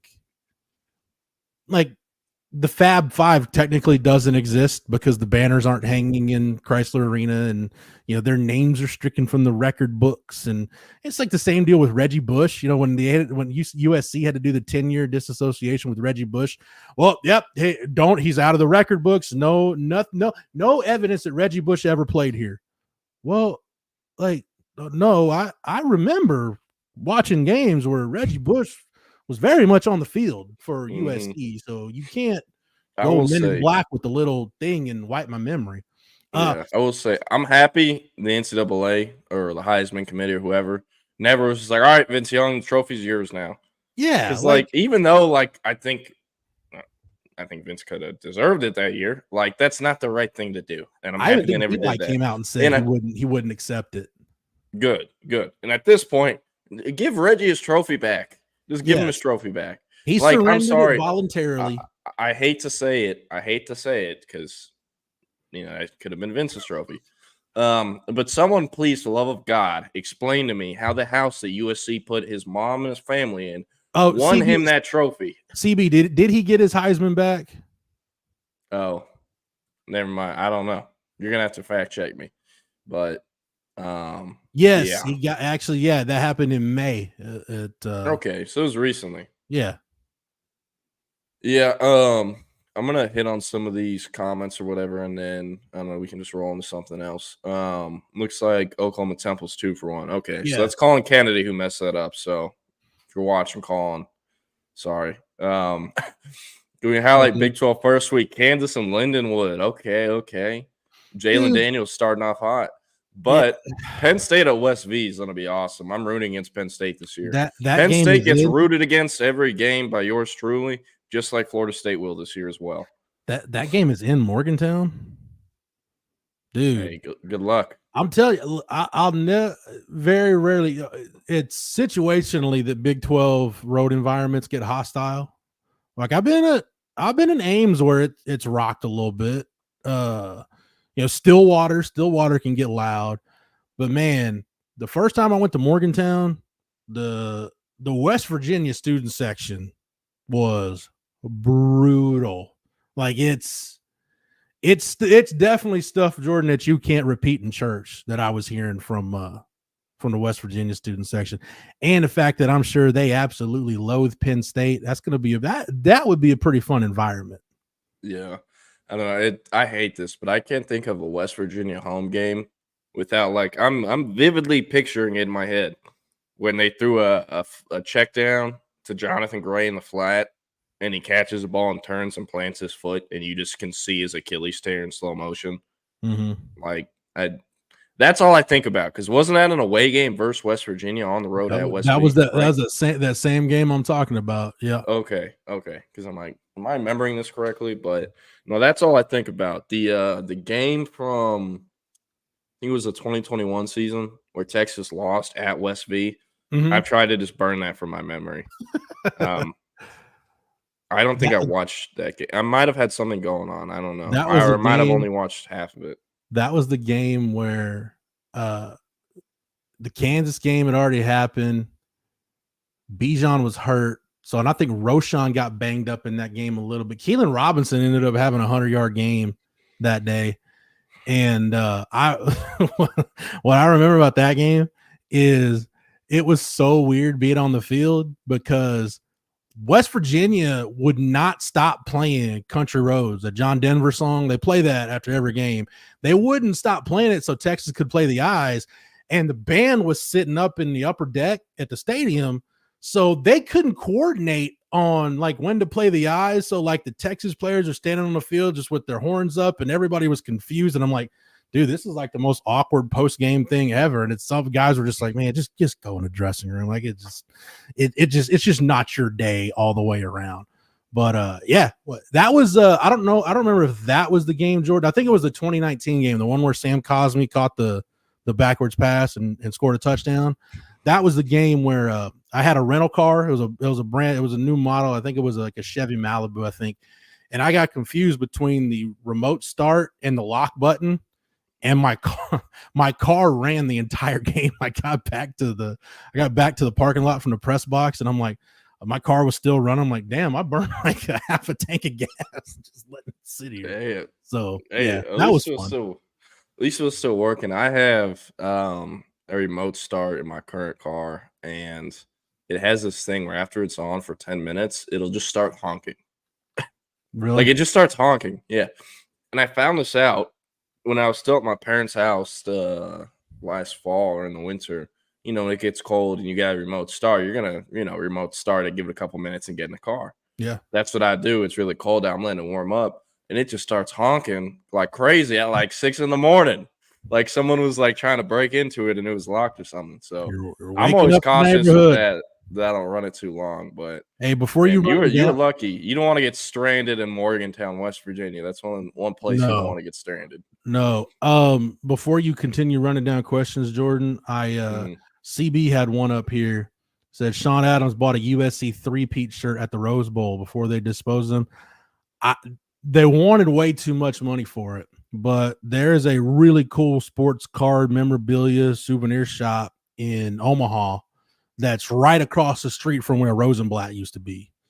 And like this is a place where the dude's got beard and ice chest, and like you walk into this place, want to look at baseball cards, he just hands you a beer. Like it's the best customer service. And they're like, thanks, man. This is awesome. He's like, yeah, well, I kind of get you drunk and then overcharge you for pieces of paper. They want. You're like, yeah. They want way too much money for it, but they had, because Texas played LSU in 2009 in the championship series. It got to a third game, and they had one. It wouldn't have fit me. I just kind of wanted it for a souvenir. It was a Texas 2009 baseball national championship shirt that said 7-time national champions. Like they had the shirts, and this guy ended up getting one, but he wanted like it was well over $100, and I was like, I don't want to spend $100 on a t-shirt that I'll, number one, never wear, and two, is just gonna sit in a cabinet. Like it's so I didn't. I probably should have bought it. I didn't. I kind of regret it, but that was the day. What I did buy there, I've got it over here. I don't want to go grab it.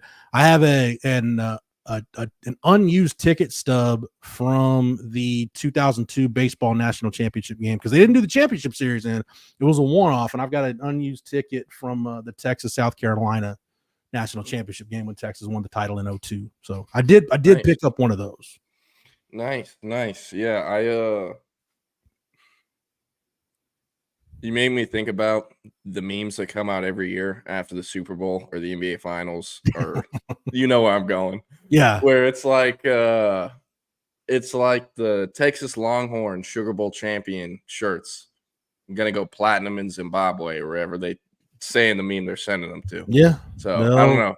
It's very, very easy, a layup meme, but it works 90% of the time, at least. There will be some kids somewhere in some country all the way across the world playing soccer or baseball or whatever, and they'll all be wearing, San Francisco 49ers Super Bowl champion shirts from this year.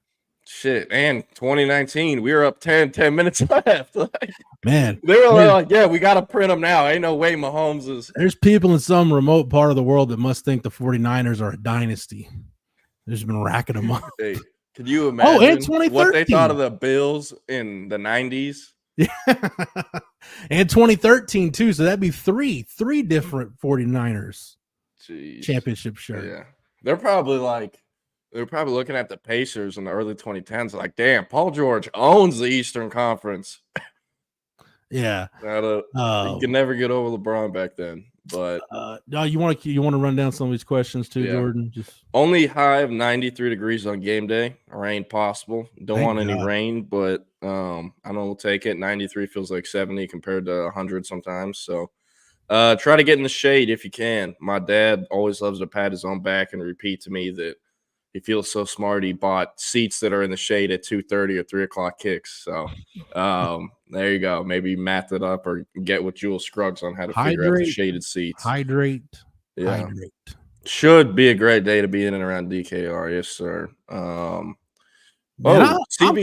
I'm kind of with Sark. Like Sark talked about it yesterday, just how much he loves college football Saturdays. And I remember I had been to college football games, but I remember the first college football game I went to was 1993, Rice at Texas. And dude, I was like 10, but I remember like it just felt different. And then like went to a couple Texas games in high school, but then like the first one I covered, it was a Baylor SMU game in 2003.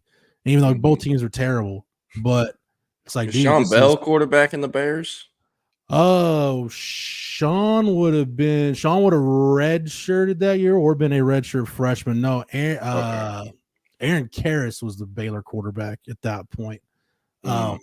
But anyway, yeah, it was it's just like you could just feel it just felt different, you know, and like bowl games or you go to some cool atmosphere. Like I love college football, man. I've always loved college football, and you know, good to go different places. I'm not going to Ann Arbor, which you know that's disappointing, but you know, going to the Coliseum, going to Notre Dame, even going to Ole Miss. Pretty much every road trip I've taken, other than the FedEx field trip for the Maryland game, it's been really cool to experience college football at a lot of different places. Yeah, and that road trip to Waco. Man, yeah, dude. I'm so glad people. I told a couple people that like when that stadium first got built, I'm like, y'all realize like it looks like the rim of a toilet bowl, like somebody put the seat down. Like, oh yeah, it does. I'm like, yeah, it does. When you drive by it, that's exactly what it looks like. Yeah, I don't know. Every time I drive by it, I'm in my head like, damn, the house that Austin, Novosad, and Torian York were supposed to build.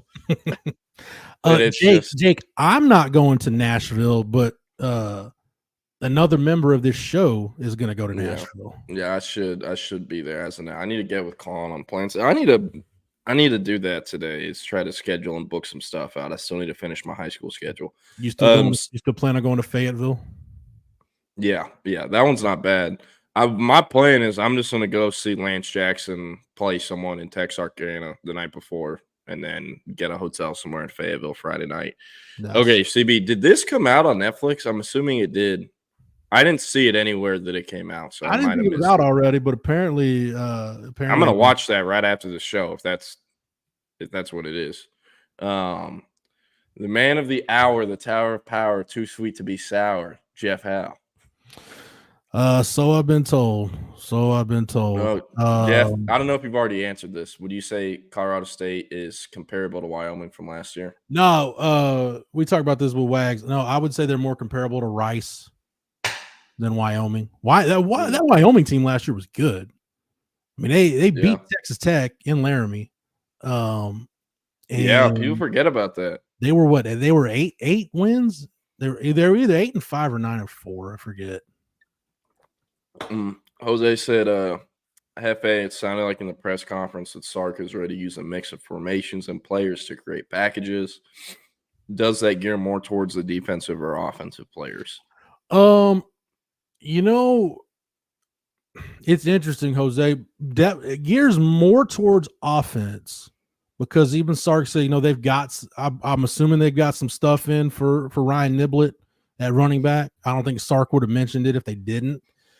And, you know, I had a column out yesterday, just kind of 5 thoughts I was thinking 5 days before the opener. Now I mentioned 12 personnel isn't going to go away because if you want to run the football, you know, Gunnar Helm is a proven blocker, but, you know, Amari Niblack doesn't need to like just be a dude that just rolls people off the ball to be effective. I mean, as much split zone as Texas runs that the tight end's involved with in the run game, then, you know, you just need to be able to just get in people's way and just kind of do your job. You don't have to be a dominant blocker. You don't have to be Andrew Beck or Jeff Swaim.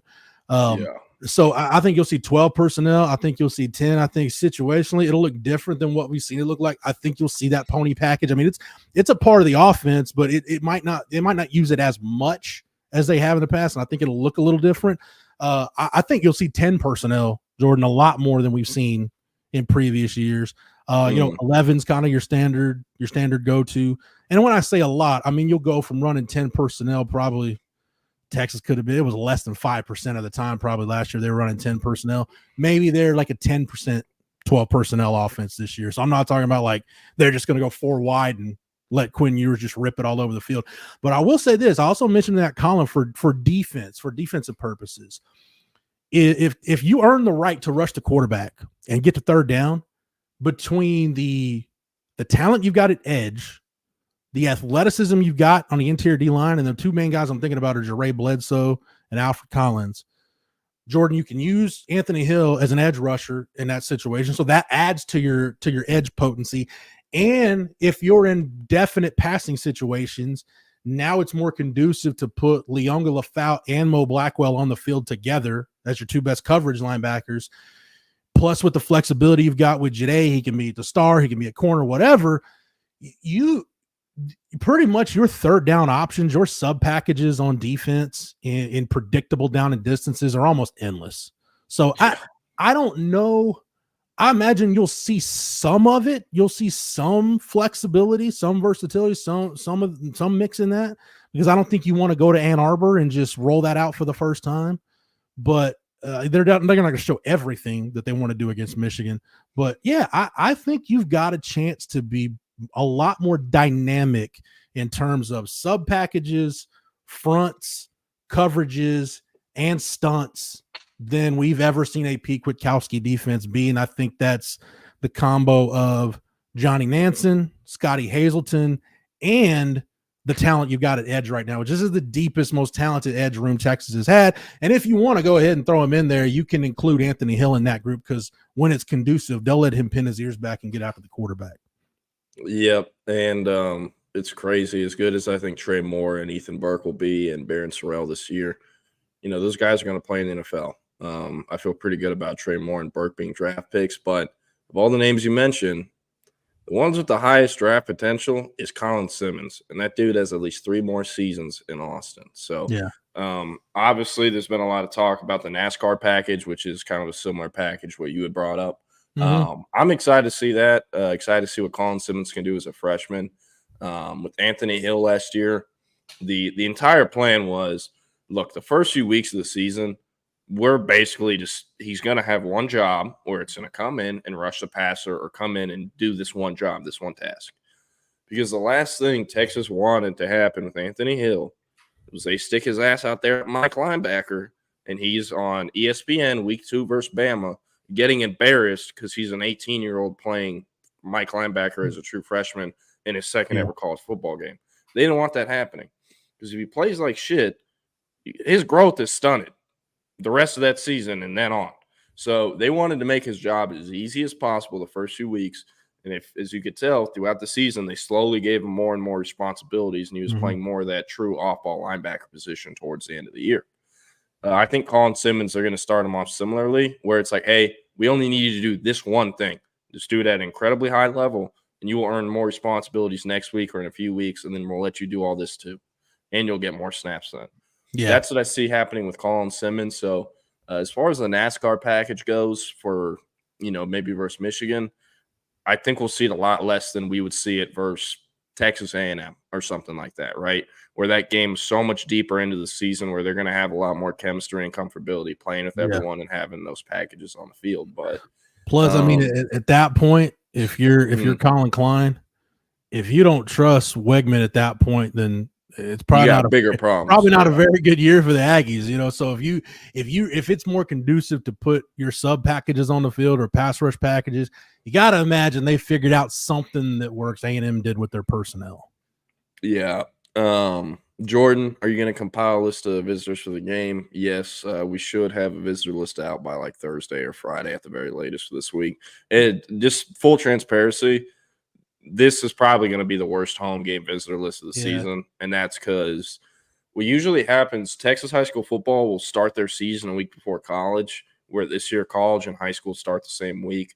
So I think that's throwing a wrench in a bit of things. And then also non-district is the first, 3 to 4 weeks of the high school season, depending on how big your district is. And non-district games you got to travel for a lot of the times and go outside your city or whatnot. So they're going to be limited in terms of how many kids can logistically actually make it to this game, even though it is a 2:30 kick. So while there might be some commits there, some other stuff, this visitor list will be pretty quiet compared to what they're going to bring in for Georgia or Mississippi State, other games like that. So Plus, I mean, I think for Sark and his staff, it's probably a good thing because as much as Sark with the 2:30 game, you still have plenty of time to visit with recruits. As much as Sark would like to chop it up with those guys, Jordan, you got to think, man, they might enjoy that win at dinner, and then probably late Saturday night they're on to Michigan. Yeah, and here's what CB's talking about. Trailman's rocking the Free Scotty shirt. This is straight vibes. Straight vibes. Can I just say that two NFL players right here, by the way, don't get it twisted. I don't care. We kept Jordan Washington as a 3-star. I can't wait till all these 3-stars get drafted that I was blowing the scouting team up about needs to be top 247, needs to be top 247. So when they get drafted in the franchise post, hey, we just drafted Jordan Washington, pick, 36. I'm going to quote tweet it with a screenshot of my text to Hudson Standish or someone else where it's like, hey, this is a draft pick in however many years. But anyways, I rest my case. By the way, somebody's asking, Beaver Lynch Jason was asking about Wyoming last year. Would I compare them to Colorado State? Wyoming was 9-4 last year. I forgot they won their bowl game, that Arizona Bowl out in Tucson. They beat Toledo. It was a 16-15 win. That's two pretty damn good G5 programs, Wyoming and Toledo. Now, Craig Bowl, their head coach, did retire after the season. But, yeah, that Wyoming team last year, Jordan, was really good. And that Wyoming team beat Colorado State by 9 points in Laramie last year. Hey, dub. Auburn made 04 National Championship rings. UCF claims a natty. Cough, Eric Henry. It's funny. There's actually the linebackers coach at Dallas South Oak Cliff was on that UCF national championship team. And I believe he wears the ring sometimes. If I'm not mistaken, I've seen. Yeah, it is Spence. Yeah. Another guy who played for Reggie Samples at Skyline. And Jason Todd, who's now head coach at SOC. So Todd was the linebackers coach in DC during that time. And Todd also coached them back at Lincoln. Yeah, it's interesting. Jason Todd was the defensive coordinator. That staff Reggie Samples had at Skyline was insane. Because Jason Todd was the defensive coordinator. Emmett Jones was the offensive coordinator. And you go out to practice, and those two guys were basically running practice. I mean, I go out there not that Coach Samples was absent, but I mean, he's sitting over in the golf cart. It's a Tuesday. He's good. That's how it's been at Duncanville last few years. Yeah. Because they hired I'm blanking on his name. Oh my God. Oh, Todd Peterman. You remember Todd Peterman? Yep. Duncanville hired Todd Peterman and was giving him a head coach's salary effectively for the last, I think he's been there the last 2 seasons. When the 2 years they have their state championships. And he was their OC, called their offense, and they changed their offense because Duncanville used to just run the ball a shit ton. And then they're like, oh, wait, we have a QB and this kid named Decorian Moore. Let's throw this ball. And that's what they did. And they won their first state championships. They finally got over the hump in North Shore. And a big part of that was Peterman, that offense. And you might know the Peterman name because Peterman was who actually won that state championship at DeSoto in 2016. The first one, DeSoto won. Yeah. Yes, in 2016. That wasn't Claude Mathis. That was Peterman. Now, Claude Mathis ended up back at DeSoto the next season, and that's a whole nother story. That's drama for another day, yeah. Yeah, Duncanville went out and got Peterman before the start of the 2022 season. And the 2020, the cycle between the 22 and 23 season, every school in Dallas was trying to get Peterman because he just saw the offense he brought into Duncanville.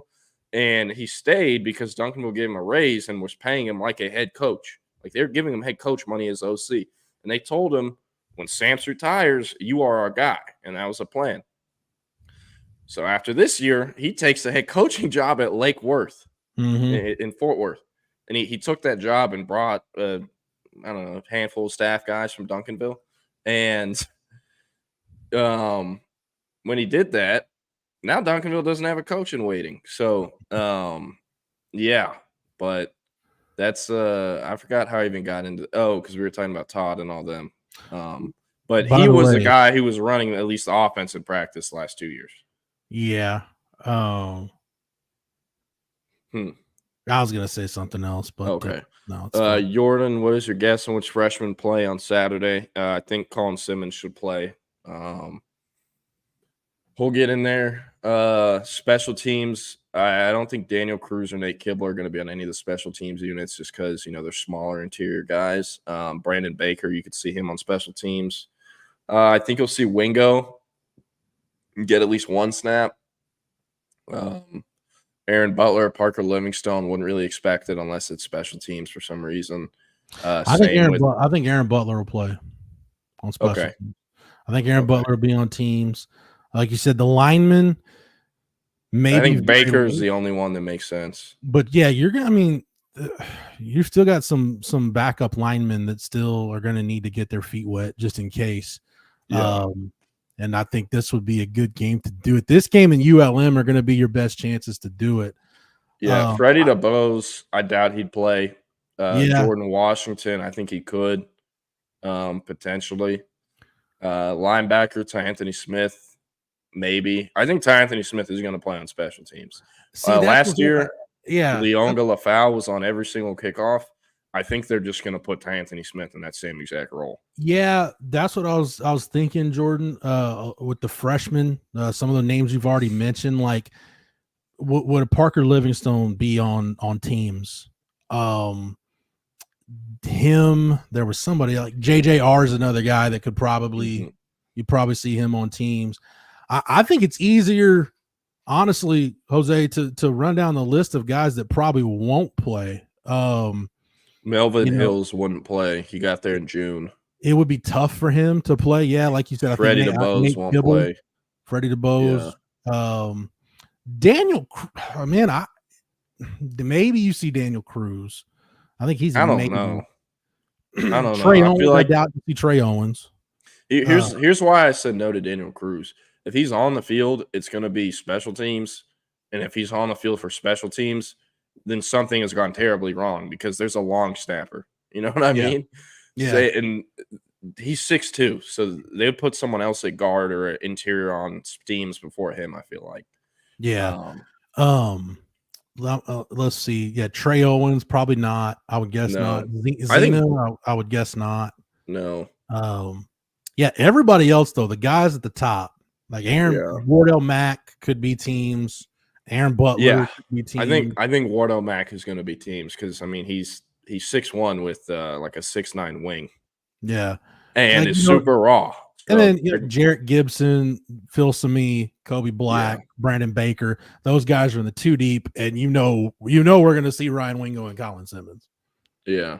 Hey, Antoine, ball. Good job. Almost no one knows Anthony Black played football at Capel. He was a demon. Super skinny, but a jump ball demon. Does it make me an old F that I actually remember Anthony Black's dad playing basketball at Baylor? No, that doesn't. I always forget that that's even a thing, too.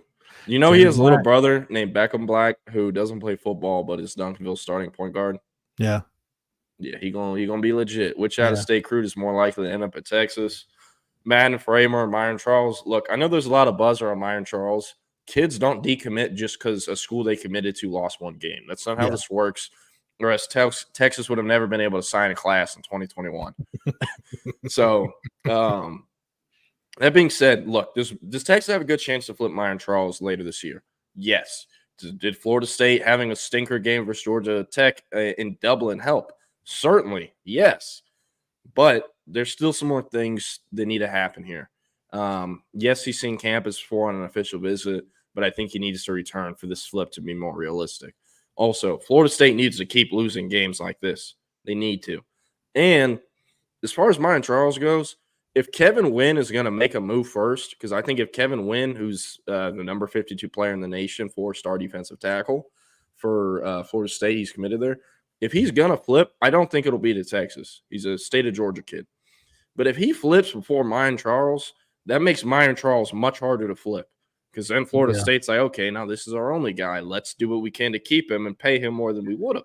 Yeah. So if you're Texas, you got to be very smart here with factoring in Kevin Wynn potentially flipping will affect you as well. Good or bad, Jordan, real quick on Myron Charles. Go ahead. Odell Haggins is the D-line coach at Florida State, has been there for – would it shock you if I told you Odell Haggins is only 57 years old? Yes. Like, it seems like he's been there for – and he has been there. He started out as the tight ends O-line coach in 1994. Wow. Yeah. Played for Bobby Bowden and then ended up coaching for Bobby Bowden. But nice. Odell Haggins has been there for a long time. He's not going to let any of his D-line commits go without a fight. So it's not going to be as simple as you lose one game and all these guys are flip candidates. Yeah. And then as far as Manfremo goes, there's like absolutely nothing new on him. Like, he keeps it very quiet. He does not talk to anyone outside of his family. He does not post on social media. You cannot get a hold of him. Yes, there are sources around him that can tell you info, but it's not new info because the kid doesn't talk to anyone. Yeah. So that being said, as far as Framo goes, still slightly leaning Notre Dame, but if it's not Notre Dame, I think it's Texas at this point. One, could he commit or decide? Who knows? But with him and how he's gone about his process, once he commits, it's over. So if he commits to Notre Dame, Texas is not flipping this kid unless Notre Dame has something crazy happens with them. So as far as to answer this question, who is more likely to end up at Texas, I'm going to go with Framo just because you don't have to flip him and you don't have to. I think for Myron Charles, Texas needs Florida State to keep struggling. For Manfremo, to get him, you don't really need anyone to struggle. You just need to get it over the mountain or whatever. Yeah. But yeah, what else we got here? Jordan, I saw Ben Duncan post to be at the game. That's what's up. Yeah, I need to go through and put my list together. I still haven't. I think it's probably a good week for the local kids to show up. Yeah. Oh, yeah. They usually – I remember I could find this text because we had moved Hudson over to scouting team by the time week 1 rolled around last year, I believe. And Jamal Fenner legitimately invited like 25 players from Manor to come visit this game. And like, I know Central Texas high school football very well. And I know all these kids very well. I'm like, okay, there's maybe one kid on here who could play Division I football, and it wouldn't be a Tech. Like, this is just him being a good guy, local favors. And I like that stuff. It's nice.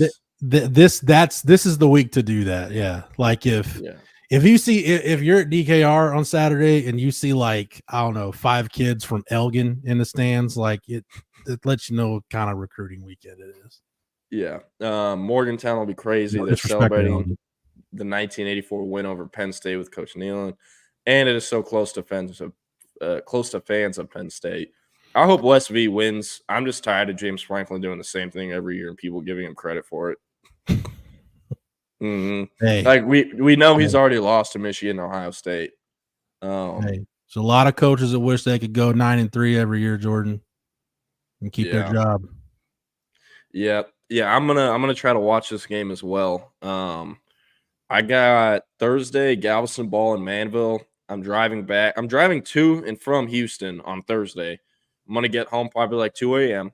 Jamie French has his commitment ceremony at 7:25 in the morning on Friday. And then we have our company call. And then I go see Saxon and Capel play in Dallas Friday night. And then Saturday I got Lancaster and North Crowley at 2 o'clock. Texas, Colorado State on the computer in the press box at 2:30, and Melissa versus Parkview or Parkway, whatever. It's an Arkansas school that has like 4 Power 5 commits on their team. They're playing Melissa at Melissa Stadium, so it should be a great weekend. I'm excited, and I'm excited to see Malik Murphy play. So yeah, I'm just waiting until people start comparing Malik Murphy to Joe Milton. It's bound to happen, and I'm going to say I called it. So, I would take Malik Murphy right now over Joe Milton. Okay. We'll get back to this. That's not me talking in jest. I would take Malik Murphy right now over Joe Milton. By the way, today's NFL cut down day. If the Patriots don't cut Joe Milton, well, you know what? I don't know. I didn't see how bad that injury to Jacoby Brissett was. The Patriots might have to keep. They might be stuck with Joe Milton now. Yeah, hey, maybe. Antoine, I don't know this kid. Sorry, I don't really pay attention to private school, high school football. Here's Jose talking about the shade. Okay. That's what I'm talking about. Bells at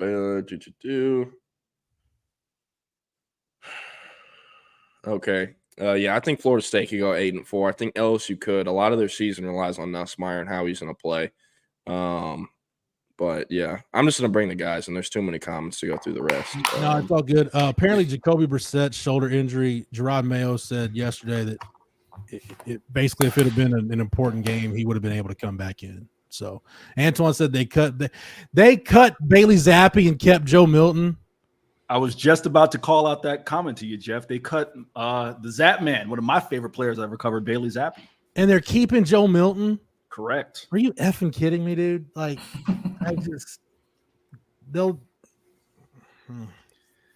okay. The Zap Man, one of the more underrated quarterbacks in my mind, Jeff. I mean, you want to say the definition of a system quarterback? You saw what happened when New England tried to start him. If there's any NFL team that runs the air raid, then sign Bailey Zappi up right now. I wonder why Cliff didn't make a run at Bailey Zappi in the draft. Oh, you're saying out in Arizona? Yeah, to be a backup quarterback. I mean, that would have been a fit. That would have been a fit. It definitely would have been a little fit there. CB says the only Texas players that have been cut so far, Malik Jefferson. I'm going to imagine that was a waived injury settlement because of the finger injury. And then, I didn't expect Tariq Black to stick with the Steelers. So, Jordan, I wanted to talk a little bit about Beckham Black. So he's the only issue with Beckham is he's 6 foot right now. I know he's 27, but Anthony Black was 6'7", and Anthony Black was like a generational point guard prospect, like one of the best to come out of DFW in a long time. I mean, including like they've had so many dudes, like, I mean, literally Cade Cunningham, but like these jumbo gigantic point guards. Like I think Anthony Black is going to get a lot of run in Orlando this year. If Beckham can grow, I mean, he already has a USC offer because of, Musselman going to USC, and then he has local offers too. And he has an offer, I think, from Mississippi State, but I think he wants to play for Arkansas like his brother did, even though it'll be for Calipari. That's what I'm assuming will happen, but it's really early in his recruitment. Obviously, he's 27. So, yeah, I'll tell you what, I'm very, very excited that I don't ever have to cover basketball recruiting. And you're probably like, wow, that sounds so lazy. It's just like talking to people who have covered basketball and football, like it makes it seem like a nightmare. Like, why would I? Also, how do you stretch that much content out? Because, like, at least for football, we're talking about 20 kids. Where basketball, a signing class can be 2, right? Yeah. So you want me to write about Texas recruiting the same 2 kids as our top 2 guys the whole time? That's where it's like the basketball recruiting beat. It just seems exhausting. And I haven't even brought it up. That's what it was like doing football recruiting when Mac was the coach, like 2010 and 11. It's like, all right, I get to like Memorial Day. Who do I got? All right, I got Malcolm Brown and Quincy Russell. Like, who else? Oh, that's pretty much it. Like, all right, 2 guys for the rest of the cycle. Yep. I mean, that's kind of how it feels with Sark in Texas before they make the late offers and during senior seasons. But yeah. CB, I don't know what you're talking about. Actually, hey, y'all, I want to eat my words on Myron Charles. I'm getting text right now. It might actually be happening soon. So, CB, I don't know what you're talking about. Have I ever had a reaction to Kirk Bowles like Eric had? Eric, did you have a reaction to Kirk? Just check your phone here in about. Very funny picture of Eric. And what's that, Keenan? That picture of you and said Golden, where you're kind of looking over Sed's shoulder. Check your phone now, Jeff. Someone, I think Danny took the picture and someone crouched. Yeah, myself, said Golden, and Jade Barron, all just in sequential order, our faces. Very funny picture. It's so funny, dude. I have had I have had reactions like that, CB. I don't think I've ever had them directed at Kirk, but yes, I have had. I could think of a couple people who have had reactions like that too. Not going to name them, but in my time as a reporter, I've had. When I was covering Baylor basketball, the worst one I've had, I was covering Baylor basketball the year. This was Drew's first season, and the late David McNabb, great guy, was with the Morning News at the time, and he's just verbally ass whipping the Baylor players in post game with questions. And he asked about the fourth Denny he related question, and I roll my eyes and slump back in my chair. And Terrence Thomas and Ellis Kidd are at the podium, and they both saw me and start pointing and laughing because they thought it was funny too. And dude, I wanted to crawl in a hole and die. I was 20 years old at the time, so I do have some kind of an excuse. But yeah, that's. I'm sorry. What made you want to crawl in a hole and die? When I had I rolled my eyes and slumped back in my chair like at a question, and two Baylor players saw me and they started laughing because they thought it was just as absurd line of questioning as I did. So, what was even the question? It was Patrick Dennehy adjacent. Yeah, Jordan. Before you run, I did want to ask you this while I got you. I watched all of Dia Bell the other night. Just curious, and apologies if you guys got into it and I just missed it. Just your thoughts, 10,000 foot view, not necessarily on Dia specifically, but just, what you saw from that game in terms of a high school talent perspective. And I'm asking you that question because I watched, it was a Tennessee versus Georgia game the next day. I think it was like Milton or something like that. I watched that game too. And the talent disparity couldn't have been any more stark. Just between watching American Heritage and that school they played from Georgia versus the Tennessee Georgia game. So Jordan, just what was your 10,000 foot view on like the talent you saw in that American Heritage game? Yeah, it's hard to get an amazing read because I do know how those Florida schools go about acquiring that talent, right? Sure. Not necessarily homegrown, and the chemistry isn't necessarily always there, at least during this part of the season. I will say, like, for how big of a powerhouse American Heritage is, and I'm not trying to take anything away from them, but like, I really expected Dia Bell to have a much better O-line. Like the fact that the center couldn't get the snap down, and this is the second game, they like that would not even be a problem in 3A Texas high school football. They would have figured out the center by then. So just stuff like that, I thought that was interesting. Obviously, and I was texting Hank about this during the game, and me and him were kind of just complaining about the center and the quality of offensive line play. And I was like, Hank, like, I feel like every time I watch one of these Florida high school football games on a broadcast, it's like I'm watching a 7-on-7 game with just a bunch of 6-foot fat kids playing O and D line. And every now and then you'll have some random D lineman who's really good. Florida will produce D line prospects. How many elite offensive line prospects can you think of from Florida? This is what Hank and I started talking about. There's not many.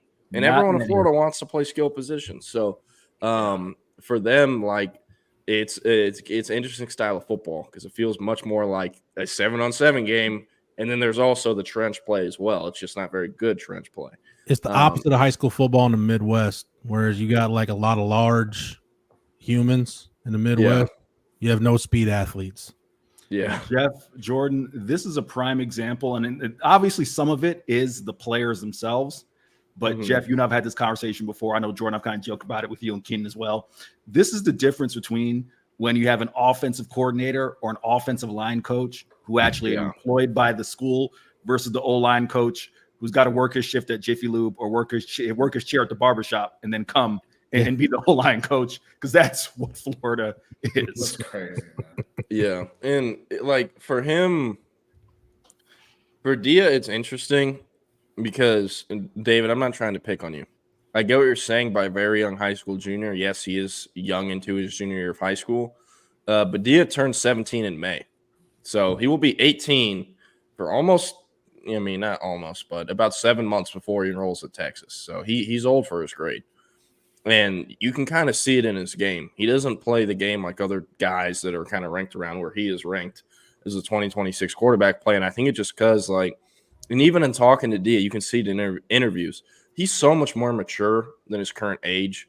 And like every time I've interviewed him in person twice, and each time it ended with us kind of laughingly joking and be like, man, you're already media trained, just because his responses are that good. And with him, I feel like you can kind of see that in the way he plays the game and his play style. And, they lost. It wasn't an amazing outcome, not the outcome he wanted, but for the circumstances of poor line play, some inconsistencies with weather, different things like that, I thought he played pretty well given the circumstances. And also, like, Milton is effing loaded. Yeah. Like effing loaded. And what I talked about with American Heritage not having that talent in the trenches, Milton didn't have a ton, but like they had stuff. And like they had Caleb Bell, who's an Arkansas D-line commit 3-star that Texas is looking at flipping. They offered him. I wasn't very impressed by him or really much of their D-line, but they were still at least getting push and generating pressure. So Is it bad that I just want to meet Raja Bell just so I can verbally ass whip him about the 02-03 Mavericks and their run of the Western Conference Final? I will say, Jeff, I've met Raja Bell twice in informal settings at FIU, and he has no problems sharing the stories of the playoff. Dude, I love hearing that. That's so cool, though. Then it's on, man. One of my favorite stories, and we'll probably taper on this, is him talking about the litany of the Kobe stoppers from the early 2000s. Jeff, you remember the guys who were tagged as Kobe stoppers? Reuben Patterson might be the most egregious. Yeah. That was like when in the Last Dance, when what's his name, Gary Payton is like, and I was getting in his head, and Jordan just goes, "I had no problem with the glove." By the way, I'll end on this. Kids, throw Reuben Patterson's name in the Google machine. Can you imagine if Reuben Patterson did what he did back then in social media? Dude, he'd have been canceled in about 10 seconds. I will do that.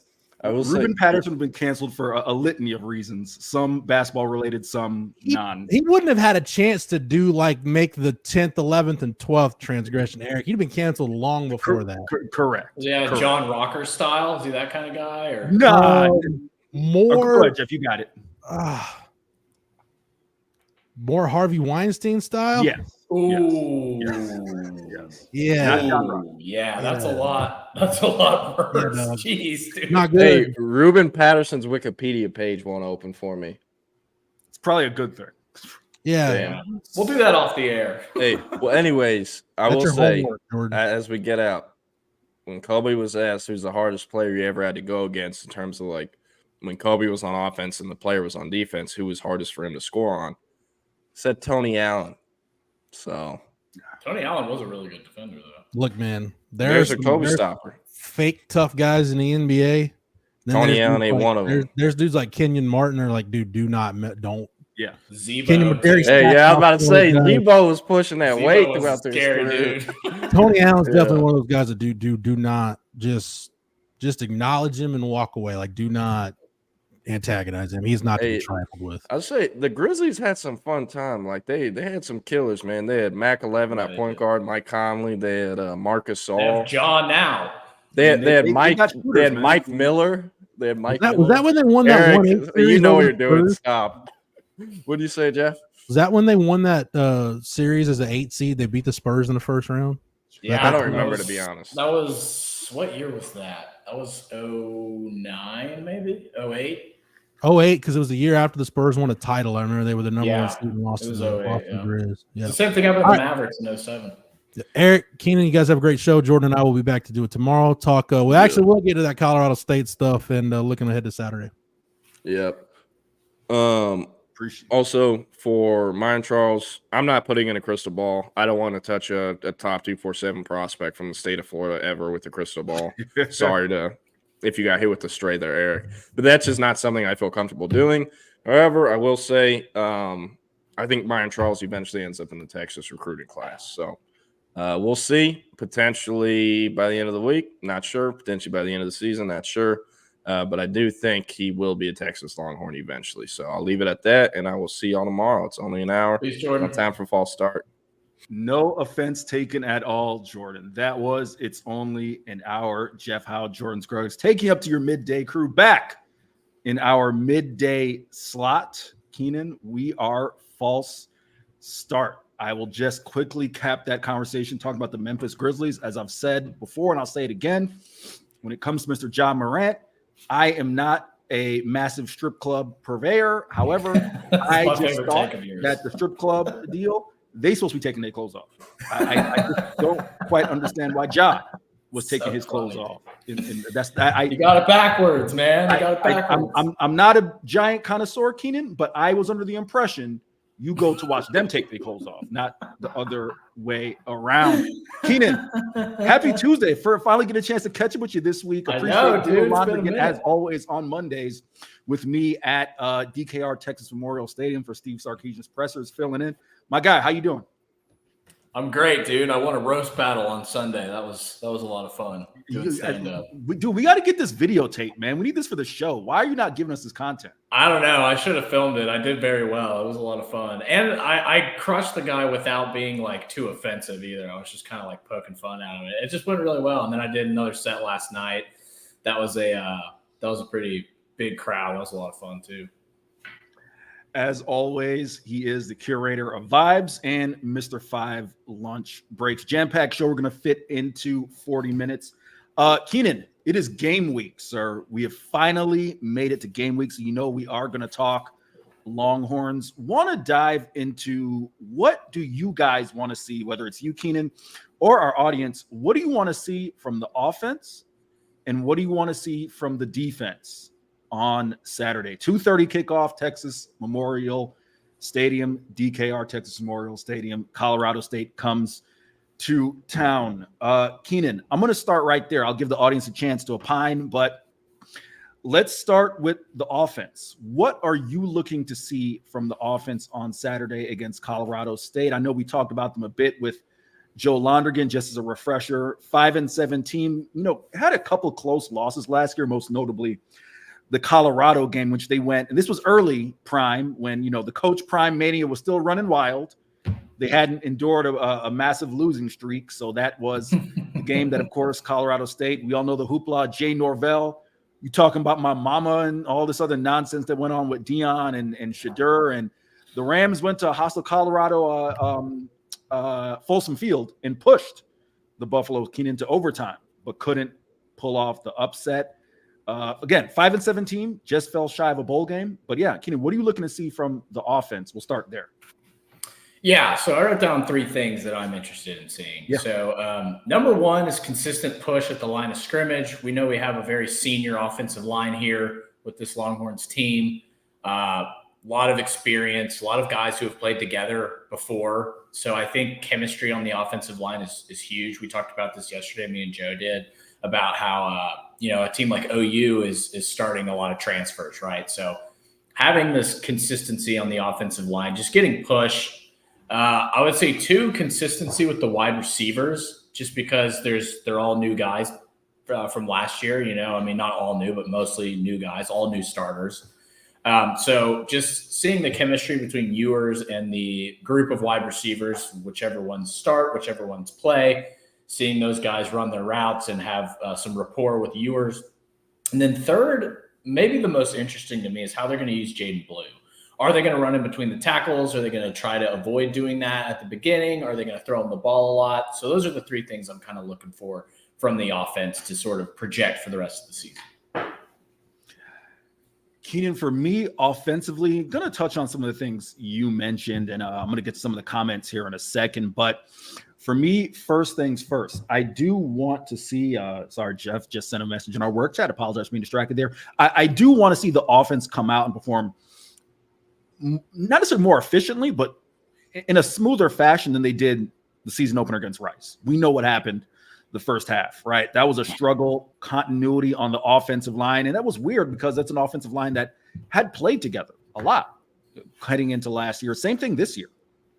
This offensive line has played together with the exception of Cam Williams, played a lot of snaps together. So I want to see them come out. It's a Colorado State defense that lost their best pass rusher to the NFL. So not necessarily bringing back a ton of guys, although they have a Keenan, where's Prosper, Texas? Is that do you know offhand where Prosper is? Oh, I'm so bad with Texas geography. I should know this because I asked you this a few weeks ago, and you were like, I should know this. I've been here in this state for 30 years. I should probably know where it is. I think it's near Dallas, though. I think it's the DFW area. Nevertheless, DFW they picked up a couple Texans in the transfer portal on defensive line, notably Will Prendergast, a kid out of Prosper, Texas. Jake says north of Frisco. So that is the DFW area. So they have tried to make some strides on that defensive line to challenge Texas's offensive line. But I want to see Texas's O-line really come out and establish themselves.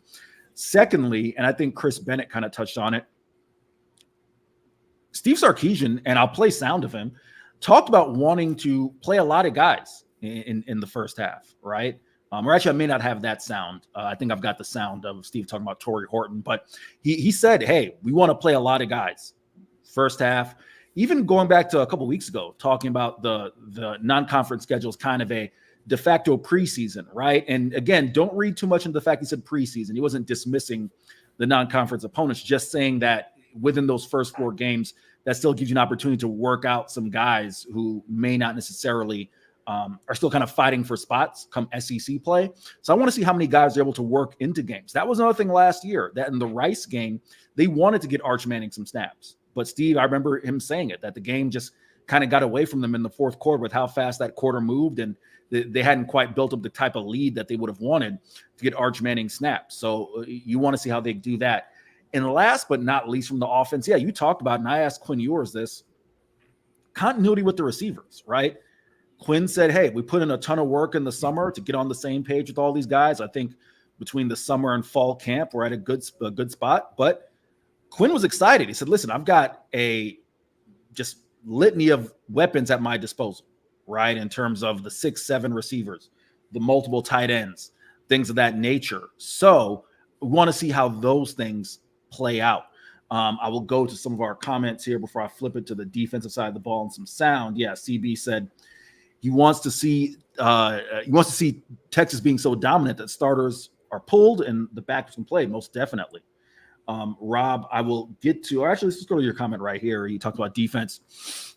Let the backs, the DBs get a few picks and show out getting confidence. And for the offense, let's see Quinn ball out in the first half and quiet the national media, which I think is certainly something as well. Rob, you talked about it. The defense is going to have opportunities because Colorado State threw the ball an average of 41 times last year.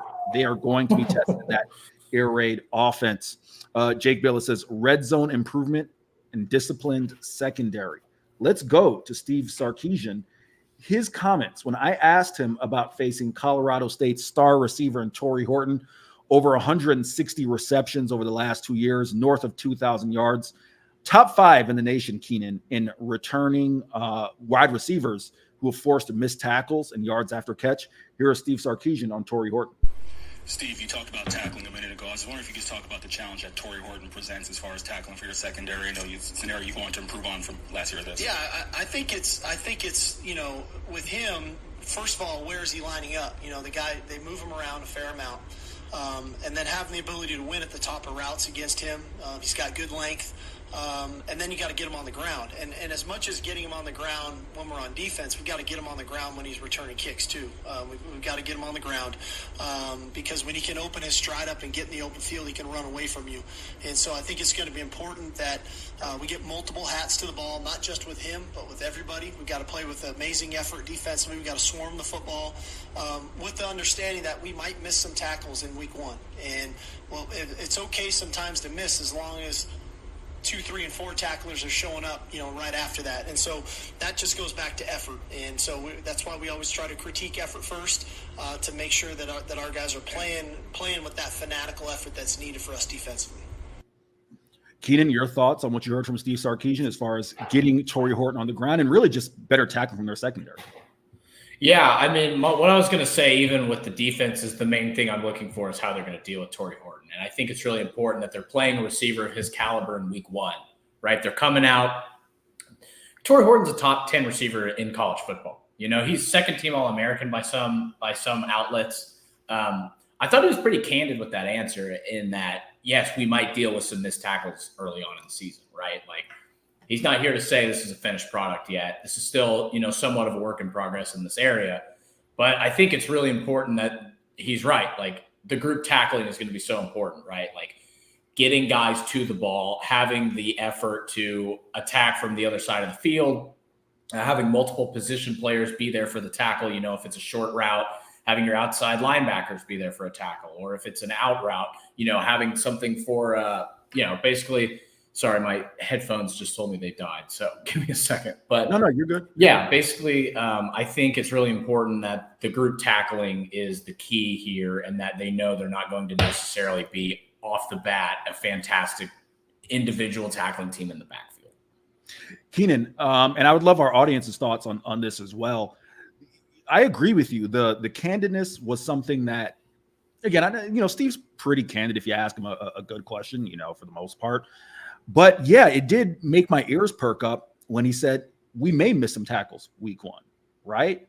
Because of the fact that you can't always go live. And that is something that is interesting to me. Now, in a game like this, it has, so you want to say upset potential, right? I mean, all things considered, if Texas is as good as we believe them to be, they're going to be able to handle business against Colorado State, especially offensively. I don't see any way that CSU's defense can handle Texas's offense. But it is interesting in that you say, hey, a missed tackle here, a missed tackle there, you do a couple third down stops that maybe turn to first downs and things of that nature. It's going to be interesting to watch. I'm really curious to see. You lose Jaron Thompson and Keaton Crawford, who per Pro Football Focus were rated as the team's worst tacklers amongst starters for Texas's defense. You replace them in essence with Michael Taff and Andrew Makuba, right? Taff is someone who was rated as the second highest tackler. Andrew Makuba, always a solid tackler, as well as I think Keenan's having some technical difficulty, so I'll carry on. But that's something that, I think I'm just really interested to see from that perspective how that works, because that could be a situation where, a couple drives get extended, and there's a trickle-down effect where Steve Sarkeesian wants to get some of those other guys playing time. Maybe you can't take the offense off the field immediately. We'll see. But the thing for a fact is that Texas, they're going to try at least have improved tackling on the secondary as Keenan is off there. Before we tackle another set of sounder from Anthony Hill, want to shout out our friends, one of our newest sponsors at Parallel Lending. Shout out to the fine folks at Parallel Lending who can help you out with all of your lending needs. Get that ad here in a second. Apologies, I'm pulling up that Parallel Lending ad. We'll have them tell you all about it. Here is the folks at Parallel Lending. What's going on, y'all? It's Eric from the False Start crew, and I'm here to tell you about our new friends at Parallel Lending. Guys, the markets seem like they're getting more and more volatile every day, and the need to diversify your investments is more present than ever. While investing in stocks and bonds are always great strategies, the most savvy of investors diversify their portfolio with alternative assets.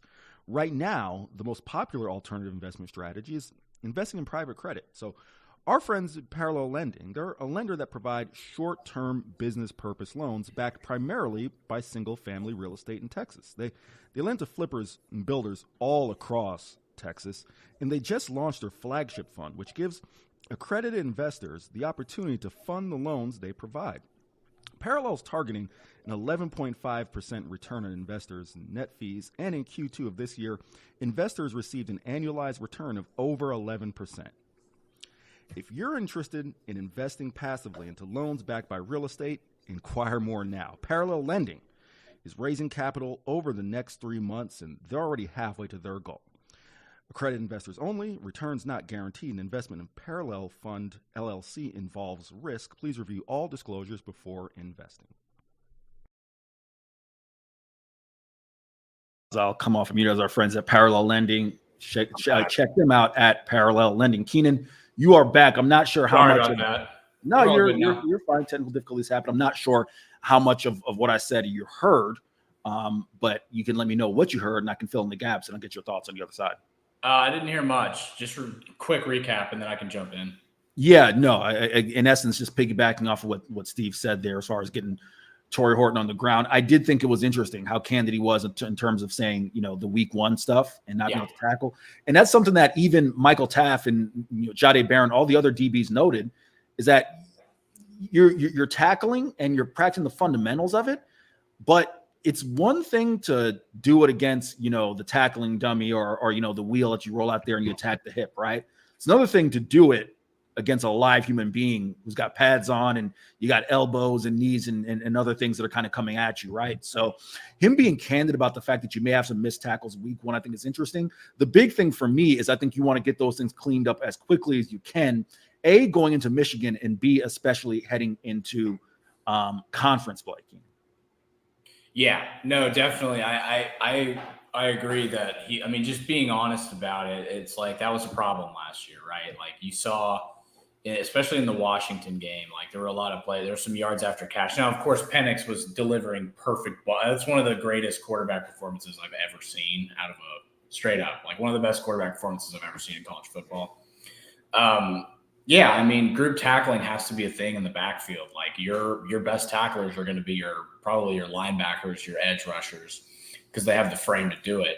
And you have guys running around out there who are, 6 foot, 180, 185. Not going to be as easy to bring a dude down who has forward momentum. You're also backpedaling half the time. So, yeah, I think group tackling is super important, and that's pretty much the backbone of how this defensive backfield is going to operate this season is can you get multiple guys to the ball once the play is in action, I guess. Keenan, I'm going to play some sound from Anthony Hill, who talked about him assuming the responsibility as the Mike linebacker, and he's got the helmet radio. He is going to be wearing the helmet radio, one of several players who's tested it out. But he talked about how he thinks that'll be able to get the defense aligned quicker, on the same page quicker, and help with some of the communication issues that they had last year. Here is sophomore linebacker Anthony Hill Jr. I feel like we prepare the right way, so I really wouldn't want to base something off somebody else. But of course, that kind of opened our eyes, and we know we got to be able to stop the run no matter what team we're playing and no matter who we're going against. Are you wearing the helmet con? Yep. So how comfortable are you with it? How's it different than?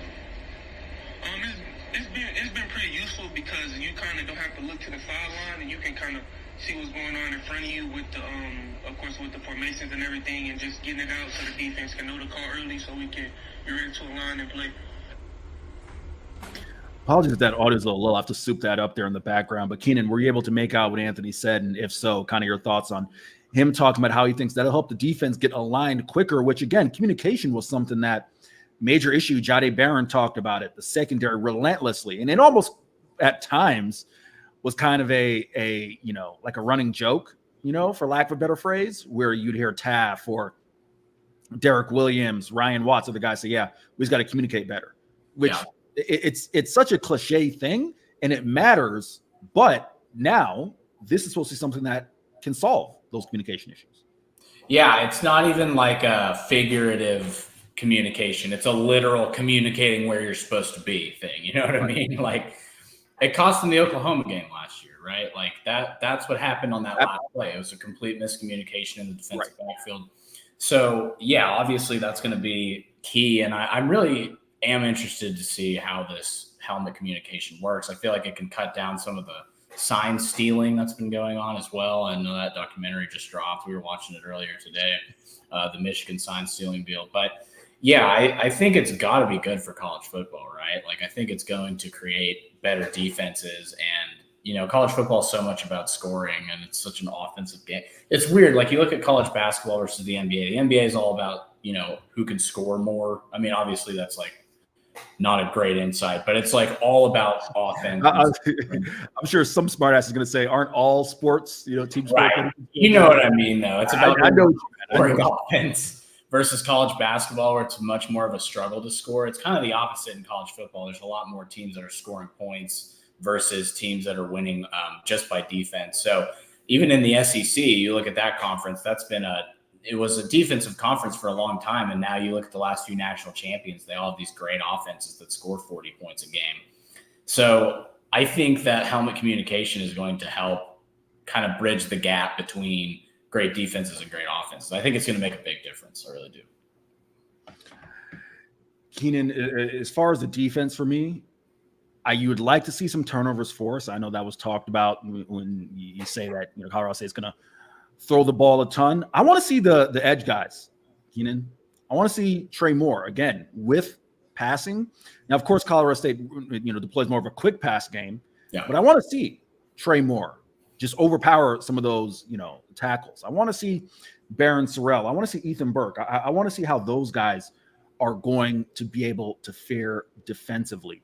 We can come back later in the week and, kind of maybe do a little score prediction, a little final score. But I think that leaves us at a good point there to kind of transition to another topic. And I would love your thoughts on this. Love the audience's thoughts as well.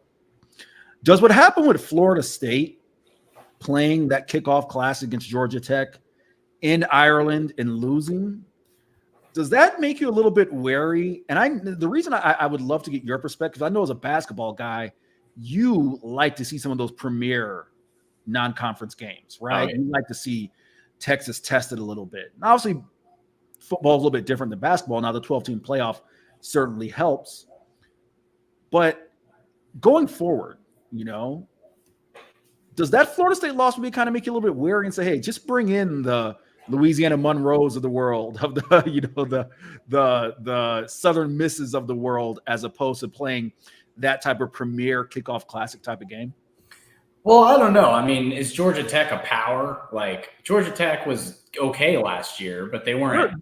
They're conference opponent, though. How do you feel about starting the season off with a conference game? Yeah, but I think that's more of a Florida State problem than it is a problem of I think Texas wins that game against Georgia Tech in Dublin. I don't think it's that. I mean, it might have been closer than we think. I think Georgia Tech's a better team than people thought they were going to be. Yeah. I don't think it's all Florida State is trash and whatever, but I think Georgia Tech actually has some players. I mean, Haynes King looked like a legit quarterback in that game. He was running the ball really well, super athletic quarterback. But I think it's much more of a Florida State problem than it is a national problem of playing. If you were to say, okay, Texas kicks off against, I don't know, who's a comparable opponent, maybe Missouri or somebody like that to start the season. I think you just got to go out and win no matter who you're playing. I mean, Texas plays Michigan week 2. There's no excuses there. You know what I mean? Even if it's the first game of the season. I have no problem with playing big, especially now with the 12-team playoff. I have no problem starting the season off in a big game. I think it's fun. I kind of like it. How Georgia's playing Clemson week 1. I mean, that's not as illustrious maybe of a matchup as it would have been 5 years ago. But LSU plays Southern Cal in Vegas week 1. There are a lot of these marquee games in week 1 that are, out of conference games.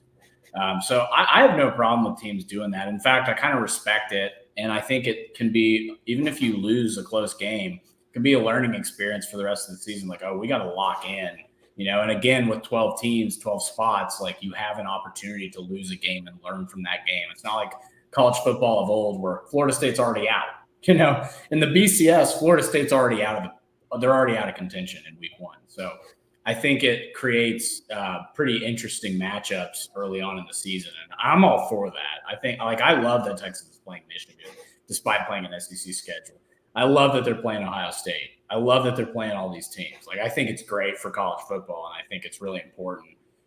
More so, it's more important in college basketball because you're playing quad 4 games for the first half of the season. But college football is a lot more fun when you're playing good teams. I agree with you. And I actually have a follow-up because, again, you being a basketball guy, I think where there's an interesting parallel is how the committee, right? We're talking about a committee that's been used to judging 4 teams, right? Yeah. How are they going to take into account these early losses? Because to the point you just made, in basketball, you have years and years of saying, okay, you had an early loss, but at least you tested yourself, right? Yeah. Where is that team heading into the NCAA tournament as opposed to that early loss, right? Football is going to be interesting, but go to some of the comments. Jake Bayless says he's fine opening up with a conference opponent. GT had to go through the same travel and all that, which I agree. I saw one of the funnier things. Yeah. A Barstool Florida State account. Yeah. Oh, yeah. That you try throwing with jet lag. It's like both teams had to do the same thing. I saw somebody was like, did Georgia Tech travel by boat? That's a funny one. SD, which I think is a good point here. It talks. I think it's a better D with turnover. Haynes King. I agree with you. I think not necessarily taking anything away from Florida State's D rim shot there, but I think a combination of better defense and DJ Uiagalelei, or however you pronounce his last name. Uiagalelei, brother. DJ I have been a fan of his since the QB1 days, and I just expected more from him at this point in his career. Yeah. Just not there yet. So I think that probably played a factor as well. SD jokingly says, maybe he's serious. I shouldn't assign it joking or not. Says he doesn't want any marquee matchups for Texas first week. He wants them week 2. Wait until week 2, which I can understand that. I can get that too. Sure. Jake also says Florida State's last 3 games of the season are all non-conference. Maybe they should fix that. Yeah, Jake, that's one of those weird things because they play Florida as a rival. They're always going to be weird in that non-conference, right? Because Florida, that's always last game of the year, right? Unless you're going to move the Florida game up or whatnot, they always are one of those teams that ends up with 3 non-conference games. But Keenan, before we transition, that hypothetical I raised you, right? How do you think the committee in football is going to have to get used to that, right? In terms of, all right, maybe you take an early loss, but that was where you were week 1 as opposed to being where you were week 10, 11, 12. Basketball, that's already tried and true. Yeah.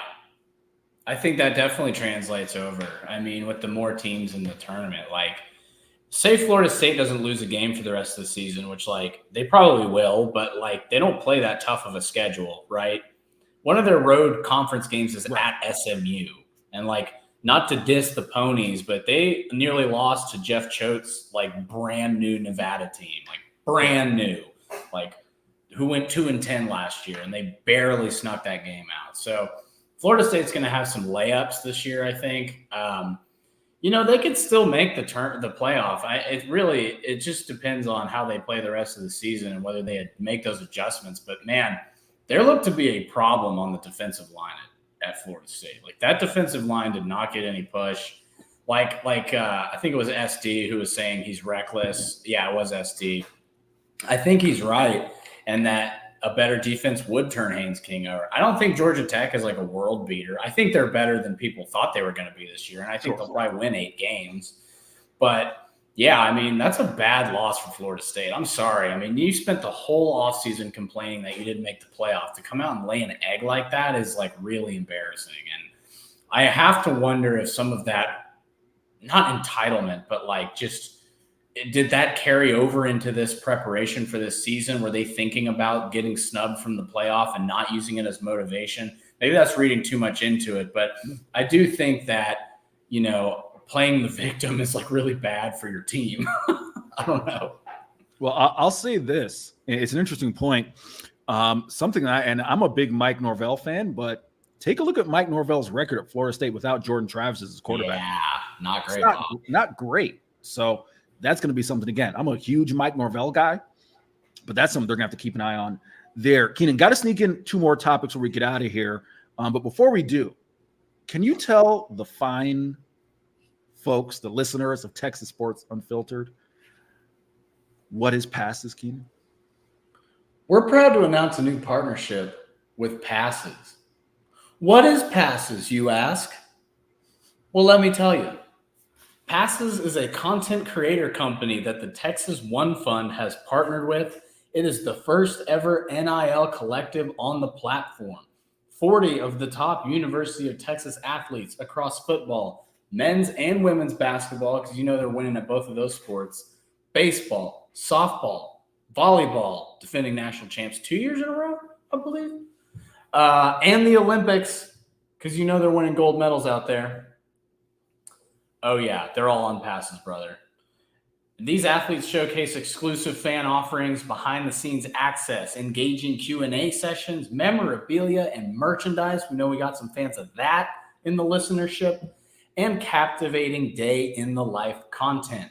Through these avenues, fans have the opportunity to connect with their favorite athletes on a more personal level than ever before, gaining insights into their lives as Longhorns both on and off the field. Passes is revolutionizing the way that NIL athletes can engage with you, the fan, the listener at Texas Sports Unfiltered. You're going to need to head to passes.com, sign up, get closer to the game than ever before. It is also the best place to donate to and support the Longhorns. You can subscribe and donate to the Texas One Fund to get access to tailgate parties, meet and greets, signed memorabilia, VIP experiences, and athlete spotlight access. Once again, passes.com is the website. For more information, go ahead and sign up today. Thank you, Keenan. As always, Jake Bayless says that the people are asking. They are asking, and I'm telling. And that's why you are here to tell them. Before we get out of here, 2 quick topics. One, I got to throw you a bone, a little basketball bone here.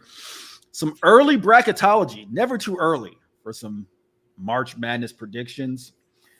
Joe Lunardi of ESPN has the Texas Longhorns as a number 4 seed in the West region.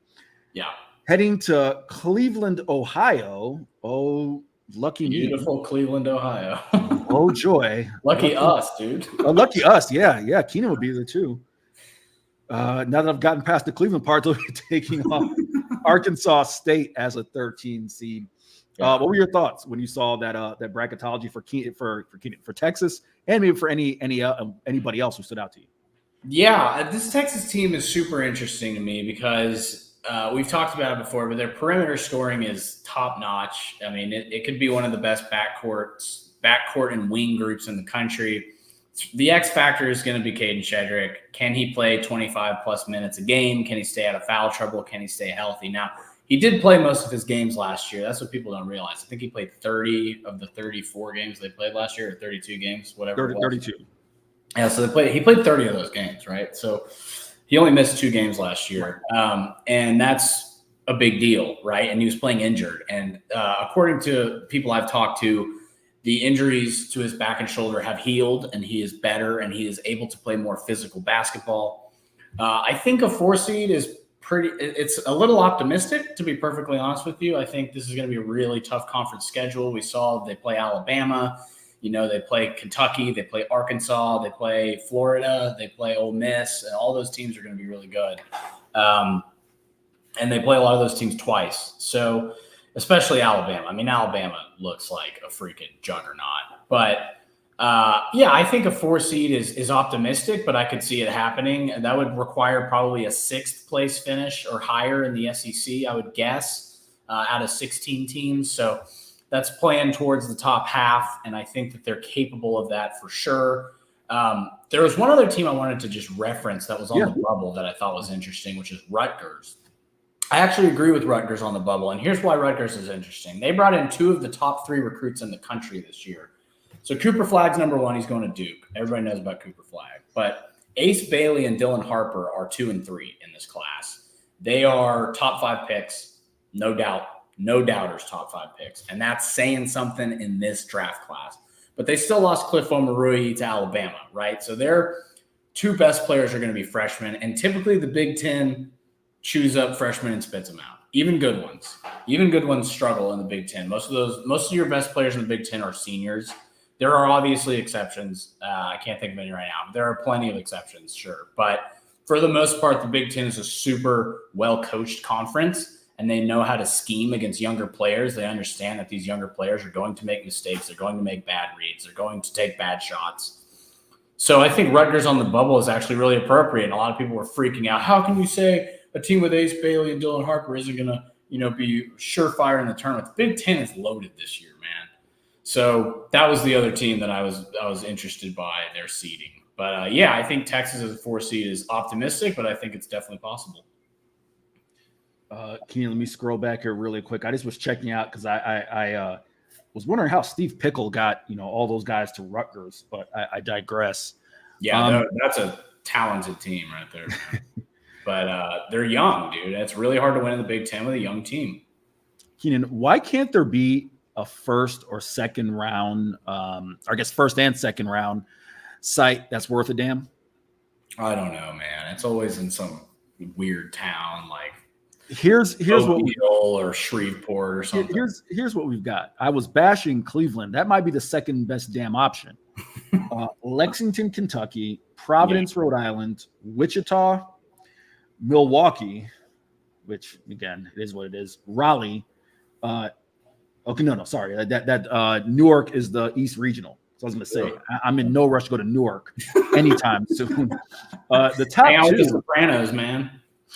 The top two are Seattle and Denver. So I'm hoping that those would be the two sites where the Longhorns end up. I'm in no rush to end up in Lexington or Cleveland come March. The final one before we get out of here. You are a DFW native. This is Austin's team, Austin's NFL team, the Dallas Cowboys. One word, Jerry. The quote on Jerry Jones, who did an interview with DLLS, a new outlet out of Dallas-Fort Worth, on his future as Cowboys general manager. Jerry says, "I've done it all. I have an inordinate amount of confidence. So I have an inordinate amount of confidence that blank, beginning with an F, if anyone knows how to get this poop done, it's me. I can figure out how to get it done. I've been there every which way from Sunday, and I've busted my ass a bunch." Jerry continues, "If there's anybody and there's nobody living that's out that, excuse me, this is such a Jerry Jones quote. It's so meandering. And there's nobody living that's out cutting and shooting that can't give you a bunch of times they've busted their ass. So hell no. There's nobody that could effing come in here and do all the contracts and be a GM any better than I can. Plus, I'm where the buck stops. When it's effed up, I got to cover it. And so there you go. Can't give anybody enough. Can't give. There's nobody that can do it but Jerry. Yes, Chris, I can say that word, but I'm trying to abide by the rules that Brad Kellner has given us midday. Although the kids are back in schools, maybe I can say shit. Nevertheless, your thoughts on that? Just random rambling nonsense from one Gerald Jones. He's like the Riddler in Batman. He just speaks in like cliches and confusing. He doesn't make any sense. He's just kind of meandering. Look, I'm very glad they got the CD deal done. I don't care what you had to pay him. The guy is arguably the best wide receiver in the NFL right now. He really is. He put up, I think, 1,700 yards last year and 12 touchdowns. I mean, the guy was the reason the offense worked. I mean, he's the most important player on that offense, maybe besides Dak Prescott. And, you know, they've dealt with a bunch of injuries already, the Cowboys. Deron Bland is out for 2 months. Like, I don't know. I heard Tyler Guyton got hurt, but I think he's back. But, like, you have a team in place that should be competitive. You have to make the CeeDee Lamb deal happen, and they did. And, you know, Jerry Jones is the cockiest man in the entire world. I've never heard of a person who has a higher view of themselves, considering the things that go on in that guy's life. Whatever, man. Get the CD deal done. I don't really care what he says, as long as he's not like Donald Sterling out there just wild and saying racist BS. He's done it all except build a Super Bowl winning team because Jimmy did that. Yeah. You're kind of Keenan, right. Here's the thing before we get out of here. Pass it off to Chip and Zay. I know you got to get back to work. So I don't. I'm actually at home today. Oh, you're at the crib. All right. Yeah. I'll say this about Jerry. As an owner, he's been great. He makes money. He makes the Cowboys money. He keeps the Cowboys in the headlines. As a general manager, I'm not actually mad, Keenan, at the fact that they've drafted well. Yeah. No, they have. The issue is Jerry won't get out of the way when it comes to roster management on Sundays, the 53. That's when Jerry won't get out of the way. And Travis makes a great comment, a great point here about those Super Bowls being pre the salary cap era. I mean, no one knows it probably better than Chip Brown, who was there on the ground in Dallas. But McClay, yeah.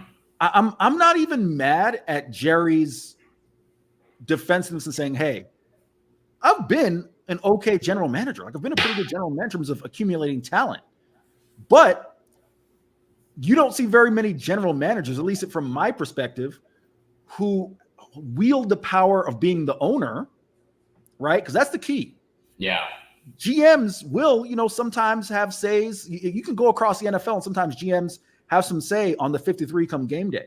But the fact of the matter is those guys aren't the owners, right? Like there's another level of power. When Jerry has both of those things, that's when things get tricky. So I appreciate his confidence and kind of his meandering commentary. But Chip Brown, Zay Collier, the thing that from a reporter's perspective is always interesting to me about Jerry Jones is how do you, as a reporter, as a fan, as a player, when you know that the owner is going to have his own press conference outside the locker room every Sunday, like, why am I even bothering what Mike McCarthy has to say? I'm just going to go see what that guy has to say, right? Like, trust me, we had to get into the locker room after games. Can you hear me?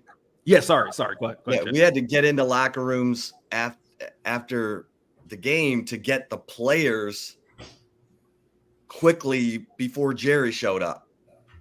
So you'd be hustling and kind of being a jerk trying to get to the players you needed so that you could be over when Jerry came in to say whatever was on his mind. It's just an exercise in futility, although after the Terrell Owens planting the ball at midfield, George Teague lighting him up, Jerry was so pissed because he felt like Dave Campo cost them the game with his decisions. I followed Jerry out of the locker room and I said, is Dave Campo in trouble? And he said, all I'm going to say is that loss was not on the players. And Campo ended up getting fired like a week later. So sometimes, you had to go tend to Jerry because you never knew what he was going to say. It would be like, and I'm going to get out here on this because I've got an appointment at the car dealership at 1:30, but it would be like if there was some mega donor, and Chip probably knows there's a name that probably comes to mind. I haven't been around here long enough, but if there was like a true just power broker donor, I'm sure there is one for Texas, who was holding a press conference outside of the locker room after every game, we just go to that guy right after Steve Sarkeesian. It would be so bizarre. So it is just something that always sticks with me. But fellas, Chip and Zay, y'all have a great show. Happy Tuesday. Keenan Womack and I will be back again tomorrow. Fall start 12-1. Fellas, y'all take it away. Peace out, guys. Hey, thanks, guys. Great show, fellas. Hey, in the immortal words of Judy Brown, happiness is a choice. We're happy you're spending some time with us on a Tuesday of game week. Chip Brown, Zay Collier holding it down for you right here midday on the Texas Sports Unfiltered app and YouTube channel. If you're watching us on the YouTube channel, make sure you play along in the comments. Let us know what's on your mind. And if you're listening to us on the app, join us on the Circuit of the Americas Coda text line at 512-222-9328. Zay, we always say, please take note of all these incredible sponsors around our heads because they make it possible for us to broadcast to you each and every weekday. So we appreciate you taking a look at that. All right, loaded show Tuesdays, y'all know. Chris Hummer, 24/7 Sports, National College Football analyst, will be joining us here momentarily. Hank South of Horns 24/7. We'll talk some recruiting in the 2:00 hour, Longhorns recruiting. Before Hummer jumps on with us, Zay, I gotta say, man, this latest Fansville commercial with Quinn Ewers as Deputy Quinn Ewers, with Brian Bosworth, of all people, as the sheriff of Fansville. Two guys who both were known for having mullet haircuts as college football players. had me laughing. Has me laughing. I'm still laughing.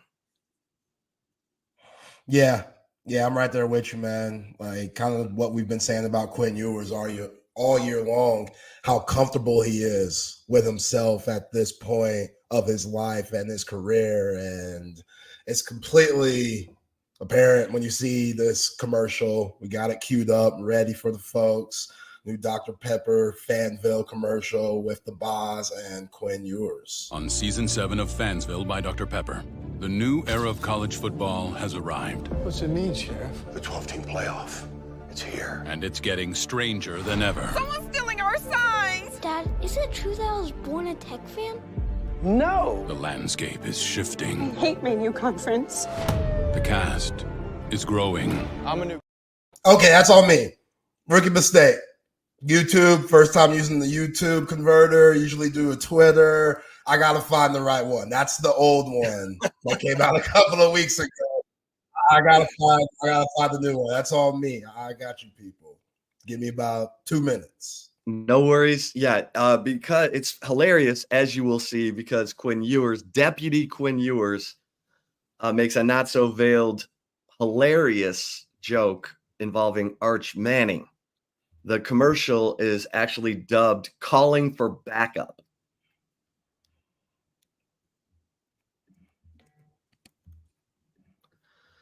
Calling for backup.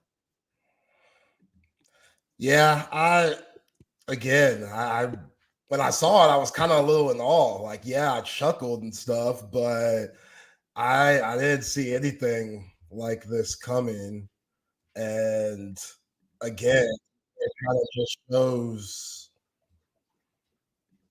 where Quinn Ewers is at, in his career and as a person. Dang it, this. No worries. We'll get to it. I'll find it. Just give me time. That's a radio. That's a radio tease right there. That's a radio tease. Yeah, it definitely goes back to the producer days when things didn't quite go the right way. It doesn't go the right way every time. Everybody expects it to be perfect, easy money. I thought it was interesting. Quinn Ewers said yesterday, he was asked about Quinn Ewers said, looking back on the mullet, it was a bad look. So then he was asked, was the mullet a mistake? And Quinn Ewers said, not in its earlier years, but I probably had it a year too long. So, of course, Brian Bosworth had the mullet. He had stuff. He had the fade on the sides. He had like paint in it, and crimson paint. He had all kinds of stuff going on, Bosworth. And now, of course, he's the sheriff of Fansville on these Dr. Pepper commercials. But Bosworth is now super chill. He used to be super intense, like our man Chris Hummer. You know what I mean? Chris Hummer, 24/7 sports. His hair is super intense. Speaking of, it's everywhere. Hair. I've always been compared to Brian Bosworth, Chip, so I appreciate you. Yes. Appreciate you giving me that on a Monday or on Tuesday. An intimidating flexor. I mean, look at this physique, man. How could it not be intimidating? Look at all this. All like 165 pounds of me come at me. Boom. Hummer. Yeah, you get in that weight room a little bit, though. I appreciate you saying that. And by get in, I mean I'm in there for an hour and try to get out as quickly as possible. So I was solid. Solid. Hey, an hour and 35 minutes of it stretching at this point. So hey, we call that yoga, Facts, right? Hummer, all that yoga, all that weight training has led us to this. It is game week. It's Tuesday of game week for the Texas Longhorns. Of course, the college football season got underway last weekend. We will get to Texas and Colorado State, but first and foremost, your thoughts on week 0, Georgia Tech, Haynes King, the former Aggie, leading the Rambling Wreck or Yellow Jackets, whatever the hell they go by. Some of these teams have multiple mascots.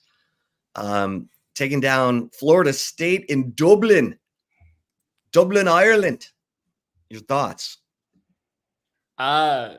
First, like, I don't really understand why we opened the season in Dublin, Ireland. College football is the most American sport there is, and we are opening it in Ireland. It doesn't really make any sense. It's not even like it's Notre Dame playing in the game, right? Like, it's Florida State and Georgia Yeah, Tech. that's where I'm at. Put Notre Dame in there if you're going to do that. Yeah, like, what are we doing? Like, but anyway, not shocked by Georgia Tech over Florida State. I think Georgia Tech to cover was one of the best bets of the entire first week. This past week, I would have, if gambling was legal in Texas, I would have told everybody to hit that.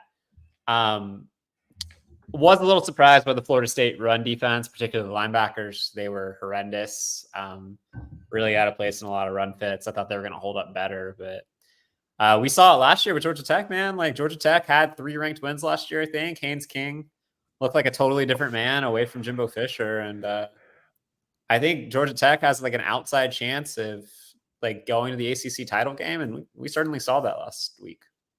I'm not sure if Haynes King might have deserved an ESPY for the win, the comeback win over the Miami Hurricanes, who could have taken a knee to end a victory over Georgia Tech. But Haynes King, Mario Cristobal runs the ball. The kid fumbles. Georgia Tech recovers. Haynes King throws a miracle touchdown pass, pulls off the upset. I think that's why people are reluctant to embrace the Miami Hurricanes this season, because they can't get that image out of their heads, Hummer. Yeah, and I mean, it's not just that. I think Miami probably has. I think going into the season, Miami had the first or second most talented roster in the ACC, and that's how you, depending on how you feel about Clemson, right? But I still have a ton of questions about Miami. It's not just that fumble. Like, you go back to Oregon for Mario Cristobal, and there were a lot of games that Oregon should have won that they didn't. I can't get out of my mind the way Utah just pummeled Oregon in the Pac-12 championship game 2 or 3 years with Mario Cristobal as the head coach. He's obviously a hell of a recruiter. He puts together a hell of a roster, and he's a good coach, man. He wanted FIU when nobody else has, but like, in terms of getting over the hump, in terms of finding the small difference between great and elite, we haven't seen that from Mario Cristobal so far. And I still wonder about that going into this season, and frankly, going into week 1. Like, I think the hardest game to call week 1 is Florida or Miami at Florida. And I picked Miami by 1, but I don't feel good about it. Yeah, Hummer, before we get into the week 1 games and stuff, I just want to ask you about Florida State a little bit, and how, with them losing to Georgia Tech, even though it was an ACC game, how does that look for the ACC? Because again, Florida State, a lot of optimism coming into the season, ranked as number 10. And it was very odd, like, even though DJU has had his issues going back to Clemson, going back to Oregon State, it seemed like Mike Norvell had zero faith in him to really air the ball out and make things happen. Yeah, what did he average in the first half? Like 1 yard a pass or something like that. It was crazy. Come on, man. But no, I totally agree. And I mean, I still think Florida State's probably going to win 8 games. Like, the roster's too talented not to. I think they bounce back this week for Boston College. But when you talk about the perception of the ACC, I think it hurts the league. I mean, Florida State's hurting the league anyway with all of the lawsuit stuff that's going on off the field. But I think anytime your blue blood programs are good, it helps the perception of the league. The College Football Playoff Committee would never say it, but I promise you, if Alabama and Missouri have the same record, they're going to view Alabama in a different way than they do Missouri. It's just the fact of it. And I feel the same way about Florida State and Georgia Tech, even if they played a game. So I think from that perspective, it really does hurt. The ACC was always going to be a little down this year, in my opinion. There's no singly dominant team. But if you don't have Miami or Clemson to step up and fill that void that Florida State is leaving potentially, given the result of last week, I think the ACC is going to be in a lot of trouble from a national perspective. Obviously, somebody's going to get into the playoff because new rules dictate that every Power 4 conference gets a team into the playoff. But I don't think they're going to carry the same weight as they did last year, and Florida State was really good, at least the ACC as a whole. Hummer, it is it's fun looking at some of these week 1 games. North Dakota State at Colorado on Thursday night, 7:00 on ESPN. Everybody loves Dion while his team is 0-0. Except for the Denver Post, apparently, right? Except for the Denver Post and every reporter covering Dion. If you call him Dion, he's not going to respond to you. You have to call him Coach Prime. It's getting a little annoying. It's beneath Dion. But is North Dakota State going to beat Colorado Thursday night? I don't think so. I actually picked Colorado to cover.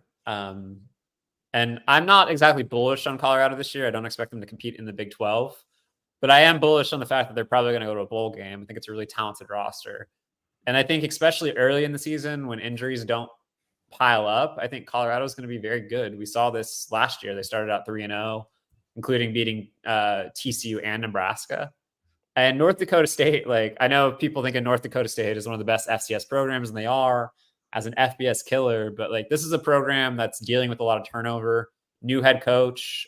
They lost a ton of their production from last year's team. It's still a very, very good FCS roster, but I think North Dakota State's going to have a hard time keeping up with the high-end skill talent that Colorado has. They're going to have one of the best wide receiver rooms in the country, not just the Big 12, one of the best quarterbacks.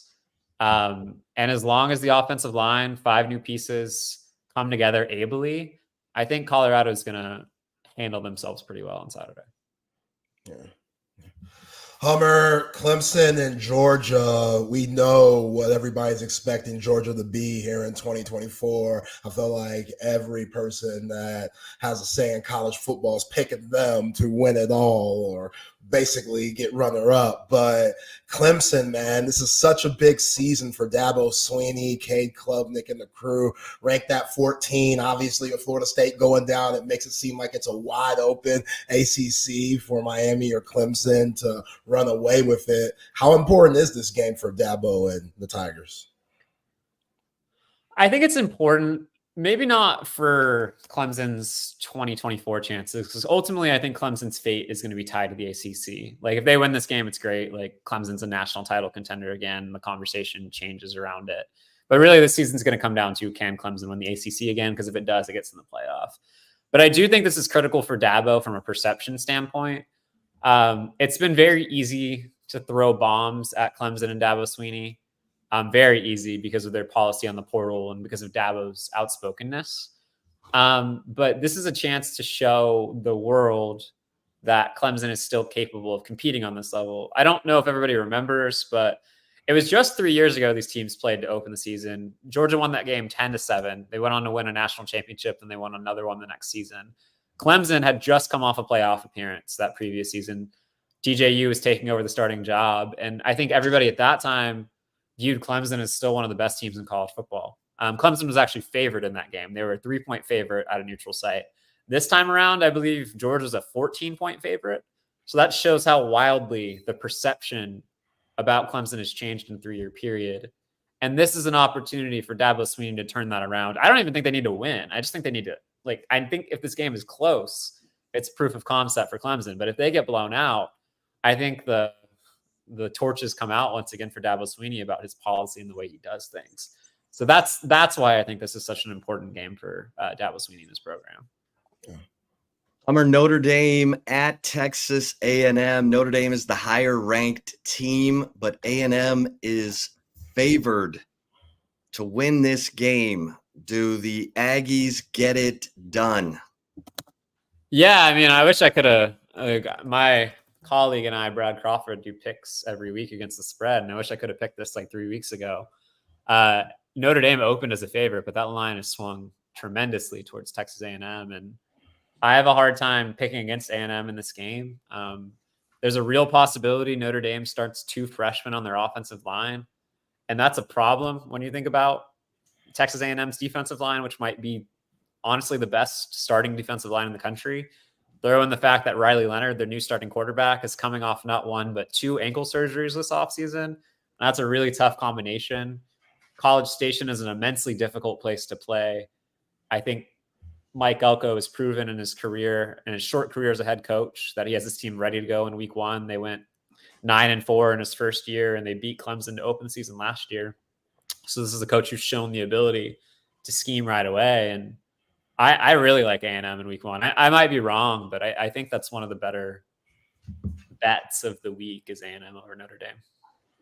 Yeah. Yep. What have you heard with spring camp, fall camp, on the progression that Colin Klein and this offense has had since he's touched down in College Station, especially with Connor Weigman? I think there's a lot of optimism surrounding Connor Weigman and that offense. I don't necessarily know if A&M is going to be super potent in terms of their wide receiver room. I think what A&M has is a lot of number 2s and 3s, but they lack a legitimate number 1 option at receiver. But you can get away with that if you have a really good offensive line, they do, and a mobile quarterback, which they do, and playmaking tight ends, which they should have. So I think I don't think it's going to be like a top 20 offense in the country, but I do think it's going to be a very productive one. And I think Colin Klein, is very used to not having elite field stretchers outside based on his time at Kansas State, and they've been very productive. So I think there's a lot of optimism as long as Connor Weigman remains healthy. Hummer, I know you got to go at 1:30, so I want to get to Texas, your thoughts on Texas, but real quick, USC at LSU. Lincoln Riley said, "I'm not taking the LSU job." And he disappeared into the West Coast. Of course, all of this right after Oklahoma announced they were going to the SEC. Does Lincoln Riley have some tricks up his sleeve with D'Anton Lynn as his new defensive coordinator, or does LSU get this done? Jaden Daniels did so much to cover up the stink on that LSU defense last year. Does Kelly have this LSU team together, or is Lincoln going to surprise some people? I think it's both. I think USC is being pretty undervalued this year. I think the polls have them like 24, 25 to open the season, right? And I think there's just a lot of assumption that Caleb Williams is moving on. This team's going to backslide quite a bit. But I think I don't know if it's going to be, it's definitely not going to be better offensively, but I think it's going to be different offensively and maybe close to as good with Miller Moss as a starting quarterback and with Zachariah Branch at receiver and a very good starting offensive line. USC, what we're going to see is USC is going to be in trouble if they start to have depth issues on both lines of scrimmage, but like their starting units are pretty strong. And I think there's literally no way they can be worse on defense. So I think this is a team that's going to be better than they were a year ago in a lot of ways. And and LSU is a team that I am both bullish on and a little hesitant to kind of put any faith into. I think the offense is going to be totally fine. Garrett Nussmeier is going to, he's not going to be, Jaden Daniels not going to probably win a Heisman Trophy, but he is not much, if at all, of a drop off in terms of talent and production. They're going to have one of the best offensive lines in college football, if not the best offensive line in college football. My question about LSU is, are they going to be able to stop anybody? I think Blake Baker, who's coming over from Missouri, has a history of turning around defenses and has been very productive. And that secondary should be better, which was a big problem last year. Harold Perkins should be better now that he's playing in a position that suits him best. But I have a lot of questions about that LSU defensive line. I don't think they're going to be able to generate much pressure from the interior. I don't know how good their edge rushers are going to be. So there's just like a lot of questions I have about both teams. I lean towards LSU. They're the more talented team going into this matchup, but I would not be shocked at all if USC pulled the upset. I don't even think it would be much of an upset. I think people are undervaluing USC this season.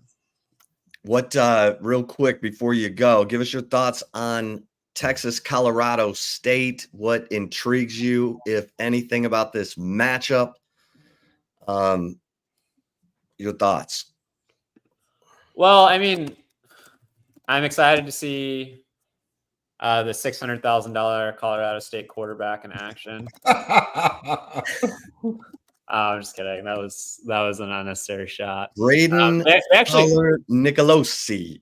Yeah, they actually have a very good offense, including Torrey Horton, who's somebody that I think could be like a day 2 pick at receiver.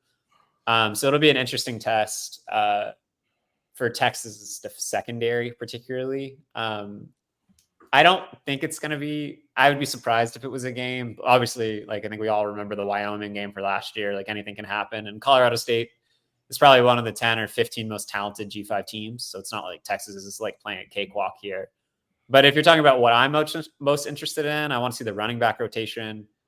I want to see what Texas defensive ends look like, particularly. Like, I'm curious about that rotation. I'll be curious about Texas' second cornerback option, stuff like that. But it's not really a game that I mean, most of my Texas related thoughts I'm saving for Michigan, I suppose, because I think that's when questions really will be answered. Yeah. It's gonna be fun. Hummer, I know. Well, do you have time for one more? Zay, you got one more? Yeah, I got one more, Hummer. One of the more underrated games of the weekend. Penn State going to West Virginia. Neil Brown's got those guys rolling. It's a -8 look for Penn State. Would you take that, Hummer, for West Virginia side? I took West Virginia to cover. I think West Virginia is going to be really good this year. I have a lot of questions about Penn State, particularly at receiver. They're resetting most of their defense. I think Garrett Green, West Virginia's quarterback, is one of the more underrated players in college football, like truly. So yeah, especially at home, and Morgantown's a place that gets super loud. I think it's one of the more underrated home atmospheres in the country, especially when West Virginia's good. I think they're going to stay in that game. I don't expect an upset, but I do like West Virginia to cover in that game. Neil Brown, baby. Don't count him out. Don't count him out. And my man, Drew Fabianich, who used to be in the front office or the scouting department, used to be the national scout for the Dallas Cowboys, is the GM there at West Virginia. He's doing a nice job. Hummer, listen, go do your thing. Let's do it again next week. Absolutely. Y'all looking forward to it. And if y'all want to fly me to Ann Arbor as part of the podcast or as part of the show, like, that's cool. Like, I'll have to join y'all, you know? I mean, not to. Yeah, talk to our man Brad Kellner about that one. Brad, hook me up, man. BK, come on, BK, come on, Brad. Come on, BK. All right. Hummer, appreciate you, my friend. Chris Hummer, national college football guru, 247sports.com. Just love going to that site. Brad Crawford, another friend of the show, getting everybody tuned up for the college football season. It is a loaded week one.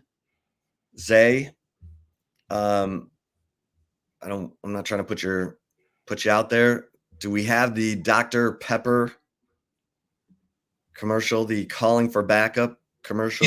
Yeah, we got it. You're right, Scott. Your boy was rattled. Your boy was shook, man. Your boy was shook. Things were messing up, not going the right way. Had those moments before, but thankfully Hummer jumped on, so I could have time to get us right. But yeah, got it. We're ready to go. All right, here. On a tense Fansville by Dr. Pepper. Holy smoke, State 1 and the fans are going wild. Deputy Urias, quick, call for backup. Backup? Yes, Deputy Quinn Urias. We don't need any backup, I got this. Call backup. I'm sorry, did you say you wanted a Dr. Pepper? I said backup. Look, we don't need any backup, even if he has great hair and famous relatives. I think we're talking about two different things here. College football, it's a Pepper thing. No. Keep it going. Keep it going? Yeah, the best line is coming up. We got to start the whole thing over. Oh, you're killing me, Smalls. All right, let the people hear it again. We'll listen to the whole thing. It's only 30 seconds. We're good. On a tense Fansville by Dr. Pepper. Holy smoke, State 1 and the fans are going wild. Deputy Urias, quick, call for backup. Backup? Yes, Deputy Quinn Urias. We don't need any backup, I got this. Call backup. I'm sorry, did you say you wanted a Dr. Pepper? I said backup. Look, we don't need any backup, even if he has great hair and famous relatives. I think we're talking about two different things here. College football, it's a Pepper thing. You know I made it to playoff. Without any backup. I get it. You know I made it to the playoff without any backup. I get it. I love it. Normally that stuff, I'm not a fan of some of these celebrity commercials. They don't, like his Hulu commercial was terrible. And it was not his fault. It was a terrible script. It just, come on, you know. Yeah. I mean, HEB made the Tim Duncan commercials funny because they didn't ask much of Tim Duncan. They did everything around him. But that commercial is funny. Quinn Hey, Olipop for Quinn Ewers and the Dr. Pepper folks for the latest Fansville commercial calling for backup, Zay. We don't need no backup, even if he has great hair and famous relatives. It was dope. It was a dope commercial. Like, it's a dope concept. Like, the fact that Quinn Ewers was cool rolling with that. And again, like I said earlier, it shows how comfortable he is with himself. You know, a lot of people could run away from this situation. A lot of people could say, I don't want no part of it because it's too awkward and trying to come between me and the team. And I'm tired of hearing about Arch Manning, And Quinn Ewers is like, no, bring it on. I'll embrace it. I'll embrace it, get the bag while doing it. You've been saying 10 million every time Steve Sarkeesian's going to have a big moment. I figured you might be saying, okay, Quinn, I know you're making millions, commercial millions. Are you going to start dropping commercial millions now? Oh yeah, that's a 45 touchdown commercial right there. Yeah. He's doing things that a 50 touchdown quarterback should be doing. It just went from 45 to 50 in Well, you brought up Hulu. I forgot about Hulu. You brought up Hulu. I watch Hulu every day, bruh. You know what I'm saying? That's some Skrilla right there. So that's, that's 50. And then he's got the 444 for 444 law commercial. That's about 53. Mix in with a little airline travel. That's about 55. Hey, you always bring up Joe Burrow. You always bring him up. I always kind of side-eyed you, but also I'm like, this Chip Brown, he's been in the game a long time. He got a point. He's got a point. Quinn Ewers and Joe Burrow do have a similar background, both coming from that school in Columbus and transferring and having some good things go. There's some similarities there. I'm just saying. You just saying. So, yeah, man, Quinn Ewers, college football video game. That's about 58 touchdowns. Quinn Ewers you're like getting right up there. I'm just saying. He acted like a 58 touchdown man with how he running around in these streets. He didn't have to do it. He could have been like, you know what, Carson Beck, I'm sure he would love to do that. I'm sure Shedeur Sanders loves Dr. Pepper.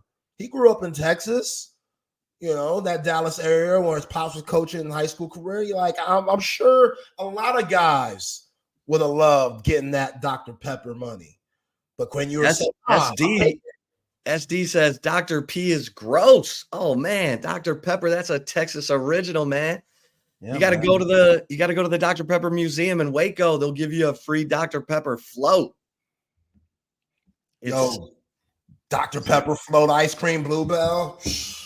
Stop it. You had it? Yeah. It's crazy. Like it? Oh, it's crazy. It's one of those you can't get all the time. Right. But it's when you have it, you're like, oh yeah, this is it.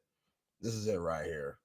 So Texans have poor taste. SD, where are you from? Where are you from, bro? Where are you from? San Diego?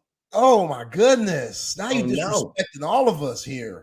This could be okay. What else? Yeah, I mean, if you're saying poor taste, what else? Yeah, this could lead to a segment. Because your boy loves him some good barbecue and some good Tex-Mex, man. SD says he's from Texas. Okay. And that's why he knows. Okay, all right. Yeah, I get into it. All right, so it's gonna say a lot about you with SD's answer to Ike's. What's your favorite barbecue spot? That could be anywhere. All the Texas, we'll do that. It doesn't have to be Austin, Lockhart, etc. We do all the Texas, whatever. I have a plethora of favorite barbecue spots. I know, I do too. I love Terry Black's. I love Style Switch. I like Franklin. I mean, I know some people are like, oh, I'm not waiting in line, blah, blah, blah, blah, blah. Yeah. Terry Black's is so good. You're okay with the family riff.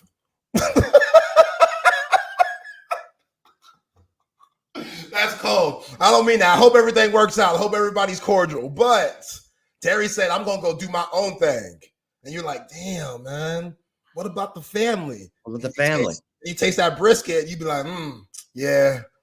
Maybe you should have done your thing a long time ago. But Black slams too. Black's is on point. The OGs love that Lockhart barbecue. Smitty's. Come on, man. All right. Well, Southside Market, SD says, because I have a minority family from Manor. Oh, okay. All right. That's part of a conversation. Southside. I see what's Southside's happening. good. It's all Southside's good. Slaps It's is all good. good. Oh, yeah. It's a lot of It's good. spots out here, man. Shout out to Texas barbecue. Better barbecue than anywhere I've ever been. Might be biased. I don't give a damn. Kansas City, Carolina, nah. Y'all ain't touching Texas, baby. Yeah. I like the burnt ends in Kansas City. That's about it. The brisket, I get burnt ends here, man. I know. But Kansas City, my man. They do their thing. They do their thing. They kind of have a little niche. You know what I'm saying? All right, we got things to get to. You want to talk Texas football or you want to talk CeeDee Lamb real quick? CeeDee can wait. He a Sooner. We'll get to him. He's fine. Sooner. Yeah, I he's like Sooner. Enjoy that paper, CD. Glad you got it, bruh. I might pick you in my fantasy league, but yeah, get back to business. Okay, so I did my info dump on Monday's show, but I wanted to ask you, Zay, because you have, you fluctuate between Doomsday and Zay of Sunshine. Okay. So what's your top 3 concerns going into this game? Saturday against Colorado State.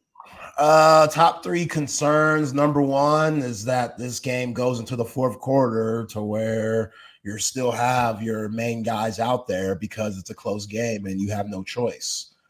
That's my biggest concern because we all know the following week it's going to get real. So for these guys to have as much rest as possible, not as many bruises, battered bodies, cramping. More you out there, the more that cramping could become available. We don't want that. It's going to be hot as hell, even though it's supposed to be a little cooler than what we thought it was going to be with it being late in August. It's still going to be hot as hell out there. So just that's definitely one of them. Number 2 is that's a tough one. I would just say kind of like a cousin of number 1, running back room. Just being healthy, making it out alive. I get it. Colin Page, Velton Gardner, they're in the building. If they could get some bump, cool. But when it comes to Jaden Blue, Trey Wisner, Jarrett Gibson, those are the guys you're going to rely on the whole season. If that Colin Page, Ryan Niblett, Velton Gardner, if you could sprinkle them in a little bit and still win, groovy. Gravy. Love it. I'll take it. But let's be realistic here. This dude, Velton Gardner, just walked in the building. We I don't want to dumb it down for Velton Gardner because it's going to be tough for him to just get acclimated to what Steve Sarkeesian needs. If we're going to have to dumb it down for him and get super basic to where these coordinators could seek that out in the heartbeat, no, that's not where it is. I don't really expect Velton Gardner to get any clock until maybe UTSA, and that's a big maybe. So again, Jarrett Gibson, I want him to get that bump. I want Jarrett Gibson to get some serious playing time, whether that's... I'm hearing some good things about Jarrett Gibson. I like it. I know Trey Wisner's number 2, but I want Jarrett Gibson to give him a run. I know Jaden Blue, that's number 1 for sure. That's as locked in as you could possibly be. But Jarrett Gibson, we've seen freshman running backs come in and thrive when the coaches thought that, let's ease them into it. Cedric Benson was like, no, I'm ready, coach. I'm ready. I was just on this field scoring 5 touchdowns against Westlake in the state championship game. You don't think I'm ready? Mac Brown is like, I don't know. History shows. Damn history. You never know who's that dude. Tom Herman, if he would have realized Bijan was that guy, he might still be here early on. So That drives me crazy. Oh, drives you nuts. Drives me Because nuts it's coming at life from a point of fear. You're afraid your freshman is going to not be able to handle the spotlight, and then it could stunt his growth. That's another fear factor. Another thing I hated. Like, did you not evaluate these kids? Did you not evaluate Cedric Benson? Did you not see him? I give Houston Street like a Purple Heart for trying to tackle Cedric Benson.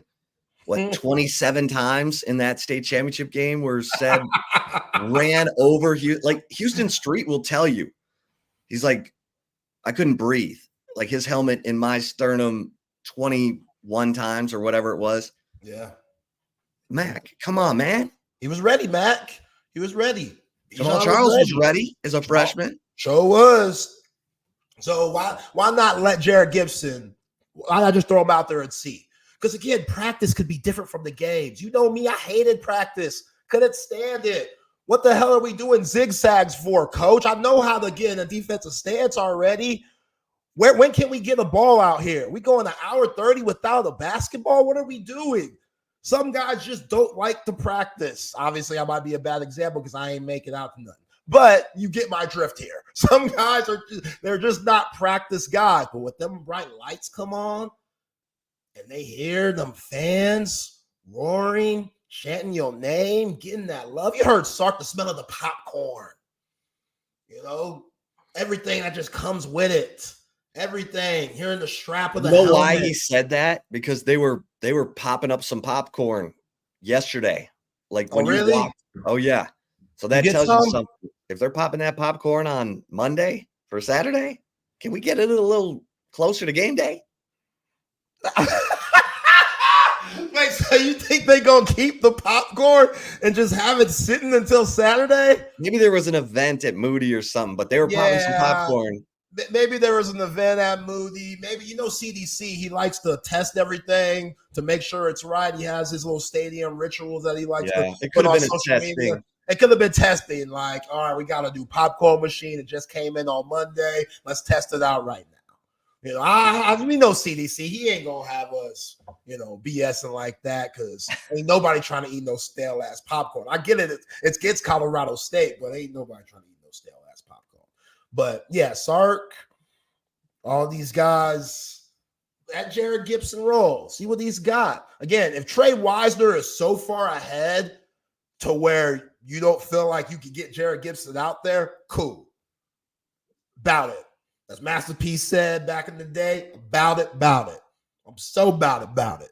But if both of those guys who are kind of in the same, area when it comes to production, Trey Wisner at the running back position, yeah, he got that bump at the end of the Texas Tech game and he got that touchdown and you saw the flashes, but compared to Jared Gibson, he don't got that much more experience just in the system he does. So he knows what the Shard Choice and Steve Sarkeesian are asking for him a little bit more than Jared Gibson does because he's been there longer, which gives him the advantage. But as far as just being on the field production, he don't got that much more experience than Jared Gibson. So, yeah, try the freshman. See what he's made of because he could be a key part of your offense. And he might need to be a key part of your offense due to how tight that running back room is because you don't got that many guys in there. Okay, so your top concern is the game going into the fourth quarter and the starters playing too much. Yeah. Your second biggest concern is running back room staying healthy. What's your third concern? Probably Sark not figuring out the right rotation in the wide receiver room going into Michigan because you're going to need to throw the ball with Kenneth Grant and Mason Graham wrecking everything or trying to wreck everything. You're going to have to put that ball in the air. And if you don't have that right rotation, yeah, it's cool to say all six guys are about doing something, but trying to mix and match and figuring that out. Hopefully he has that figured out already. and it's going to be an easy script. We know Sark, he's got his script. I was going to say, because you said Sark not figuring out the wide receiver rotation. Do you trust him to make that? I do, but I got to see it. Again, we love this wide receiver room, but Xavier Worthy, Kansas City Chiefs, Adonai Mitchell, Indianapolis Colts, JT Sanders, Carolina Panthers, Jordan Whittington, Los Angeles Rams. Catch my drift here? Like all those guys? You're talking to a coach who said goodbye to Jerry Jeudy and Henry Ruggs and still had Devontae Smith, Jalen Waddle, John Mechie at Alabama in 2019 and 2020. Yep. I think. And again, but he, even though he was running his show, he wasn't running the full show. Well, I think what's interesting, and you hit on it by saying it sounds like you want a smaller rotation of receivers for the Michigan game. You might need that. That's not the game to play around with. That's where you got to figure out who's the most trustworthy guys. Yeah, it might be 4. It still might be 6. All those guys on a parity level might be so even when it comes to talent and production and what they could do. Ryan Wingo might get that same opportunity as Silas Bolden. That might be a thing, even in Michigan. You know what I'm saying? Especially Silas or Ryan Wingo with his size. Like, that should give Michigan cornerbacks and safeties some trouble. But here's the freshman. Here's the concern. The concern is, and I think Steve Sarkeesian, when I asked him about the receiver rotation yesterday, he said, we got to see. So, because here's the thing. If you play 6 receivers against Colorado State and then you suddenly cut it down to 3 against Michigan, you better do a really good job of explaining things to the players, because I think they have a sense that they're all running pretty even, that they all bring a little something to the table.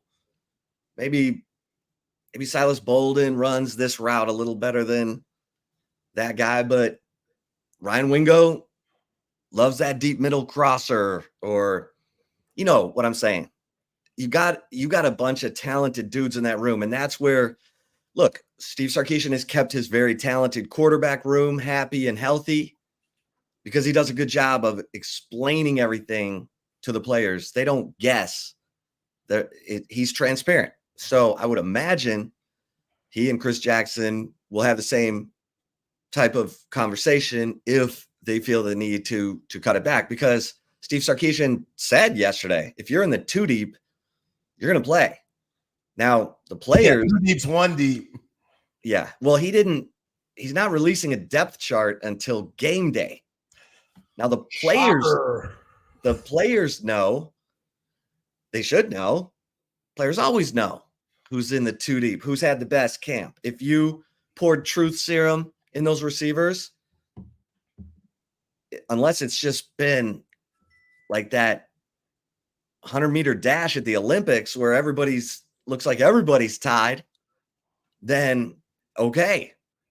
But okay, that's interesting. All right. So Zay's top 3 concerns. Game goes into the 4th quarter. Guys play too much. Running back room, staying healthy. And the guys play too much. That's more on defense than it is offense. Yeah. On that first one. I'm talking about, ain't no way Jahdae Barrett should be on that field in the 4th quarter on Saturday. I would lose my mind, because that means the game is close, or Sark is just, I don't know. He's proven enough. He don't need to be on that field in the 4th quarter. You should be up by 30-something next week. We're thinking about next week. I know that's coach speak, like, oh, we're not looking ahead, BS. Bull corn, as my 4th grade teacher, Miss Trimble, okay, said. so Bull corn. I'm very impressed, because my top 3 concerns would be the pass defense, How's it hold up against a team that's going to sling it all over the place and go fast? And you did not mention that. So you are either of the belief that they got the dudes, they got it figured out, that Terry Joseph and Blake Gideon, who, when you call them by their full names, you are putting them on alert. Terrence. You're not calling him Coach Gideon. You're not calling him Coach. You're calling him Terrence Joseph. I'm surprised you don't have his middle name already penciled in, like his mama talking to him. Terrence. Let me see if I can find his middle name. But why you feel confident about the secondary? Yeah, you saw that Mookie Taft taper fade yesterday. Come on. You saw that. You saw that. Again, we do a lot for our women.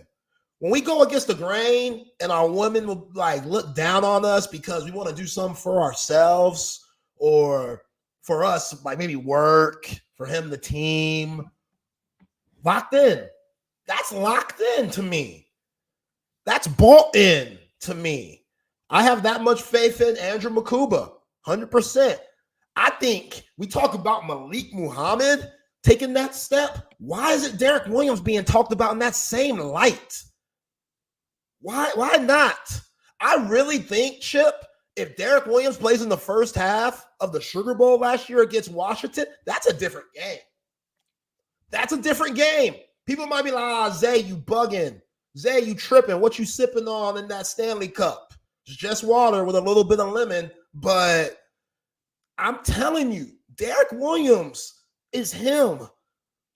Derek Williams is going to take that step just like Malik Muhammad did. Jelani McDonald, he's going to show us a little something, you know? And again, I love joking with Mookie Taft and stuff. We love joking about that. But being for real, Mookie Taft is going to take a step. All of those guys have been in the program. You heard Malik Muhammad talk about Gavin Holmes. That's my guy. That's a dog. He ready. Gavin Holmes, he didn't take the Terrence Brooks route. When Terrence Joseph and Sark and Pete Kukowski went into them, meetings and stuff, them exit meetings, and letting you know where you're at and what we think you could be coming up in the season after spring camp, they probably had the exact same conversations with Terrence Brooks and Gavin Holmes. Yo, fellas, both of you guys, we want y'all, we like y'all, but we need to tighten things up. We're going to go on the transfer portal and look for something. Terrence Brooks said, you know what? I don't think I'm about that. I think I earn more respect. I'm going to go up to Illinois. You know what Gavin Holmes said? Gavin Holmes said, bring it. Bring it. I want that competition. Bring it. Because I want to prove to you, coach, that I deserve to stay on that field. Okay, so you are clearly buying into this secondary. Yeah. Sometimes, feels like you're talking yourself into it, but I think I think you're feeling it. Okay. So my second concern somewhere in there has to be about the punting situation. Want to see it. How's it looking? Michael Kern. We talked about Kern getting off to, he's got the leg, he's got the hang time. Those first couple practices where we saw him, it looked like maybe Charlie Ferris had a little more consistency on the hang time and the distance, but I liked Michael Kern. I liked what I saw. 6'3", long limbs, those long levers, big booming leg. I think he's going to be good. And that's what Sarkeesian said yesterday. But look, Michael Dixon, poor bastard. He got a punt blocked against Oklahoma State. Remember that? And Texas lost the game. So his freshman year, I'm not saying that's any remotely. It's just as a freshman, the punter, it takes a minute. So the punting, and then my number 3 would be the running back situation, just making sure that everybody's gets out of this game healthy. I'm really excited about Jaden Blue. And Jaden Blue has said all the right things. Yesterday he said, I've had to work twice as hard to show the coaches that I can run between the tackles. He said it. I had to get my weight up. He says he's listed at 200. He says he's at 205. And I thought that was impressive. He acknowledged what the coaches wanted from him. Because if you look at Sark's history, he has guys that are 220. You know, you had Najee Harris at 232 running for almost 1,500 yards and catching 43 passes in 2020 for Alabama. You had Chris Polk and Bishop Sankey at Washington. Those guys are 220. He had,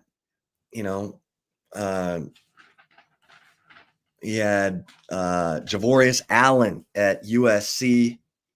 He was 6'1", 220. The two lightest running backs he had were in 2015 when he had Ronald Jones, who was 200 pounds and a burner, much like Jaden Blue, and Justin Davis, who was 6'1", 200. And that's what you're looking at with Jaden Blue and Trey Wisner. Both of them are listed at 6'1", 200 pounds. So what does Blue do? Man, I'm going to put on some extra armor because that's what my coaches want.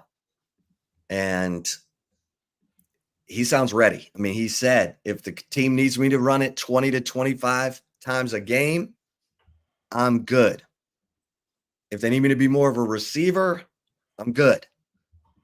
So I just really like where Jaden Blue's coming from. There were all kinds of questions about him coming out of high school. He opted out. It was COVID. And, then he decided, I want to play. And coach put it to a team vote. The team said no. It was weird. Yo, that's some punk stuff, man. Yeah, I mean, and maybe, look, we know he's confident. So if he was just so confident and cocky and arrogant that he turned off his teammates, well, okay, because he's matured. I don't know if anyone saw the video from Topgolf where the club went flying out of his hands and all the way out onto the part where the targets are. And Jaden Blue said, golf's the hardest thing. He said, it's the hardest thing I've ever done. I like where he's coming from. And Tashard Choice said at Sugar Bowl Media Day, he's made a 180 in terms of maturity. Like he understands. He's had to learn from Bijan and Roshan and Jonathan Brooks, but he's also seen how those guys are doing in the league. He's seen how Texas has had the top running back selected in each of the last two drafts. And I'm excited. I'm excited to see what he can do because he is explosive. And Steve Sarkeesian knows how to get those guys the ball in space. He knows how to get them the ball where they can do damage. And so I'm excited. I'm also excited to see Trey Wisner because I've said I think he's a better player than most people think. He was sort of a sub-headline on that DeSoto team that was loaded with guys like Jonte Cook and, just talent coming out of the talent. But Trey Wisner's a dog. I mean, he's physical and shifty, both. He's a little bit like Jamal Charles, but a little not as fast, but he's shifty. He makes you miss. He cuts in space really well. He's got a stiff arm. So I'm really excited to see what those guys can do. And then, like I said, I've heard some good things about Jarek Gibson this week I reported last week he was ahead of Christian Clark when Clark got hurt. And so Jarek it's not like he went from 5th to 3rd. He was 4th. And he's going to grow up fast. He's going to grow up fast. He's going to learn all the stuff you need to learn. But it sounds like he's okay in pass protection, and that's the bottom line. You can't go out there unless you know where that free defender's coming from. And if you can pick that up as a freshman, woo. But It's all about putting your mind to it, right, Zay? You got to put your mind to it. You want to get better? You got to put some effort into it. You got to put some mind into it. That's right. I think those things, man. I think so. Here's what you want. You want it to be clean. Like Sark said, you don't want it to be sluggish. You don't want it to be what SMU had 100 and something yards and penalties. Like, what were you thinking? You're going out to Reno to play the Fighting Choters, and you have 111 yards and penalties? No wonder you were having to throw in the end zone in the last minutes of the game to win it. Oh, Jeff Choate, you had it. He did. His team was ready. His team was ready. They played really well. I thought SMU was in trouble. I mean, we didn't really talk about that game going into it, but I was like, God, they're going to Reno. Like, this is a dangerous game. Yeah. Choate knows how to coach. He's intense, man. He coaches them up. Jalen Ford, that was his guy. Turned him from a 3-star, hardly recruited. Jalen Ford was hardly recruited into a 2-time first-team All Big 12. So, like, Jalen Ford was a low 3-star. And Texas was scrambling to find a linebacker, and it was actually it was the defensive coordinator at Denton Ryan. Aaron Delatorre, the former Texas fullback linebacker, Alex Delatorre's dad, who said, "Why aren't you all recruiting Jalen Ford out of Frisco Lone Star? That guy's got," and boom, Texas was like, blah, blah, blah, blah. Jalen Ford, Frisco Lone Star. Okay. Hey, Jalen, you want to come to Texas? There was a total late recruitment. Jalen was already committed to Utah. But yeah, Jalen Ford's like, oh, Texas? Oh, yeah. Just like Ethan Burke. Remember the Ethan Burke story? It's the day before signing day. Ethan Burke's in English class at Westlake. He's about to give a presentation. He looks at his phone. It's AJ Milwee calling from Texas. Ethan Burke's already committed to Michigan. He tells his teacher, I got to take this call. He gets up, walks out of class. Yo, calling on a random Tuesday afternoon when you know they're in class, that's what separates the big-time schools. Yeah, Texas can get away with it. Texas can get away with it. Ethan Burke's dad was like, did you tell him no? And Ethan was like, no. And Ethan Burke's dad was like, well, you got to call Jim Harbaugh and tell him. You're going to make that decision. You got to be a grown man and call Jim Harbaugh and tell him you're not coming. Yeah. And he did. Yeah. Day before signing day, they got him. How do you think that conversation with Coach Harbaugh went? Like, hey, Coach, how you doing? Yeah. Ethan! Can't wait to have you, buddy. How you doing? I'm like, I'm good, Coach. Look. Well, on his visit, on Ethan Burke's visit to Michigan, Harbaugh was like, look at this guy. We've done bone density studies.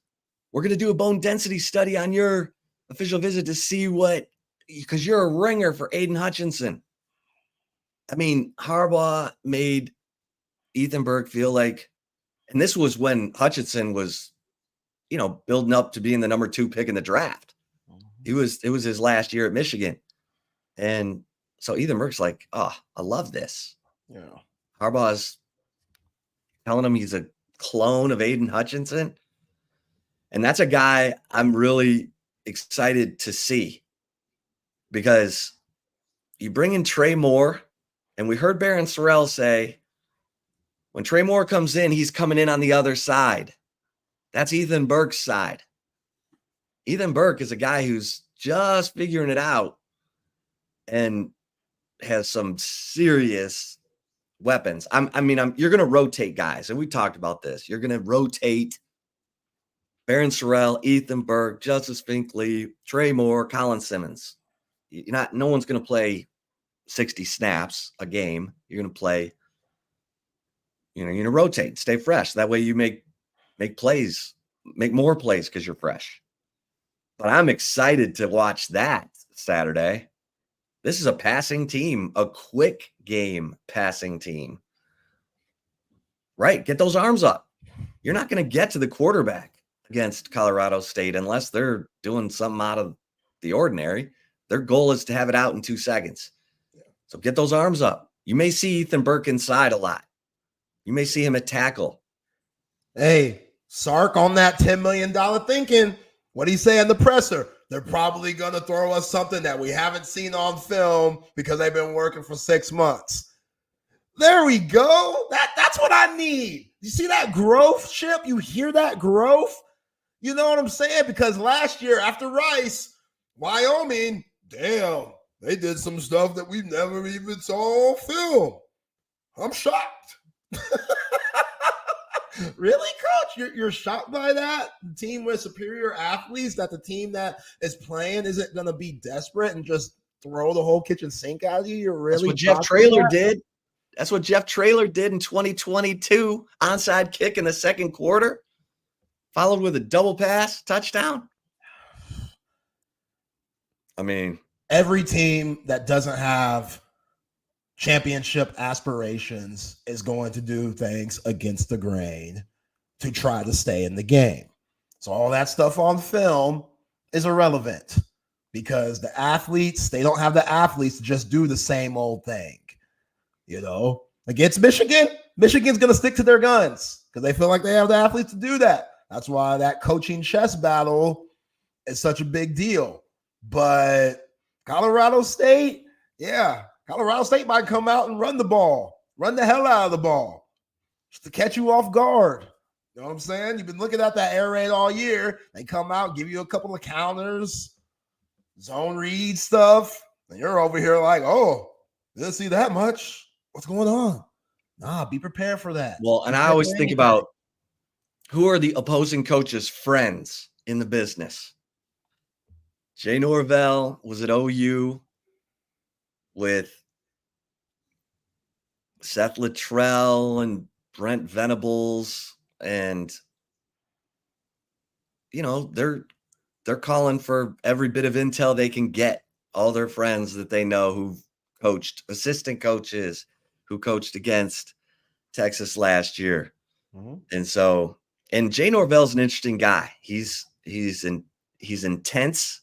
He's a good guy. He was at Texas. He was the receivers coach under Charlie. But he'll talk.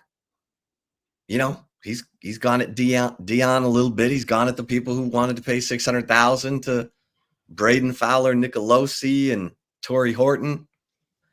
And so let's see what Jay Norvell comes up with, because his offense, number 9 in the nation in passing yards last year.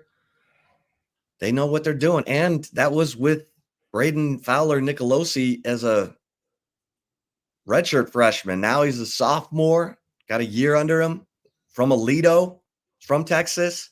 From Texas, this means something. Yeah, this means something. Personal. So, yeah, this is going to be a good test. I've said that of this Texas defense. How are they different? How's the secondary different? How's Anthony Hill in pass coverage as a middle linebacker? Because I'll say this, when Jet Bush would come in, and I love Jet Bush. Jet Bush was a good pass rusher. When Jet Bush would come in to sub for Jalen Ford, teams immediately went to the middle field passing game because Jet Bush inevitably would never drop deep enough because his instincts were to stay close to the line. And Anthony Hill's instincts are to stay close to the line. He's a pass rusher at heart. And that's where Jalen Ford made that great adjustment. Jalen Ford, for the most part, he did a better job his junior year than he did last year of getting the right depth on those drops. And you can't slide. I mean, you have to stay right in the middle of the field. If you start following the flow, you're opening a window. And that's where I want to see how how Texas is in terms of the linebacker pass coverage, because if they're making mistakes there, they will feast on it. They will run slants right behind the linebackers until Texas makes an adjustment. So that's one of the hardest things for a downhill middle linebacker to do, is to get the right depth in his pass coverage. So, yeah, I mean, it's going to be interesting to see who has the mic too. You know, you have a feeling that it's going to be Anthony Hill, but as Sark mentioned in one of the pressers this year, depending on the matchup, it could be anyone. Right. Mickey Taft, Jade Barron, Dave Benda. Again, you're playing against Jay Norvell in that air raid type offense. So maybe you want one of those. Mo Blackwell. Yeah. Mo Blackwell, sure. Former safety, is comfortable in pass coverage. You might see a lot of Mo Blackwell at middle linebacker on Saturday. And you might see a lot of Anthony Hill right outside of. Can you imagine Trey Moore and Anthony Hill on the same side coming at you? Can you imagine Anthony Hill shooting gaps? That's one thing I loved about Chris Ash, the former defensive coordinator under Tom Herman. He would run games to create an opening in the middle for DeMarvion Overshown to go flying in and on a delayed blitz, and it worked. It worked a lot. And DeMarvion's got long arms, so if he wasn't going to get there, he'd get his hands up. I think he had like 4 or 5 batted passes that season that he was under Chris Ash. And Texas does that now too, but against teams like this, it'll be interesting to see if they try to create some openings for Anthony Hill to come flying in there. That's some of that chess stuff. Yeah. You don't want to have to show too much, because you're going to face some of these kinds of offenses. Well, you're going to, I'm trying to think. I mean, Ole Miss, they want to throw it, but they're going to pound. So you don't want to have to show too much in week 1, but you might have to. Yeah. I wouldn't show a damn thing. I would be as vanilla. Maybe you could put a couple of sprinkles on that vanilla, maybe a cherry, but nah, you need that hot fudge banana split sundae in Ann Arbor. Well, the other thing too, Zay, a lot of defenses like to play that 3-8 cloud against the air raid, because you just cover all the zones. You just cover everywhere those quick routes go, those slants, the stuff in the flats. You just drop 8 guys and make the quarterback hold it, and then boom. And you could have Anthony Hill as the spy. You're dropping 8. If it looks like he's off his timing, then Anthony Hill just shoots in there and gets them. I'm excited. I'm excited to watch this. Let's ask Hank South of Horns 24/7. We got so much to talk about with Hank South, who was all over the Jonah Williams recruitment, one of the biggest signings. Let's start there, Hank, and then we'll ask you what you're excited about come Saturday. But put it into perspective, what this signing, Jonah Williams, top 10 player nationally, what this means for Texas. Obviously, it's not signing day yet, but size that up for us. Yeah, it's huge. And I think I mentioned it on the show last week. Like, there's never a must-get recruitment, especially in the portal era where, if you miss on a guy, you can go get an instant impact guy from another school in the offseason. But this was about as close as you could get to kind of a must-get situation for Texas. It's no secret their summer hasn't been going that great, or, the last couple months. We've seen a lot of decisions go elsewhere, and we've seen Texas get guys as well. It's not like they're striking out. They had the number 12 class last week entering, that run they had last weekend. But it was still a situation, Texas just lost Cade Phillips to LSU. That was a guy they didn't want to lose. He flips to LSU. Then you're battling LSU. You're battling Oregon, who's beat you for some other defensive backs and top targets. for Jonah Williams, and you need a true safety in this class. You don't have that right now. You have Caleb Chester, who's a cornerback, and assuming you're losing, Michael Taff, Andrew Makuba next offseason, you need a guy to come in and be able to, be in that room with the others. So it was really important. And then that's just aside from that, just the talent level. Like you said, he's a top 10 prospect. He's rated the number 1 linebacker in the country. Obviously, most have been recruiting him as a safety. That's where he projects at the next level. And, one of those big safeties, 6'3", 205, verified.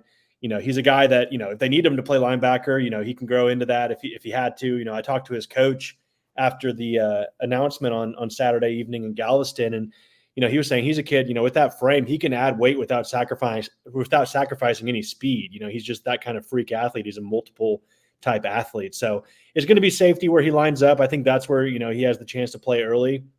And obviously he's a baseball prospect too. And I thought one of the most interesting things about Jonah Williams' kind of situation right now is everyone says, well, he's just going to be an early round draft pick. He's going to go to the MLB. He's never going to play college football. Well, he's going to his plan right now is to enroll early. And, if you're on scholarship, I guess from my understanding, regardless of sport, whether it's baseball or football, that eliminates you from being able to be drafted. I think, I need to double check on this, but that would mean, Texas has Jonah Williams for the football team as well. So we'll see how that all happens, but a massive, massive get, a guy they needed, a guy that's obviously their top ranked recruit right now. It puts them, I think, at the number 7 class at last check in the country. Obviously, some more decisions coming up, but yeah, it was a nice Saturday get for Texas football. Yeah. I don't want to be the negative Nelly here, but what are the chances that he goes baseball out of high school? It seems, I honestly almost lean towards pretty low right now. And obviously things can change over the next, 6 months. But if his plan is if he intends to truly enroll early, that would eliminate the MLB draft. And that would, give him, football. And so, I think Schloss was a huge addition. I think back in late June, right when Jim Schlossnagle got hired by Texas, I called Jonah Williams that night. At that point, he hadn't taken an official visit to Texas. They were kind of on the periphery of his recruitment. Not a lot of talk. He was saying he still wanted to officially visit Texas maybe in the fall, but with a summer decision, you got to lean towards the schools he actually took trips to in June. We talked to him the day Schloss got hired, and he said that really helped Texas. And from there on out, he got on campus with in late June or late July for that pool party with his mom, his dad, his older brother.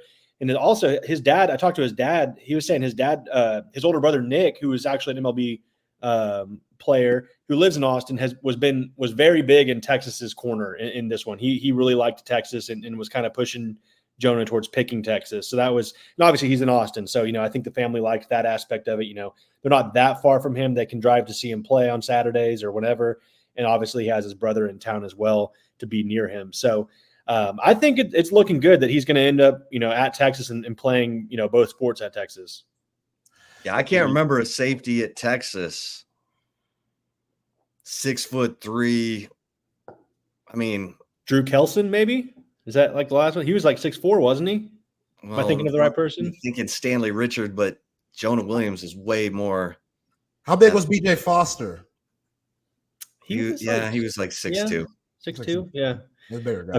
This kid's the real deal. He's a big time player. It's evident in all the schools pushing for him down the stretch, and he held his cards close to the vest too. Like a lot of people didn't really have a great feel. I know in late July, we checked in with sources after that visit, and I really do think that was kind of the moment that pushed Texas over. I think they all kind of were like, okay, this is the move. But there was like legitimate feeling that they were in a good spot for him after that visit, and obviously you can't discount everybody else, and Jonah wasn't doing anything in terms of interviews or anything, so they were able to keep that momentum going into last Saturday. Yeah, Hank. Obviously the concern is him being burnt out during this time at Texas, because that's a lot. He's going to always miss spring camp once the baseball season's over. especially if the Horns make it to Omaha. We know that's the standard. So you go to Omaha, that goes all the way into the summer. You barely have time off. And probably during that time off, you got to get ready for the football season. And then it starts over again. So it's going to be really important for Jim Schlossnagle and Steve Sarkeesian to have a plan for him to make sure he's not burnt out. And I'm sure they've discussed a lot lately. Yeah, I think so. And I'm truly curious. It seems like, back in the day, it was maybe easier to kind of, what was it? Donovan McNabb played basketball and football at Syracuse. And, it seemed almost more feasible to do that. But nowadays in college athletics, when it's more akin to professional sports where it's like, this is your life. This is like, you're training year round. There's spring practice, there's summer workouts, there's all that. I'm curious to see if he makes a decision at some point, maybe not like, his freshman season, but maybe beyond, am I going to stick on the football route or am I going to, focus on baseball and, go all in on that one direction. And I talked to his coach. His coach was saying, this is a kid that, he's never really been coached at one position. Like he's never really been able to focus at one thing. It's because he's like, they use him all over the field at Galveston Ball on both sides of the ball. He was like, once he like gets into, a specific area where, whether they're training him at safety, they're developing him, wherever, he's going to go up another notch, which is saying a lot, with how, successful he's already been. So yeah, it'll be curious. I think the burnout's a real thing. The demands on college athletes these days, it's a lot. So yeah, we'll see how that goes once he gets to Texas. Hank, what else is at the top of your recruiting notebook? Yeah. So I think, obviously we saw Nick Brooks commit last Friday too. Don't want to, undersell that. That was that kind of completed their offensive line efforts. I'm not, I don't want to say completed. I think they'll still, keep in contact with some guys like, Lamont Rogers, potentially Michael Fasusi, who committed to Oklahoma last Wednesday. But I think, you could probably assume that the offensive line is pretty much wrapped up. And, Nick Brooks, 6'7", 345 pounds. And I talked to Grayson's one of those programs, like it's just like one of the biggest programs in the state of Georgia. So they have a director of sports science. So like a guy, and he was like the perfect one to talk to about Nick Brooks because, he has all the measurements on the kids. He has all the times, everything about them. And I don't have it pulled up right in front of me, but they did a 10-yard sprint or something. They clocked Nick Brooks at 6'7", 350 at 17.4 miles per hour. Which is, it's kind of insane. So he's a big guy that can move, big athletic kid that, the sky's the limit. He told me this kid has a future NFL all over him, just a really talented kid. So, you could see why Texas was pushing so hard for him, even regardless of, where Michael Fasusi ended up. They wanted Michael Fasusi and Nick Brooks. They ended up getting Nick Brooks. I think, that's a pretty good deal. So, got Nick Brooks last week. This week, the big story ahead of, obviously Colorado State is Jamie French, who's going to kick off the weekend on August 30th, Friday, with his college announcement. And it's an early one. I think he's going at 7:15 Central Time. Obviously, he's in Jacksonville, so, it's the early morning at school for him. But, yeah, that's one, it's been quiet on Jamie French. He took he was a guy that said, I'm going – I think in – May, he said, I'm going to announce on August 30th. It's his mom's birthday. That's the day. And he never relented from that. That was the day he wanted to do. And it's been quiet just because, it's been a dead period. He hasn't been on visits. So, I think Texas is still right there for him. I think coming down the stretch, it's Texas versus Miami. You always got to watch Miami. They can get things done too. But I do like where Texas stands for him ahead of Friday. And, if Jamie French commits to Texas, I think last week, it would put them in the number 5 class, potentially number 4, like close to number 4. So, from all the, Inda's near crowd in July, I think Texas is in pretty good standing recruiting wise, entering the season. All right, let's get into game week. Unless Zay, you got any other recruiting questions? Nope. All right, so Hank, what are you most excited about, and what's your biggest concern going into Saturday's game for the Longhorns against Colorado State? Yeah, First, I mean, I'm excited. It's game week. Obviously, getting back in DKR, that's going to be fun. Exactly. I think what I'm most excited about, I'm excited to see how the secondary shapes up. Obviously we know a few, staple guys there, but who's going to line up, the cornerback positions, how are they going to fare against, kind of a pass happy offense in Colorado State. So that's going to be an interesting, I think, thing to watch. I'm very excited to see, just what this offense looks like. What's this, how they're going to, Sark talked about playing all these people, like, the different combos they're going to have. Obviously they're not going to give too much away against Colorado State ahead of Michigan week, but I'm just curious to see how those guys mesh with Quinn Ewers. Obviously, the running backs I think are going to be fine. Obviously, they add Belton Gardner. I think they're in an okay position there. As okay as you can be when you lose your starting running back. So I'm excited to see that. But yeah, the offense. I think the secondary. I'm excited to see it all. There's not like one specific area. It's just going to be fun to watch football again. And I was actually talking to a friend yesterday. I remember last year against Rice. Texas didn't.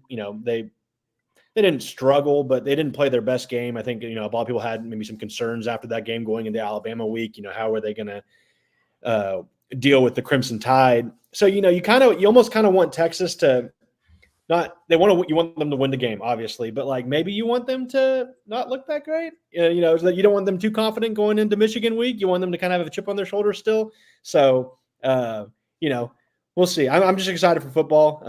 It's going to be a good time. Hopefully the weather holds up. I think it doesn't look like it's going to be crazy hot, like low 90s, which is like 92 fall weather for us. So it'll be fun. What would be your biggest concern? I guess just staying healthy. I mean, I think outside of the running back position, they got out of fall camp pretty unscathed. So, obviously, trying to take care of guys, keep them healthy for the entire season. Obviously it's one game, but, I guess injury bug. Other than that, I guess, I don't really have any other concerns for them. I think, being able to defend, the pass game, see that was their one vulnerability last year, really on defense, where they struggled and would ultimately beat them against Michael Penix in Washington. So, how have they kind of shored up that department? Yeah. Hank, do you remember Belton Gardner during the high school days? I know he was a big time quarterback at Dallas Skyline, but do you remember him any? I really don't. I was still covering Bama. I want to say Mike Roach actually, he got wind of that on mid-August, that was a guy they were looking at. And, I think there was some buzz that he was going to end up at Texas State. And then obviously Texas came calling. But no, I don't really remember it. He seems like the best running back you could possibly get this late in the portal ahead of the season. He has some pretty good highlights and obviously has been around a couple places. So, I think in terms of depth, that's as good as you can, get this late. Yeah. All right. So what about Braden Fowler Nicolosi or Torrey Horton? Any Rams stand out to you? This is my son's college team, and he's not even coming in for this game. He's like, Dad, I'm coming in for F1. I don't want to see my school get pounded by Texas. I'm going to the Colorado game the following week. Yeah. I haven't studied their roster too much, outside of playing them in College Football 25 and reading a few things on them. You can't sleep on the Mountain West. We saw what Jeff Choate and those guys did against SMU. Not that SMU is like a massive power or anything. Sorry, no offense, Chip. They sure didn't play like a massive power. You can't sleep on those guys. So obviously, they've had some success here and there. They played Colorado real close last year. That was one of the fun games of the early season last year. So yeah, I'm curious to see. I just saw a video of them blaring the Eyes of Texas during their practice. Yeah, I saw that going around. So they're getting ready. That's an old OU thing. What's that? Jay got that from his days at OU. They blare that thing to the point where the OU players are like, I never want to hear this bloody song again. Yeah. Got to work on it. So yeah, it'll be fun. It should be a good weekend. Yeah. All right, here's a question from our man CB. Hank, where does Texas finish the 2025 class, top 5 or higher? Yeah. I think higher. I think they'll be in the top 5 by Friday. So, you got to think any more additions is going to put them higher. I don't think there's really any more, I never want to say there's no flip threats. You never know what can happen with a kid and him changing his mind. But I mean, this class seems pretty tight knit. Jamie French on Friday, assuming you get him, Michael Terry, another 5-star that's getting ready to announce here in the next few weeks. I think Texas is trending there. There's a lot of buzz right now about Myron Charles, the 4-star defensive lineman that's committed to Florida State. I think Florida State better, circle back on their 2025 recruiting class, because, and I know, one game doesn't define a season, but if they start dropping off or have another, rough go, I think that recruiting class could maybe go and get poached a little bit, whether it be Myron Charles, another defensive lineman, Kevin Wynn, who Texas is still recruiting really hard. Even, Dalen McCutcheon, the 4-star wide receiver from Lovejoy, that's a guy that, Texas really likes. That could be a situation. I wouldn't be shocked in the end of the day that they circle back and maybe bring him in if they have an extra spot. Obviously if he wants to flip. I think higher, I think 3-4 range is probably the most likely finish for this Texas class. Okay. You a Cowboys fan? Am I a Cowboys fan? I always tell people I'm kind of an annoying NFL fan. I just follow the Texas guys, and obviously I just for my fantasy football team as well, but I've never really felt aligned with one specific team. I got a little upset with when the Cowboys lost to the Packers in 2014 when Dez caught the ball. That was the most emotion I felt about an NFL game before. So I guess if I had to pick one, yeah. But I just like seeing where the Texas guys end up, watching them play, and the witching hour on NFL Red Zone. That's like a drug. So it's like any of that. I love it. Okay, here's a question from Jack. Can you tell us more about Trey Wisner? Do you think he was maybe underranked, or what do you remember about him coming out of DeSoto, Hank? So he was originally at Connolly, and sorry, my dog's crying in the background. My kids go to school, and then my dogs take over as the noise in the background of my appearances. But no, I didn't cover his recruitment. Just obviously I was covering Alabama. They didn't recruit him.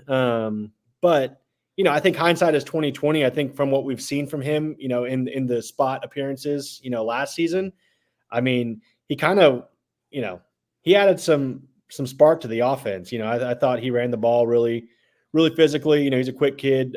So obviously, they're going to need to lean on him more this year in that rotation with Jaden Blue and Jarrett Gibson. And, we'll see how Velton Gardner factors into the equation. But yeah, I think, it's easy to say now, yeah, he probably should have been ranked a little bit higher. I need to pull up where he actually finished in the rankings. Yeah, I know he was a 3-star. Yeah.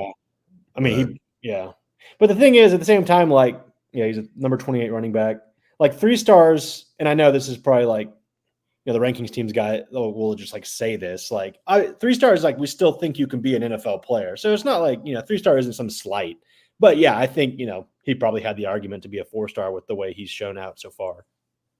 Yeah. I think he's going to be a breakout guy this year. Yeah. I mean, you watch his film at DeSoto, he's shifty, but strong. Yeah. And he's got good contact balance. You think he's going down, and then all of a sudden he's back up and going. Now we'll see. I mean, can he play relaxed? Can he play loose? Can he, is he born for it, or is he trying to convince himself? So it's kind of like Sark with quarterbacks. It's if Sark is targeting a quarterback, that kid's probably pretty good. Tashard Choice, when he's targeting a running back, that kid's probably really good too. So, I trust those evals probably more than most. Well, let's touch on that real quick. Jarrett Gibson, you covered his recruitment. Yeah. What do you think of Jarrett Gibson? You know him more on a personal basis. How mature is he? Your thoughts? Yeah, I always think, and I think I said this during, last fall, is he's a kid that played at IMG Academy for 2 seasons. And usually those kids, that's a college program essentially, so and you could say, wear and tear, but at the same time, they have 3 or 4 Division I running backs. So it's not like he's taking the bulk of the carries. I think most of the running backs I've seen come out of IMG have always been pretty successful. But yeah, a big, strong, physical kid, can run between the tackles, can kick it out if he needs to. And again, a mature kid. He's kind of been through the college life already.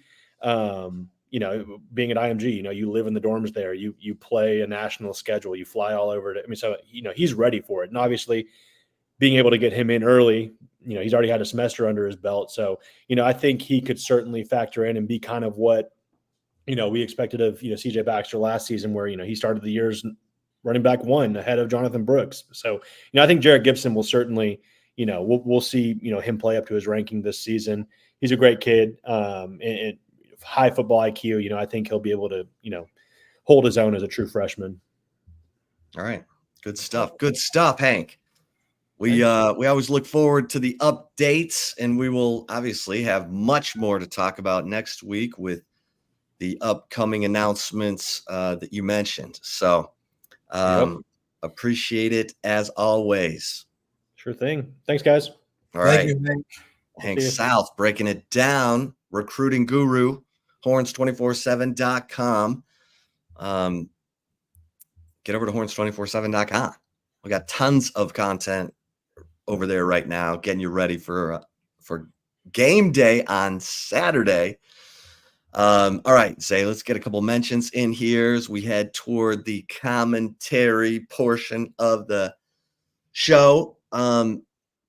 We were just in Vegas, out at Circa Resort and Casino, and here is why.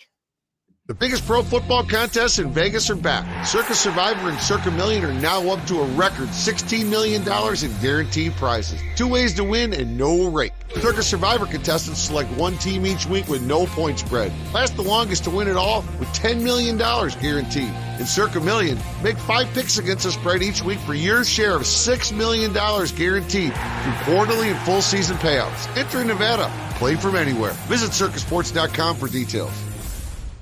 Well, and hanging out at the Circa Casino and Resort and seeing all those big screens in the sports book reminded me that it is time for you to make the call to our man Tom McKay at AV Consultations to make sure that you have the big screen of your dreams. Hi, this is Tom McKay with Audiovisual Consultations. Scientific data proves it. Size does matter. The bigger and wider your television is, the better. Football season is here, and the time is now to get your entire audio-video experience tuned up and ready. New flat screens, projection video, Dolby True HD surround, all the goodies at great prices and followed up with great service. So call us at 255-8678. That's 255-8678 or on the web at avconsultations.com.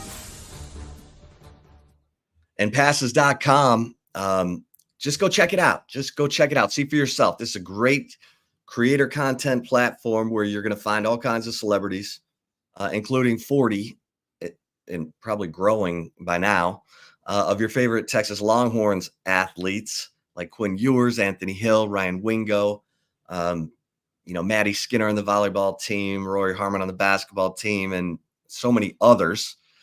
But it's your chance to really directly interact with these student athletes, whether it's a Q&A or getting them to call a friend of yours to wish them a happy birthday or getting some signed memorabilia from them.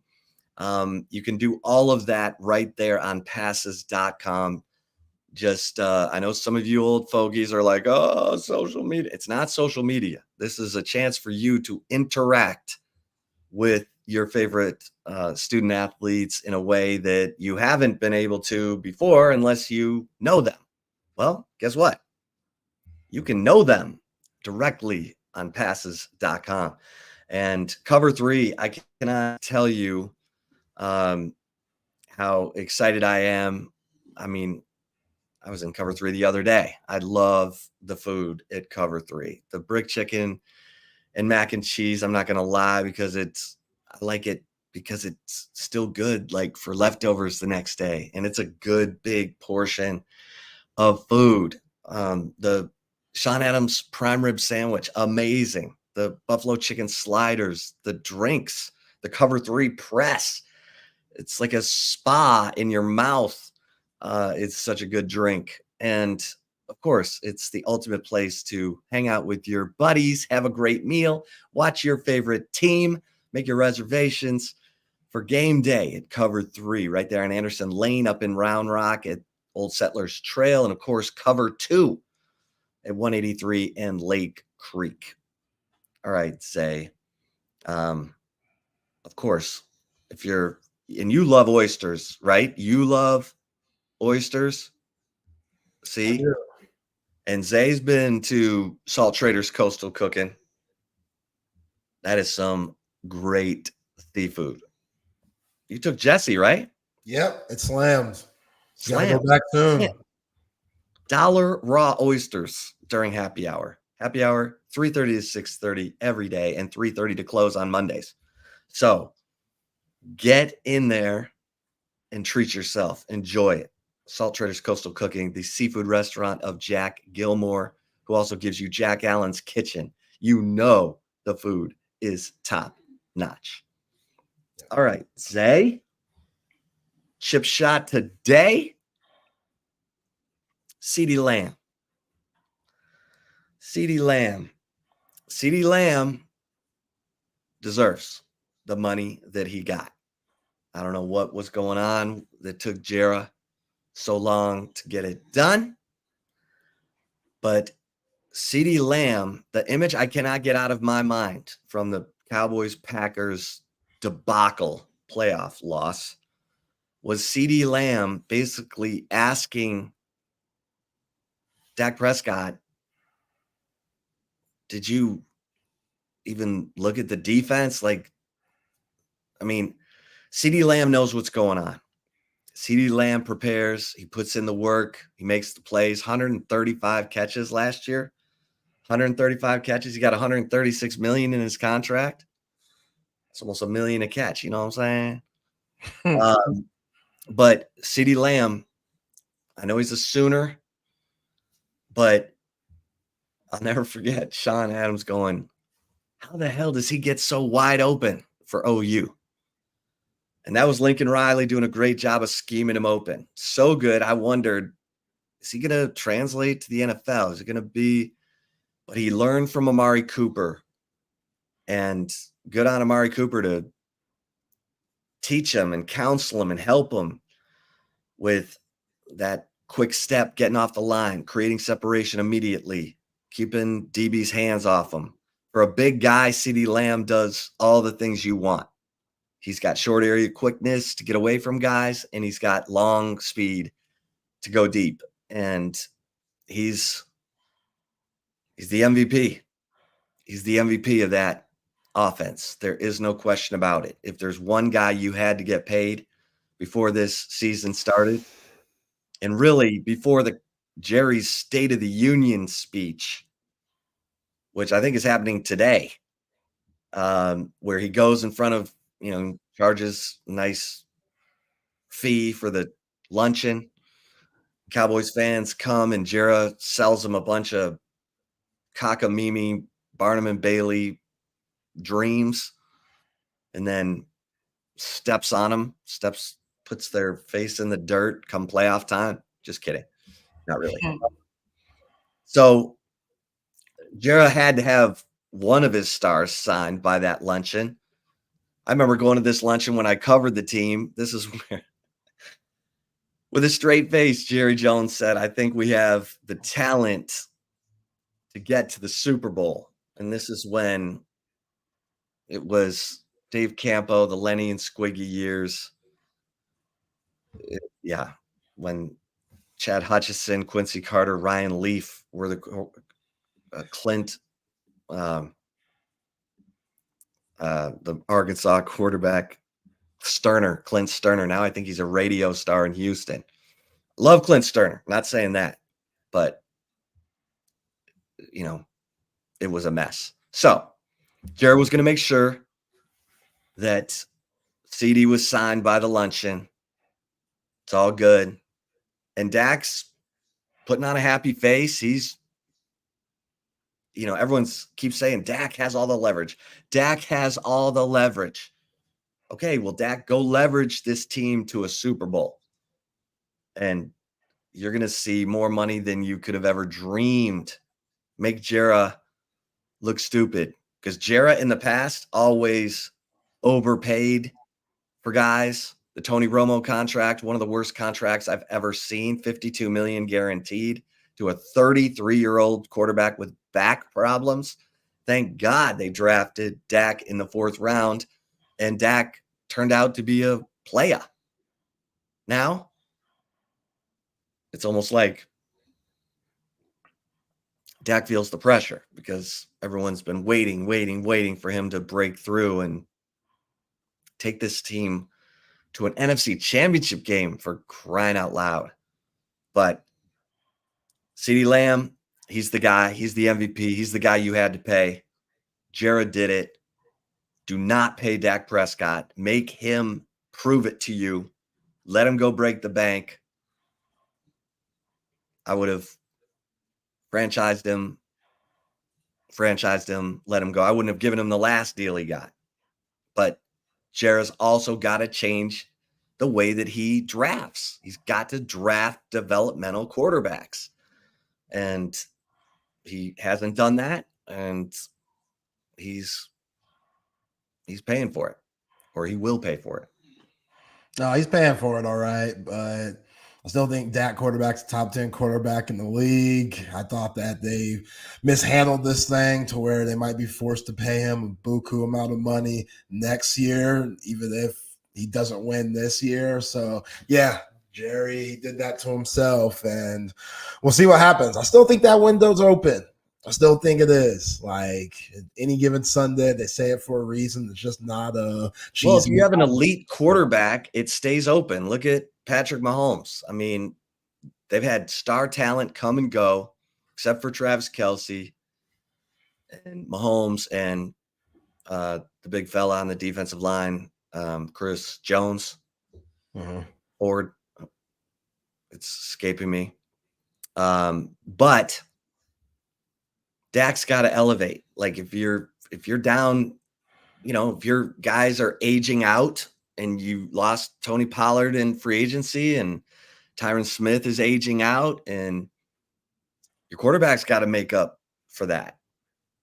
Got to make some plays. And he did all through the regular season. Thought the Cowboys were going to play the Lions in the NFC Championship game. Yeah. All right, let's get the right call. All right, let's get it. Before that, though, we got to remind you guys, this is game week. We got a lot going down here at Texas Sports Unfiltered, Thursday, Friday, and Saturday. On Thursday, special edition of Bucky and BK at Via 313 off of 71 and 620. Come have fun with the fellas. Get that delicious Detroit-style pizza. Be giving away koozies and different things. If you stop by and say what's up, that is on Thursday from 12 to 1. Friday, we will be at Covert Bee Cave, also from 12 to 1. And the great legendary linebacker, Texas Longhorn legend Derek Johnson will be in the building, signing autographs, taking pictures, chopping it up with the crew at Covert Bee Cave. And Saturday, to top it all off, we will be doing our pregame show at Schultz Garden from 12 to 2, getting ready for Texas versus Colorado State. It's going to be a fun 3 days, Thursday, Friday, and Saturday. Thursday via 313, 71, and 620. Friday, Covert Bee Cave, and Saturday at Schultz Garden. Be there or be square and Covert Bee Cave.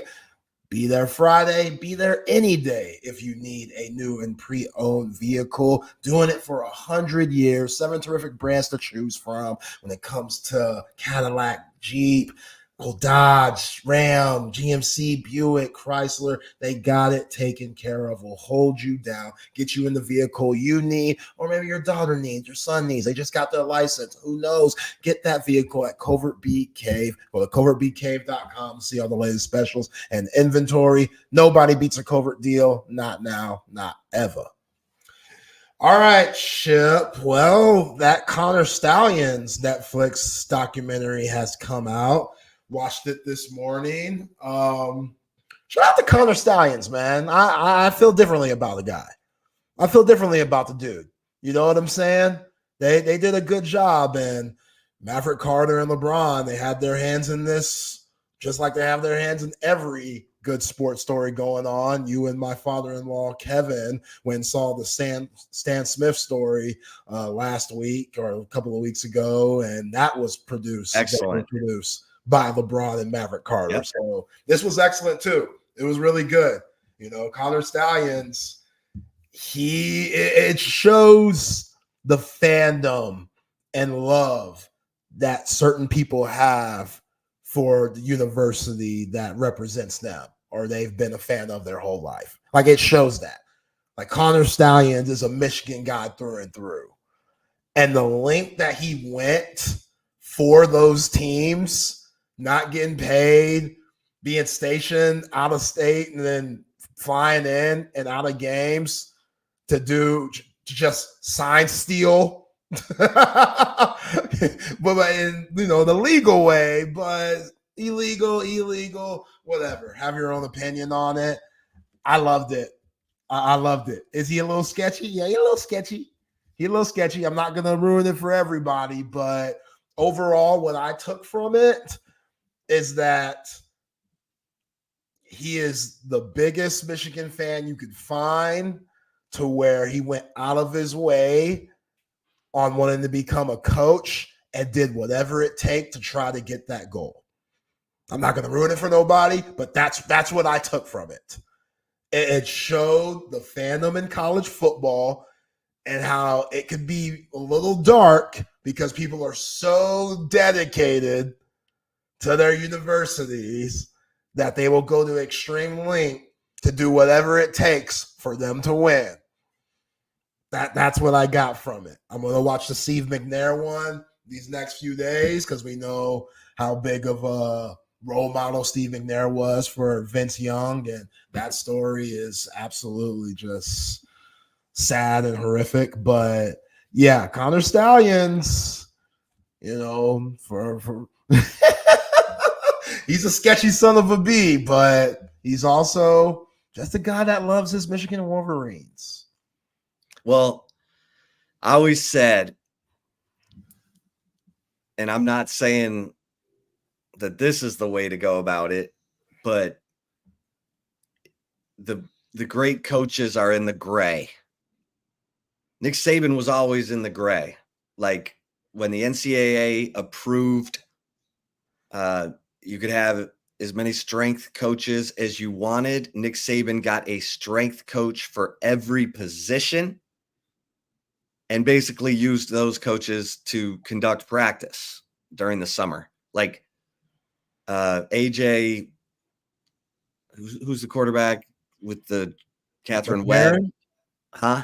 AJ McCarron? Yeah, AJ McCarron basically said after Alabama beat Michigan, of all teams, in that neutral site game however many years ago, that one of the strength coaches was instrumental in getting him ready for the game against Michigan. And it was well, guess what? The NCAA said, okay, you can only have 3 strength coaches. But you can have as many analysts as you want. And Nick hired all those ex-coaches and assigned them all kinds of different things, and basically had them working with players all through the offseason about third down, red zone, third and medium between the 20. Nick was always in the gray. He would push it until someone said, oh, we're changing it. Now, I don't know what. I'm going to watch the Connor Stallions documentary. Everybody's in the gray. Everybody's looking for an edge. And if it looks sketchy and it smells sketchy and your own conference suspends you during the season, and now Sharon Moore's got 52 text messages that he deleted from his phone, but now they're all back and the NCAA has them. I mean, I don't know. This is like Kelvin Sampson making all those phone calls to recruits and then getting fired over it. Like now, I mean, Longhorn fans, realize who we playing next week. If you see anybody recording, got their phone out for longer than 5 minutes, give them a little nudge and be like, hey, man, ain't that battery going to die soon? What you doing? What you doing? You could get, you get different parts of the game, but what you filming? See what they filming. They see Sark over there, all the coaches. We got helmet column. That's what the helmet comm's for. The Stallions rule. That's what we're calling it. The Stallions rule. Stallions rule. Stallions rule. Yeah. And that's appropriate. That's fair.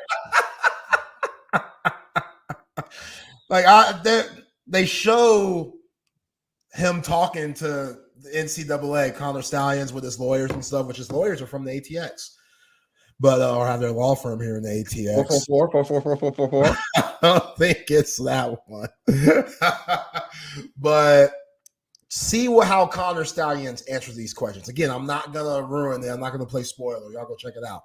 The way this fool answers questions is like, Lord have mercy. You were Kevin Costner in one of my favorite movies, Bodyguard, and you took that Whitney Houston bullet, bro. Just because you love Michigan that much. I couldn't do it. Jack said maybe our team can do something like that. I think he was referring to the analysts and not Connor Stallions. But yeah, I feel you. And Sark has that. Yeah. Those list of analysts and coaches and stuff, go look at the 2024 coaching staff. And after you get past Torrey Beckman, you see Brandon Harris, general manager, Jared Blank, chief of staff. It goes down, Ship, probably 20 names. Assistant director of player personnel and scouting, Bill Reese. He's toward the bottom. Like, it just keeps going for different guys and different jobs that they do. And girls. There's some women there too. But that list, it's thick. They all got their information on there and stuff. Like it didn't used to be like that. Yeah. And Nick started that. When he came from the NFL to Alabama, he was the first one to hire a GM. He basically brought in one of the top, scouts from the Miami Dolphins with him to Alabama and started building a NFL style front office. And you had to try and keep up. Now everybody's, it used to be director of player personnel. Now it's this general manager tag. And like I said, people want to know why West Virginia is doing better. They hired Drew Fabianich, who was the national scout for the Dallas Cowboys. And he's doing a good job of identifying talent, high school talent, transfer talent. And I imagine he'll be moving on up. I don't know if he loves West Virginia or not, but now we're, Courtney Morgan at Alabama after USC tried to hire him. Courtney Morgan's getting $850,000. So these GM jobs are gonna be, get that CeeDee Lamb like paper. You know what I'm saying? Okay, maybe not that much, but you got to have it. All right. Thanks, everybody. Thanks for tuning into this episode of Chip and Zay. If you missed any part of it, make sure you go to the podcast page. Check out our interview with Chris Hummer. We talked about the big college football games this week. Our interview with Hank South about the massive commitment by five-star safety Jonah Williams to the Longhorns and Nick Brooks. Check it out on the podcast page. Let's bring in the fellas because SEC Unfiltered. Looks like Cole's got a little something going on. Chris Phillips and Cole Thompson. Cole doing, bro? What is Cole doing? Cole is he's just turned his back on us. Hello. Oh, I didn't even know you guys were calling me. Did I miss something? Sorry, I'm all over the place today. Unfortunately, with roster cuts, I didn't even think I was going to make it on this show. So there's no sign, which is kind of sad, but the lights are now on, and the show's about to begin. Let me ask you this, Cole, since you cover the Texans, Andrew Beck? Yeah. Okay. The problem with Beck was that he couldn't stay healthy throughout the entire fall. He wasn't healthy when it was during summer camp. They feel comfortable with Cage Stover and with Brevin Jordan playing a little bit of fullback, and both have shown that they can be valuable on special teams. So it really came down to we can save about $2 million. We probably have a guy that can fill in that role on 21 personnel. We also have British Brooks, the running back out of North Carolina that they added in this offseason, the free agency. He's going to make the active roster. I talked to some people today. There's a plan in motion to where they're going to train him in the process about how to play fullback. So that ultimately is your move. They're going to keep an extra running back. He's going to be more so your fullback. And they have two guys that are a little bit of Swiss Army knives that can play H-back, F-back, where Beck was able to be let go. I blame the new kickoff rule, Cole. I understand it. I get it. Andrew Beck, he was destined to take it to the house anytime he got his hands. I am so annoyed at that. You know what the worst part is that I went to high school with his wife, and now I have to call her and say, "Oh, I'm so sorry, guys. I'm so sorry that now you have to be on the move again. Just bought a brand new house, lovely location. Now it's all over." All right, we'll sign off. Let y'all get your flow going. Appreciate y'all. Good to see y'all, Chip and Jay. Good to see you. Y'all be good. Cole, what's up, man? Hey, buddy. What's up? We got football this week, so I'm doing pretty well. I mean, we had football last week, and last week I would have told you that, again, Florida State was overrated, but I haven't been able to be on this show to say that Florida State was overrated. Oh, yeah. Wait. I did tell you guys on Friday that Florida State was a 9-3 roster. You but did. I can't boast too much because I also said hammer the over. So it's like, yeah. It's like a double lose-lose. The under was the only thing that saved me, honestly. I had a FSU minus 10.5. And then I had the under, so it kind of made the bet a wash a little bit. But yeah, no, you did warn us. And we didn't heed to your warning. So never do. I'm ashamed of you people. You have to understand. Sometimes I do know what I'm talking about. It's very seldom, but there are three things in life that I do know a lot about: energy, confidence, overrated teams in 2024. And so I'm just the betting man. I love it. Well, Cole, it's good to see your face, guys. It's great to see you as well again here on Texas Sports Unfiltered. We are SEC Unfiltered live right here, 4 to 5 p.m. Eastern, 3 to 4 Central Time is where you can check us out, 2 to 3 Mountain for the fine folks of West Texas, who I do not want to forget. Good chance on Mondays, by the way, Cole, just a heads up to you. I told Dave because he was on with me yesterday, talking to BK, good chance we're going to be the 2 to 3 slots Eastern Time on Mondays because of Steve Sarkeesian's press conference. So if that works for you, that works for me, that works for all of us. We'll be able to knock it out a couple hours early and talk to the people and have a good time with it. You guys won't have to wait 2 more hours for us. We'll sub in for Chip and Zay so they can get the Sark's pressers. But either way, 4 to 5 p.m. Eastern most days, unless you're otherwise notified, and always a good time chatting it up, talking ball. And you can find us everywhere you find Texas Sports Unfiltered, of course, across social media, podcast, YouTube, all that good stuff. And always, I'm Chris Phillips. I am joined by my man, again, you know him, Cole Thompson. You've seen him on multiple shows on this very platform. So if there's anybody from the SECU crew that is acquainted with the audience, it's Cole Thompson. So unfortunately, I don't know if the audience loves or hates me yet. We'll get through October, and then we'll figure out where I rank in the minds of the people in the chat. You've been locked in today, Cole? Me? Oh, yeah. Since about 6:30 this morning. Like when I was doing some videos for you, I was like halfway through.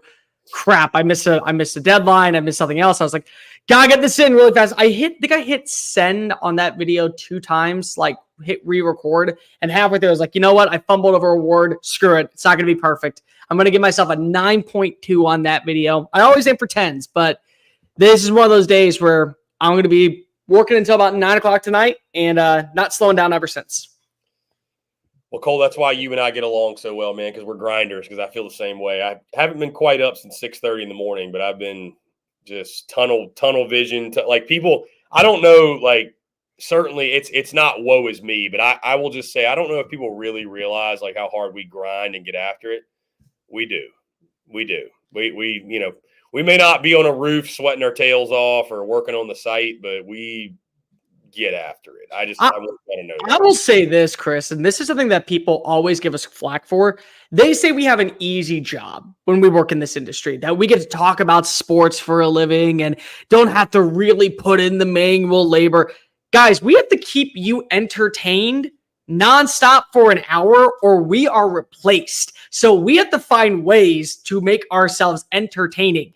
And trust me, when I get bored listening to my own shtick, I can only imagine what you guys are like in the chat saying, dear God, shut this man up. So we literally are nonstop trying to come up with content ideas and more importantly, give you guys something that you are going to want to tune in for every single day. It is a daunting task. This is not an easy job. And then also, you are not allowed to fumble the bag. You are not allowed to trip over words because the second that you start throwing in some some pauses, some immediately tune out. Nobody cares about you anymore. You're a loser. You're a joke. Nobody wants you around. You got to have this consistent repetition.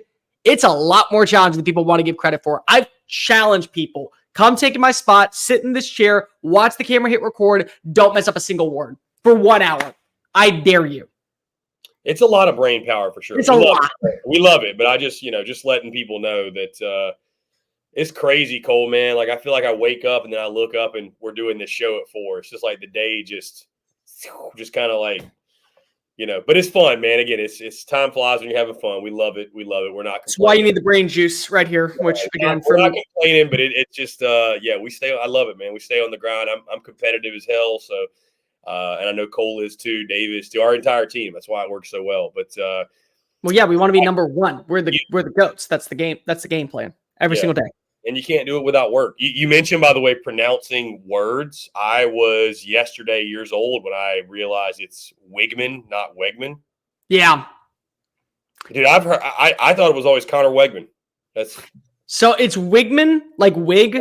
Igma, like it's. But wig. the way it's spelled, you would think weg. And also, here's the thing: on the southeastern region of the United States, the IE is egg. So like you can't expect it, like unless you actually are told it, like kind of like Iamaliava or Amalialiva or however you want to say it, because everyone gets it wrong. Unless you're literally told how to say it by the people in the building, you're gonna go off the dialect that you have. It's like we call them shopping carts in Texas, but I know people out in Alabama call them buggies. It's like, I'm sorry, I think that you're ridiculously stupid for calling it a buggy. That's not what a buggy is. But that's what you call it out there. So unless you hear it in Texas, someone corrects you, it's the thing. Like everyone calls it Coke. In the Midwest, my dad's favorite drink is pop. It's all just pop. Doesn't matter if it's Coke, Diet Coke, Pepsi, Dr. Pepper. It's pop. Like words just sometimes go that way. Yeah, I don't call it a buggy. I do call it a cart. Thank God. Yeah. Thank God. Who came up with a buggy? That's what I want to know. I don't know. Honestly, I don't know. I've never used the word buggy. I don't think I have. No. But yeah, Wigman. I figured that out. So either way, whatever. We're getting all the names down best we can. We're figuring out as we go. Guys, by the way, if you want to make this show really, really fun, again, it is game week. We're super stoked. We're pumped up. I didn't want anybody to think otherwise. I'm just letting folks know I know I've been getting after it. I know Cole has as well since the morning time, and we love it. And thank goodness we actually have some ball on the field we're discussing. That's the most beautiful part of this week. But leave us your comments, Facebook, YouTube, X. We'd love to hear from you. My guy, Luke, RJ, chiming in. Not everybody can be on camera and talk sports and maintain a podcast. That's a very good point. That's a good point because most podcasts honestly fail. They honestly do not succeed. So to that point, Jake Bayless, by the way, Cole, I think was talking to you. Give us an obnoxious loud hook 'em and you're cool. So hook 'em. There you go. Hook 'em, baby. You can be less than a 10, and as long as you do that, you're probably good. But I have to do a 13. That's the only way the audience will actually appreciate me. Fair enough. Your eardrums might not, but the audience will. Yeah, Cole. On the just starting off really quickly. Have you watched the Connor Stallions documentary? No, not yet. I haven't either. I am going to be watching that tonight. I think I'll probably do it. Yeah. I'll probably do it tomorrow because tomorrow really is like the slow day for Texans stuff. And then for us, it's really not that big of a deal. Because Thursday night, you know where my brain's going to be. We know where your brain's going to be. Yeah. I'm going to be seeing a lot of slaughterhouse football in the SEC, which is going to be a beautiful time for one side of my betting line and a terrible time for my other side because I have Arkansas as the most disappointing team in the SEC for 2024. So maybe I'm kind of pulling for UAPB to pull it off. Pine Bluff? You're not. Cole. No, I'm not. I'm not that. Unless you want Arkansas content to just completely go down the shitter for the rest of the year. No, I would like Arkansas to stay a loyal fan base, even if they are to come after me and pig roast me in Fayetteville when I go visit. Like, I'd be okay with that. Like, we'll be cool. I'll dress up in all Longhorn gear, and then you can just automatically hate me even more on that day. There we go, Fayetteville. No, but I'll probably watch it tomorrow. I'm excited. No Arkansas fans had it out for you. I have them going 4-8. Like I don't have them winning a game in the conference this year. They are not going to be happy with me. We're going to get in this in a little bit, but Dave's got South Carolina at 4-8. I was like, I know, man, that's tough. That's I was getting texts about Dave's predictions. Because obviously of my background, my history, like South Carolina, I'm literally having people text me like, bro, what the hell? And I was like, Dave's not high on the Cox. Nope. He's not. Nope, he's camera shy. He's camera shy at those Cox. Yeah, he is. No, I'll be That's watching. what she said. Yeah, pause. I'll be watching the Connor Stallions doc tonight for sure. Let's get into this really quickly, Cole. This was interesting. Obviously, Florida-Miami is one of the big games of the weekend, one of the biggest. It is I don't know if we should call it the SEC Unfiltered game of the weekend, but it is the SEC Unfiltered tour stop, and yours truly will be in Gainesville. But the reason we bring this game up, your guy is a guy who knows a guy or two. And a guy or two's done told me that Montreal Johnson is running around practice at full speed, full go, 100%, ready to crack some cane skulls. Your thoughts on that? Does it change anything about what you thought about this game? Does it change anything? No, because if I had, no matter what, with Montreal Johnson in or out, Florida winning. So to me, this only strengthens my chances. What I think it changes is the personnel plan and the passing attack of how you want to go about playing Miami. So Miami up front, this is where I have to get in an argument with you and Dave. I'm so sorry, but I watched the video and I don't know why the comment section is going after you two for saying that these two have similar roster constructions, which again, I didn't feel like you said that, but I'm just going to clear the air for all the Miami people in the chat. They don't. They don't. Miami has an SEC offensive and defensive line that if you just took away the slogan and the logo of the helmet, you would say SEC team. Like, no questions asked. With Ruben Bain, with Tyler Barron, with the new addition of Simeon Barrow. They're good in the trenches. They're very good in the trenches. Their trench play is awesome. That's probably my biggest concern is their D-line against Florida's O-line. That's probably my biggest concern. But even still, like if you look at Malaluga and you look at Maganoa, the offensive guard that they added in last year, they're built to, I think, hold their own. My main question is that can you win to set up great third and short opportunities? And with Montreal Johnson, I think you can. So now that changes your game plan about how you want to go about attacking this defensive line and this back seven.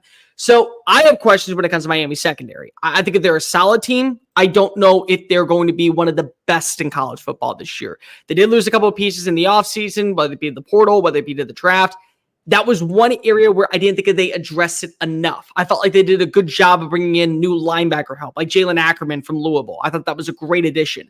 But if you can find a way to, I would say, expose the weaknesses in the armor that is the secondary with quick slants to Trey Wilson, who I think is the X factor in this game, vertical passes to Elijah Badger, set yourself up where maybe it's an RPO run to Montreal Johnson on a second and third to get those 4 yards and reset the clock and reset the sticks. That's ultimately where you're going to watch, I think, Florida win this game. It's owning the time of possession and it's owning the clock management on third down. When you look back at that Florida State game, Florida State, I think on paper, is the more polished team and I think the more overall proven team. They have the better roster. But Georgia Tech held the football for 21 minutes in the final 30 minutes of that game. That meant 9 minutes of offense was for Florida State. They were 84.3% on third down.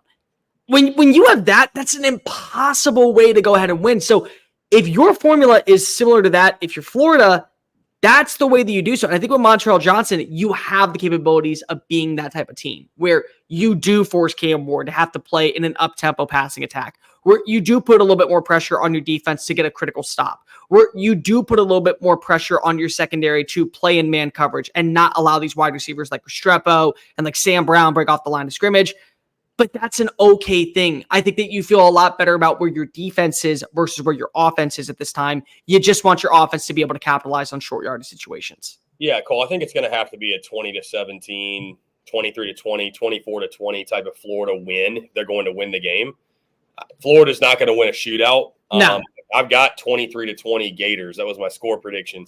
I would agree with you, though, with Montreal Johnson being 100%. I would have taken Florida either way, but that certainly makes me feel a lot better. I think the running game is obviously going to be a huge part of what they do in regards to achieving offensive balance, which is what they want. Like I mentioned, I'm probably most concerned about and if I did say it in that video, I don't know if I did say it, but if I did say, I would say I don't think they have identical rosters. I just think Florida's got a really good roster, probably a better roster than people are giving it credit for. I don't think they have as good a roster as Miami. I'm not like I think it'll be a true upset when Florida beats them, but.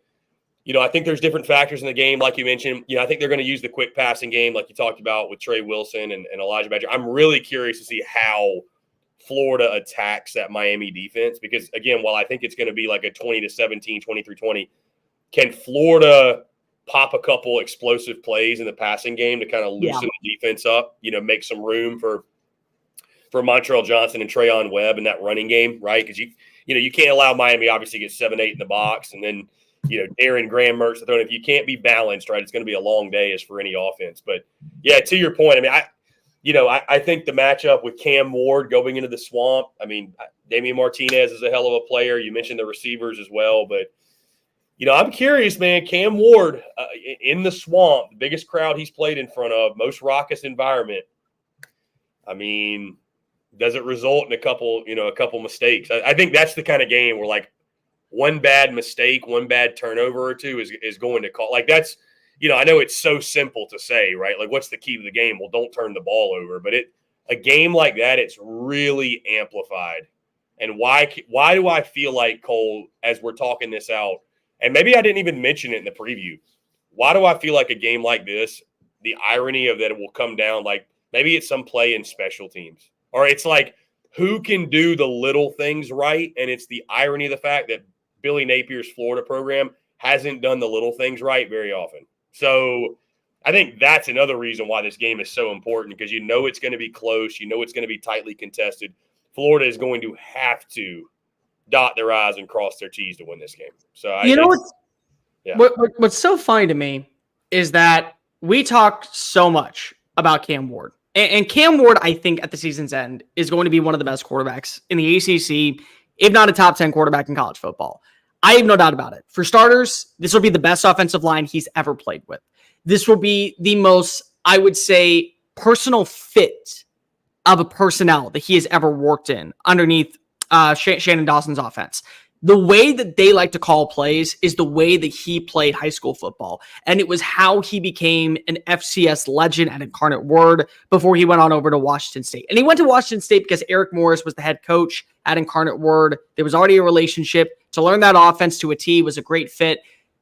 He's also going to have the best weaponry. There was a major upgrade of what you're going to get in Pullman, Washington versus Coral Gables, South Florida, where Sam Brown, who last year was a stud at Houston, is now going to be your number 2. You're going to have the best running back you've ever worked with in Damian Martinez, and you know what he's like because you watched him play in Corvallis last year. But the part that people seem to always forget is that they say he's not a turnover machine. He's not a turnover machine. He's not a turnover machine. And if you're talking exclusively when it comes to interceptions, you would be right. Last year, he had 7 picks. What do you have? 8 fumbles, I think? He had 8 fumbles last year. He's had 23 fumbles in the last 3 years of college football. That's a problem. He's good for like a turnover a game, essentially. And here's the crazy part about it, Chris. Over 3/4 of his fumbles happened in the first 3 games. And every single year, it's been with a new offensive coordinator, whether it be at Washington State the first 2 years when Eric Morris left to go to North Texas last year, whether it was at Incarnate Word, or last year when he was with Eric Morris in his first season in Pullman. So I'm expecting at least 1 fumble in this game because of it always seems to happen, and 1 turnover in this game. And what if those 2 minor mistakes where you're in the right possession, as we talk about, the little things of being in the right place at the right time, dropping up easy pick 6, they don't happen for Florida. Well, then you already have the environment in your backfield. You already know what it's going to sound like in the fourth quarter when won't back down plays. You already know that you have the personnel that can win inside the red zone. You feel confident in hopefully your kicking game to walk away with 3 points every single drive. That's a recipe to win. So I'm just saying, Cam Ward may win the day. Like, I think Florida State at the end of the year is going to have a better record than Georgia Tech. But that doesn't mean that you're susceptible to a loss. I think Miami's going to the playoff this year. But it doesn't mean you're not susceptible to losing at least 1 game, especially one on the road in an environment where you have a brand new quarterback being brought in to an entire situation. And there's a giant difference about learning the offense during the preseason and having a good understanding about where you are when it's fall camp and spring football versus live reps against an opponent where the turnover won't come back to you and you get to reset the play. Yeah, and to your point, I mean, it's what happens when you go off script and you have to improvise. And like you said, you're on the road in a hostile environment. It's much different.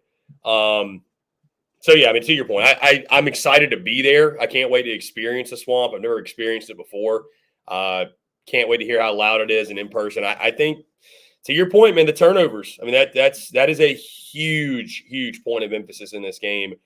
It's going to be a great game. I think Miami loses this game and then wins out. Goes to the playoff. Yeah. I mean, I've got them in the playoffs. I'm just saying. So do I. It's possible. It's possible. They could lose this game. Season's not over. And I just, man, like, I think for Florida, again, we talk like intangibles and just the stuff off the field. Dude, I think Florida is going to be desperate, going to be hungry, going to be, they have to have this game. They have to have it. Billy Napier has to have it. Florida has to have it. That fan base has to have it. And so I think they'll find a way to get it. But, yeah, having Montreal Johnson, huge. You want your bell cow back. You really want all hands on deck. I figured he would play, Cole. I understand. Yeah. Even if he was 90%, it was going to take an act of God to keep him out of the game. You sit week 2 against Samford. You know what I mean? Like, leave it all out there week 1 as long as you're not going to hurt anything or, make anything worse or whatever. So, not surprised he's going. I think, again, it's going to help Florida get a dub. All right, Cole. Let me ask you this real fast before we move on. Yeah, go ahead. You said that this is a must-win game for Billy Napier. I would agree with you. I think it is. If he goes 6-6, but he sweeps the Sunshine State, is that enough to save his job? If he goes 6-6, I think in any form or fashion, he's back. What about 5-7, but he wins every game against Florida teams? I'd bring him back. I'd bring him back. Well, see, Cole, what's funny about you asking me this question? Yes, because I picked them to go 5-7 and do exactly what you're saying and him be back next year. Yeah. I went on the show with In All Kinds of Weather, which is obviously a Florida entity. I'll be linking up with Neil and those guys this weekend. And it was a state of the program show. And we talked about this very thing. How many games does Billy Napier need to win? Like, what's the expectations? And it's so funny, man, because there was Neil and Chris, who are the co-hosts of that show, and then Allie Peak, who has her own, like, Florida Gators YouTube, does really great work. And then it was me. So 3 Florida people and then me. And we go around, and, bro, they're all saying, like, if he doesn't go at least 7-5, he's fired. He should be fired. He's done. He's out. Like, obviously, I know with fans of a certain team, there's going to be a little bit – there's going to be more of, like, you're going to have the colored glasses on. You're going to have more of a bias, obviously. So it was, like, crazy to hear them because I'm sitting here thinking, yeah, I mean, if Billy Napier gets to a bowl game, like, he's got to be back with this schedule. They're like, nah. 6-6. What is 6-6? We're Florida. Fire him. So, do I think it's 100% chance he's back at 5-7? Listen to them. I don't think the Florida fan base is the Florida fan base is going to want him fired if they go 5-7. Yeah, and I would agree with it on that sense because let's just be completely fair here, Chris. We know what expectations are in Gainesville. Oh, yeah. It's not 7-5. It's not 5-7 and winning against every opponent in the state that's going to boost your numbers for recruiting. It's not even being 8-4 and bowl eligible. I mean, the year that Dan Mullen was fired, he was coming off of taking his team to the Cotton Bowl. Like, that's the expectation at Florida. You are a top 15 team every single year that's going to finish top 10 in recruiting, going to be one of the top teams in the SEC East, now just SEC in general, fighting for a conference title and a national championship. And we shouldn't have to dumb down expectations because of what we think the record is. Like, that should never be the case in a place like Florida because it's not the standard in Austin. It's not the standard in Tuscaloosa. It's not the standard in Athens. It's not the standard in Baton Rouge. And those are the programs that right now are the pinnacles of the SEC. And if you want to throw it in, I would say Tennessee and Florida are on the outside looking in with an opportunity to be in that conversation. So that should be the case. But Eli Drinkwitz was held on for one more year after fans were fed up. He made some changes. He brought in Kirby Moore. They won 11-2. They won a Cotton Bowl over a Big Ten team. Now they feel like a roster that's on the rise. Florida will have a schedule that's manageable next year.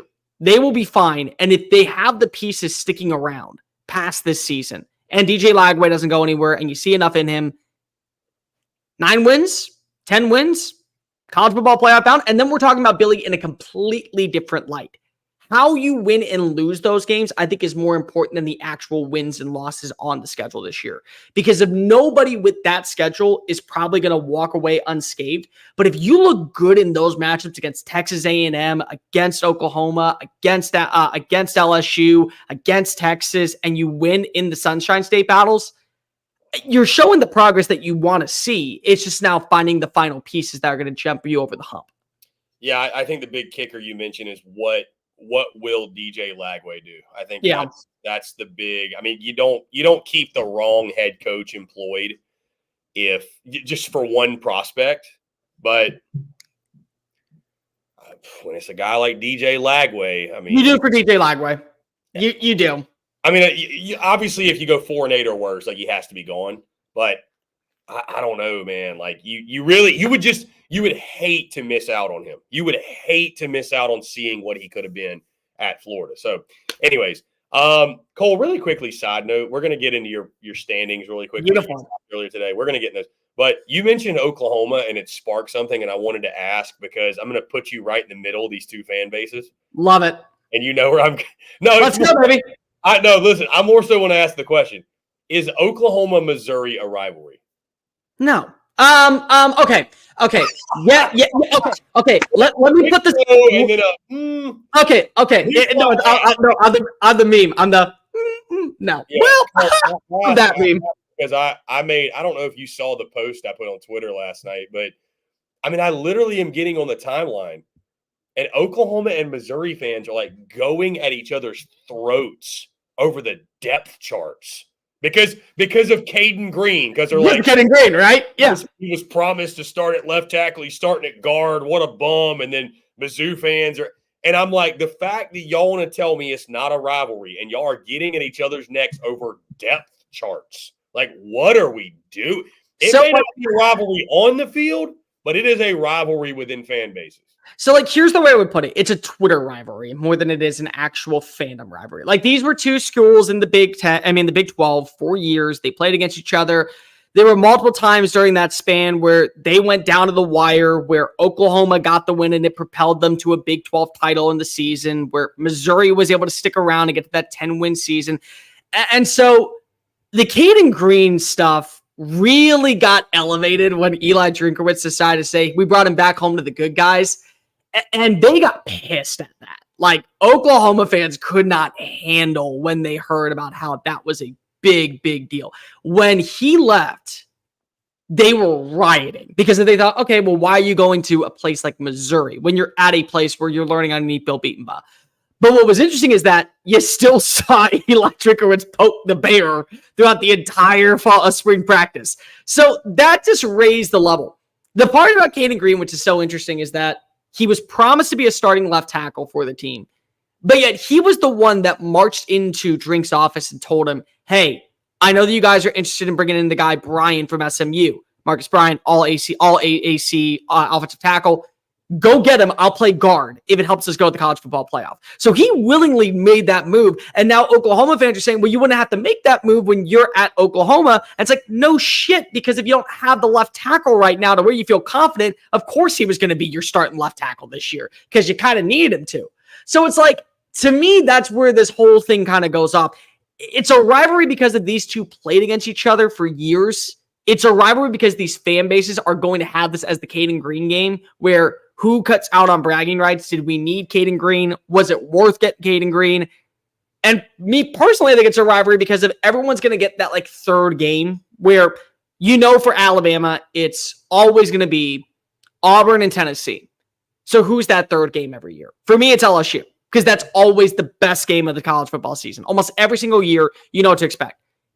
For Oklahoma, I think that third game would be Missouri. So it's like, you might as well just embrace the fact that you two hate each other on Twitter, so hate each other on the field. Start fights. Have those animosity moments where you're getting ready to rile up and beat each other to oblivion. Like, I'd say embrace it. Because if I put that on my top 10 games of the year, because I'm so sick and tired of hearing these fan bases go back and forth on Twitter over Caden Green. Just fight about it on the football field. Like, do that.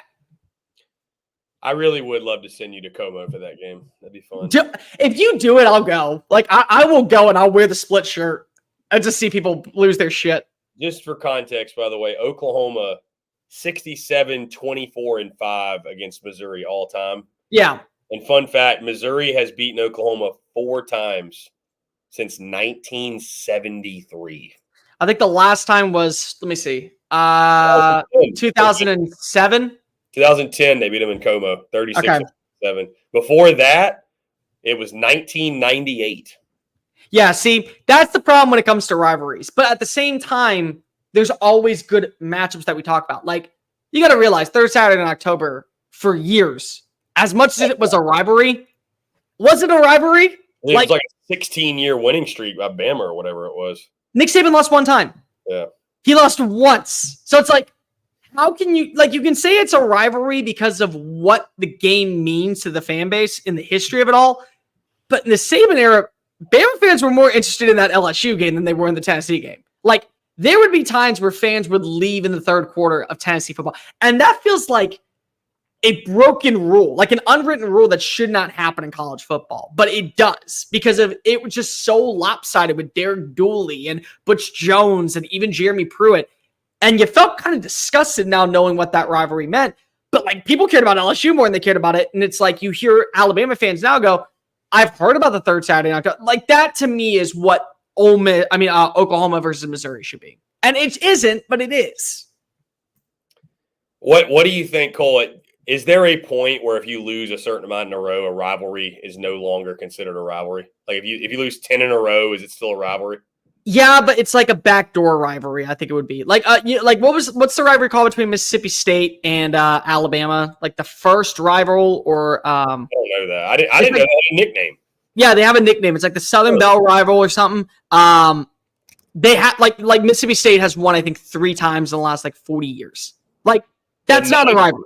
90-mile drive or the battle for Highway 82. The battle for Highway 82. That's the name of the rivalry. That's never knew that. That's a rivalry that Bulldog fans love to bring up.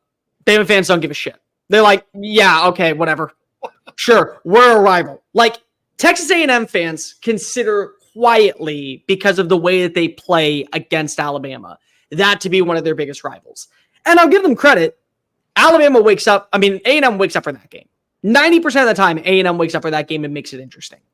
But it's not a rivalry. Like, you've won one time on the road, and you've won one time at home in 12 years.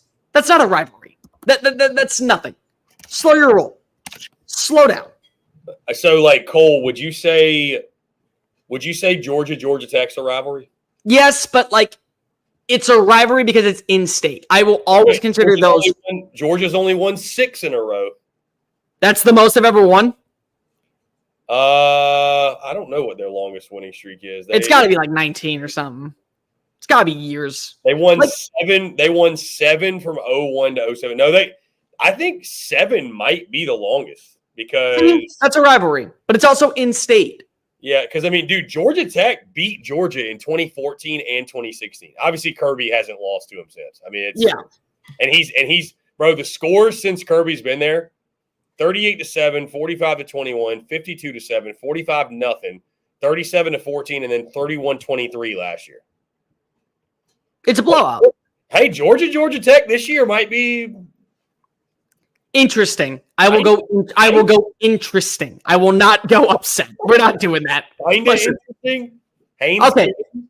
Okay. If the Yellow Jackets march into Athens this year and they get the dub, I will not only drink whatever hot sauce flavor on this show and do a Hot Ones challenge, I will also guarantee you that the Yellow Jackets make the playoff.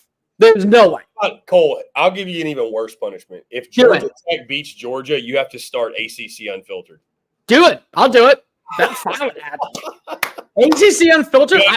You have to. We do that. We do Big 12 Unfiltered. We get everything going. You know, it's gonna be a great old show. We'll start the company up. All the accounts, and you have to actually do it. You have to host a once a week podcast called ACC. Gladly, I will gladly talk about those Mustangs. Pony up, baby. Listen, I can talk about my Wolfpack all week.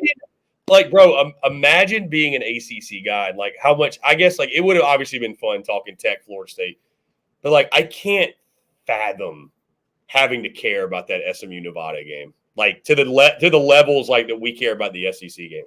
Oh, I would. Oh, I'd make a day of it. SMU I would. Nevada, I'd belittle Preston Stone. I would belittle Rhett Lashley. I would say that everyone needs to be fired into the sun. You're going to allow Jeff Choate in his first game to come back and have a glorious outlook. No, the tight end in that game was a superstar. I forget. I'm thinking. RJ Maryland. He's a stud. He's a stud. Dude, He saved them in that game. Dude, that's a certified capital DUDE exclamation point, question mark, exclamation point. Dude, that's that guy. That immediate stud. Yeah, certified, dude. Certified. That's what you talk about in those games. You talk about who is the savior and why they belong in the crown jewel of Dallas with literally having food service delivered to their front door and whoever they want to show up at their parking lot for foot massages because he's earned it. Because he saved them from Nevada. I mean, thank God. And by the way, he actually saved my betting line for Preston Stone hitting the over on the passing. That was the only one I got right, by the way. Yeah, that was the only bet I had right this week. I was pissed. Yeah, I hit that too.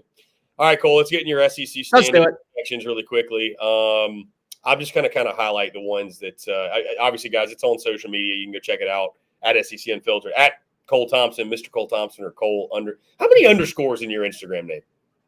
How many underscores is that? I think 2. It's got to be more than 2. I think 2. Maybe it is 2. I don't know. Looks like 3. Either way, it's Cole Thompson. Yeah. Cole space Thompson. Anyways, so your SEC standings: Ole Miss at 11-1, top of the league. Ole Miss, Georgia in the SEC title, no Texas. Explain for the fine people. So I personally believe that we're going to see Ole Miss run the table -1 game. I think that no. I have them beating Georgia. That's why I have them ahead of Georgia. So I have them in the head-to-head against Georgia. So Georgia wins the war, but Ole Miss wins the battle. I think that the loss comes in Baton Rouge, Death Valley on Saturday night on October 12th. There's just something about playing in front of that environment with that fan base that has had all day to liquor on up, throw the boudin down their stomach. Not to cut you off, I hope you're right because, spoiler, I'm going to be there. I know you are. Yeah. I know you are. I pray you're right, bro. And that's going to be a game that we will talk about for ages. I think it's a back and forth battle. I think that's one of those games where you see both quarterbacks throw for 330 yards. You have two running backs that end up with maybe 50 yards. It's going to be a very high passing, happy-go-lucky attack. But I think that you rebound and you beat Georgia in your own backyard, which is a good thing because if you built the lines to be up to that level. So naturally, if you have the lines built up to that level, then you get to have the lead because if you have the head-to-head matchup. I think that the loss for Georgia comes to Ole Miss, but they get the win in Atlanta, which is why they are the number 1 seed in the college football playoff for me. So that's why I have it. I have Texas losing 2 games in the regular season, which unfortunately knocks you out, and one of them is to Georgia. So even if you were to say go 10-2, but you beat Georgia, and let's just say you lost to Oklahoma and Michigan, you don't get that pass because of their 2 conference losses versus 1 conference loss. Right. Okay. So LSU beating Ole Miss, who's 9-3. Yep. By the way, Bama's also 10-2. Mizzou is 10-2. So you got 5 SEC teams at 10 or more wins. Are they all in the playoff? Right now, I think they're all in the playoff. I think so I have had this theory for a while. Notre Dame, FSU, Michigan, and Clemson are going to determine if there is a 5th seed in the SEC. Because there's a scenario where I don't think you'll leave out a 10-2 Clemson. I don't think you'll leave out a 10-2 Michigan. You're not leaving out a 10-2 Notre Dame. Even though I do think Notre Dame could lose to, say, Texas A&M week 1. They run the table, but they lose to, I don't know, late in the year. It's a USC. You may feel like that Florida State's gotten better, so that's a more monumental win. You feel like that Louisville's pretty decent. That's a certified dub. You feel pretty good about other teams on the roster, so it's like, okay, that's good enough. But if they're all 9-3, and I think all are 9-3, you're not going to leave out a 10-2 SEC squad. It's just impossible to imagine that you would put in a 9-3 Michigan squad when, let's just say that your wins, if you're Missouri, is over in Alabama. Like, let's just say that one of the losses is Texas A&M and Oklahoma, but you beat Bama, and you beat Bama at Bryant-Denny Stadium. Does that not carry a lot of weight to your resume? Because of, even though it is a brand new coaching staff, it's still the same dude that was at quarterback last year. It's still one of the best environments in all of college football. Bama doesn't lose at home. Like, they never lose at home. They've lost 10 times in the last 9 years at home. You're not going to have that against you. So that's a win that I think you put in the back of your hat and say, look, we're good. So I think that they're in because of the other teams are 9-3. Okay. So Tennessee, LSU on the outside looking in at 9-3. Fair enough. You've got Oklahoma 8-4. Yep. You're higher on OU than a little bit higher. You're not like crazy high on them, but I could see a scenario where they're 9-3, but I'm not ready to go. My thing is that there's going to come that game, and this is going to be like that wake up call moment for everyone in the SEC, for both Texas and Oklahoma, where they're going to play lights out against a really good opponent, whether it be Tennessee, whether it be Georgia, whether it be Ole Miss. And then they're going to drop one, like just randomly, to Mississippi State, Kentucky, Florida. And for me, South Carolina. It's South Carolina because it's right after Red River. That's going to be a letdown spot where they're feeling the euphoria. They're feeling really confident after Red River. They look like a team that has finally gotten its rhythm. And then they just drop one. And that's where I think that it happens. It happens every single year. There's always a letdown spot. So you got, I'm jumping around, but you got Mississippi State 5-7 beating Arkansas. Is that right? That's my one win for them in the conference play. Pittman is 100% gone. Bye-bye. Pittman's gone. Bye-bye. See you later. South Carolina 6-6. Florida also 6-6, which I think, again, should get Billy back. Do you have them sweeping the Florida schools outside of FSU? Are you going to beat FSU too or not? I haven't beaten FSU. I have them winning. Yeah, okay. FSU. So I have them. Let's see. Hold up. So I have wins over Samford, wins over the other Miami, UCF, FSU, Texas A&M, and Kentucky. Okay. And then A&M at 8-4, along with Kentucky, and then Auburn 7-5. By the way, so that's the one I feel the most disrespected on. Like honestly, it was late last night. I realized I had missed a game in my preview to where it's like, crap, I can't have all these teams be 8-4 because if I missed one matchup. So what do? And it was between Auburn and Kentucky at 7-5 and 8-4. And I'm just going to be completely honest with people. This is one team where I feel like, yes, I could easily see them get to 8-4, and I'm not going to be surprised if they hold on to what? You saying Auburn? You can see Auburn, yeah. I can see Auburn go 8-4 easily because I really do believe Cam Coleman's going to have like an Amari Cooper type freshman year where comes on, makes life easy for his quarterback. But I did a coin flip, just plain simple, and it was heads in the Kentucky matchup. I was going to take Kentucky. If it was tails in the Kentucky matchup, I was going to take Auburn. It laid on heads, and so Kentucky's 8-4 and Auburn 7-5. That literally is what it came down to. So that's why I have those two. Fair enough. I mean, I'm kind of right there with you with Auburn. I got them 7-5 also. Kentucky at 8-4. So you and I are on the same page with that. Yeah, I mean, I think your predictions are pretty fair. I mean, I don't have much issue with it. I mean, I think actually, bro, if you're Texas and you're not in the SEC title, that could be a good thing. It's kind of interesting how like not being in the SEC championship, like it's not the worst punishment. It isn't, but at the same time, let me ask you: if you're 10-2, if you're Texas and you're 10-2, and both your losses are in conference play, but somehow you're able to go, I still think you're in. Like I don't see a scenario. I don't see a scenario where you're in the SEC title game and you're not in the playoff. What might happen is if you're 10-2, you might no longer be the 5 seed. Yeah. You might end up being the 9 seed or the 11 seed, but you're in the playoff. There's no way that we're going to not reward the 2 toughest conferences on paper and basically on proven commodity that they're going to miss out on the playoffs. And then we're going to say somehow Tennessee at 10-2, but they have 2 losses to Kentucky and Georgia. They're in and Texas isn't. Like that, like we're not doing that. Like that's not happening. The order might differ, but if you're in Atlanta, you're in the playoff. Like at this point, it's just, are you getting the first round bye or are you hosting a game? Yeah, the committee is not going to punish a SEC championship game participant. They're not.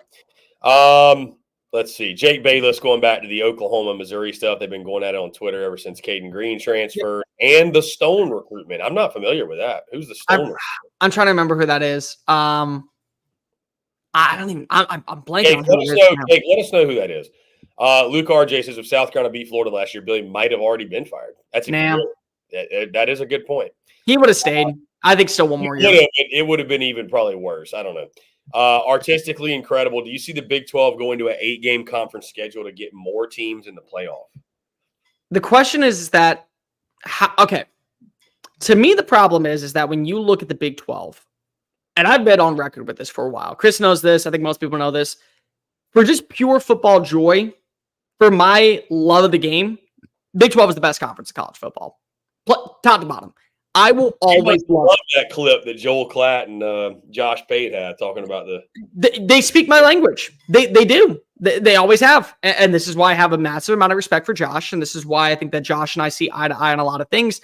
Because of the Big 12 is, in my opinion, the most sound conference. There is everything that you could want. It's like walking into a candy store full of like 1980s old school gems that you can't get anywhere else. And like you go back, you get the Razzles and you get the Spin Wigs and you get the Whiz Waz. And it's like everything that you can imagine is in that room. You get great defense, you get spread offense, you get personnel looks of 3-4 battles with only cover 0 blitzes. You have the I formation, you have fullback usage. Like everything that you could want is in the Big 12. And it's a cornucopia of awesomeness of college football. But there also are so many teams that I feel like can win. That's going to be the cannibalization to where you're going to have a 10-2 and a 9-3 go to Arlington. And if the 10-2 loses, and now you have the 10-3 and they're both 10-3, the conference winner's going and the loser's not. That's where the problem resides in the Big 12. They don't have a clear separation in terms of talent between the upper echelon, the tier 2, and the bottom. There's just big contenders and a few teams that you can probably chalk up as long as you're playing B+ football, you're going to get a win. Like, I could see about 11 teams in the Big 12 this year find their way to Arlington, and I'm not going to be shocked. There's probably about 5 teams that if you told me they made their way to the Big 12 title game, I'm going to drop my jaw. I'm going to be absolutely flabbergasted. There's no sense in any way that they could be there. But that's the problem. If you tell me how many teams could actually make it to Atlanta, I'll probably say 7. And that's being generous, 7. If you tell me how many teams can make it to Charlotte, I'd probably say 6, probably 5. If you told me the Big 10, how many go to Indianapolis, I'd go 4. I honestly, Iowa is like the wild card in all of this. Rutgers as well, if they like have a super stud season, because their running back room is awesome, but their offensive line still has to hold. Outside of that, that's the problem, is that you expect those teams and there's clear tiers and separation. There's just not that in the Big 12, and I think that hurts its case. And so your college football playoff predictions, Cole, you've got Utah winning the Big 12. I think that they're 11-1, and then they can go 12-1, which is why they're the 3 seed and Miami's the 4 seed for me. Yeah. Because I think they lose one game. I do notice that now. Yeah, you do have the Big 12 champion as the 3 seed. Because I'm sorry. I'm like, here's the thing. Everyone is giving crap to people who are putting Miami in. And we're like, what do you want us to say? Like, they have to kind of do it. If they don't, we're all going to have egg on our face. But the biggest egg on his face is going to be Mario. Because this is the year it has to get done. So if I put him at 4, at least I'm different than everybody else. At least I'm saying, they're going to have that one blundering mistake. And the blundering mistake is in the playoff. I'm just curious what's going to happen when Oklahoma State drops that game to Arkansas in week 2. That's probably going to hurt the cause. That's going to hurt the cause of the Big 12. That's the thing. Is that because you can imagine where Oklahoma State and the Utah are playing, but Oklahoma State's 9-3. They have 2 conference losses, but they end up going because they have to. And then are you going to put Utah in at 10-3? Like, that's going to be the really big argument here, because if you could easily just say, oh, they're 9-4. There's no shot we're throwing them in the playoff this year if you're in the Big 12. There's just not. You're not putting a 4-loss team in. I don't care. I don't care if you're in any conference. You have 4 losses, you're not getting it. Yeah, no, I'd agree. Cole, let's get into this topic of conversation. We got about 8 minutes left. This one intrigues me that you put on our notes today. New season resolution. Yep, it's like New Year resolution. Starting fresh this year. One thing you're going to do better as a college football fan this year? What's something you feel like you need to do better as a college football fan? I am going, and I made this a promise, I am going to stop answering my phone during games. If you call me, you're going to be sent straight to voicemail. My attention has to be on the games. I'm going to have 4 television monitors all set up. I got my laptop. I got my iPad. I got my TV. I got my phone. I'm going to put you on airplane mode. Do not disturb. You're not calling me. You're not going to be around me. We're not talking during the games. You have 40 minutes in between matchups to call, recap the games, and we're going to be doing some live shows on SEC Unfiltered after the games, so you're probably not going to reach me. I'm going to pledge my loyalty to all college football, just straight college football. There's no ifs, ands, or buts about it. We are talking about strictly just college football on this day. And if it's not around college football, you are not important in my eyes. Oh, your brother got in a car wreck. I'm going to have to call him back after the 3rd quarter. I'm so sorry, Kyle. Oh, your sister-in-law is going into labor. Tell them mazel tov from me. We're in overtime between these 2 SEC powerhouses. I got a live show to do. Oh, Cole, your wife has just won the national championship in dance. That's a great story, but Missouri's on the 20-yard line, and I have the parlay in this game for $12,000. She can go ahead and celebrate with the $12,000 I'm about to give her. Congratulations. That's my New Year's resolution. That's my new season resolution. No phone calls, no text messages. If you want to reach me, it's important to go ahead and contact me before 11 a.m. kick. That's a good one, Cole. That's a good one. I'm trying to think mine. What is one thing I want to do better as a college football fan? I don't know, man. Do you have like a favorite food that only works for football? Like, perfect example. I personally only will have wings on Saturdays. That's like the only food that I enjoy. When I was in the press box at Texas A&M, they had really good hot dogs, so I'd eat those from time to time. But if I was at home in the morning, I would have wings. I'd get them on Friday night. I'd put them away. I'd reheat them in the air fryer, sauce them back up, sit down on my couch, enjoy wings. Strictly wing diet. Cheat day. That's a day. It's college football. It's on your television screen. You don't need to eat healthy that day. You don't need to go to the gym in the morning. You have a strict diet and a strict memo of what you're going to have. Well, for me, I feel like, Cole, I'm changing up so much already for this season. You know, I mean, I'm hitting the road and going to be hanging out with the locals and eating whatever food they have available. So I don't know, man. Like, I don't know. One thing I could do better, I really don't know. And that sounds so bad because we can always improve on everything. I could probably not take calls during game. I don't really do that though. I'll be honest with you. I don't do that a ton. Yeah. I mean, dude, because now, bro, to be transparent, like I am I am a single man, so I can't even say like I'll be better about setting real like boundaries and ground rules for like, hey, like no, I really am busy all day Saturday. I don't have to do that anymore. Like I'm golden. I'm golden, Cole. So I mean, one thing I'll do better as a college football fan this year, I will be more positive about your team. I'm just kidding. I really won't, but no, you won't. I say no, you won't. No, you won't, because I won't. Listen, you team stinks it up that week. We're not going to be the ones putting lipstick on a pig. Cole, one player that fans in the SEC are going to be talking about after week one. Who's your Trey guy? Wilson. Trey Wilson. Yeah. I'm still annoyed that he was left off every single all SEC list. And I get it, because if you look at the names that were brought in this offseason, you look at the players who are ahead of him, it makes sense. You know, last year, the number one target for Florida was Ricky Pearsall. He's off to the NFL.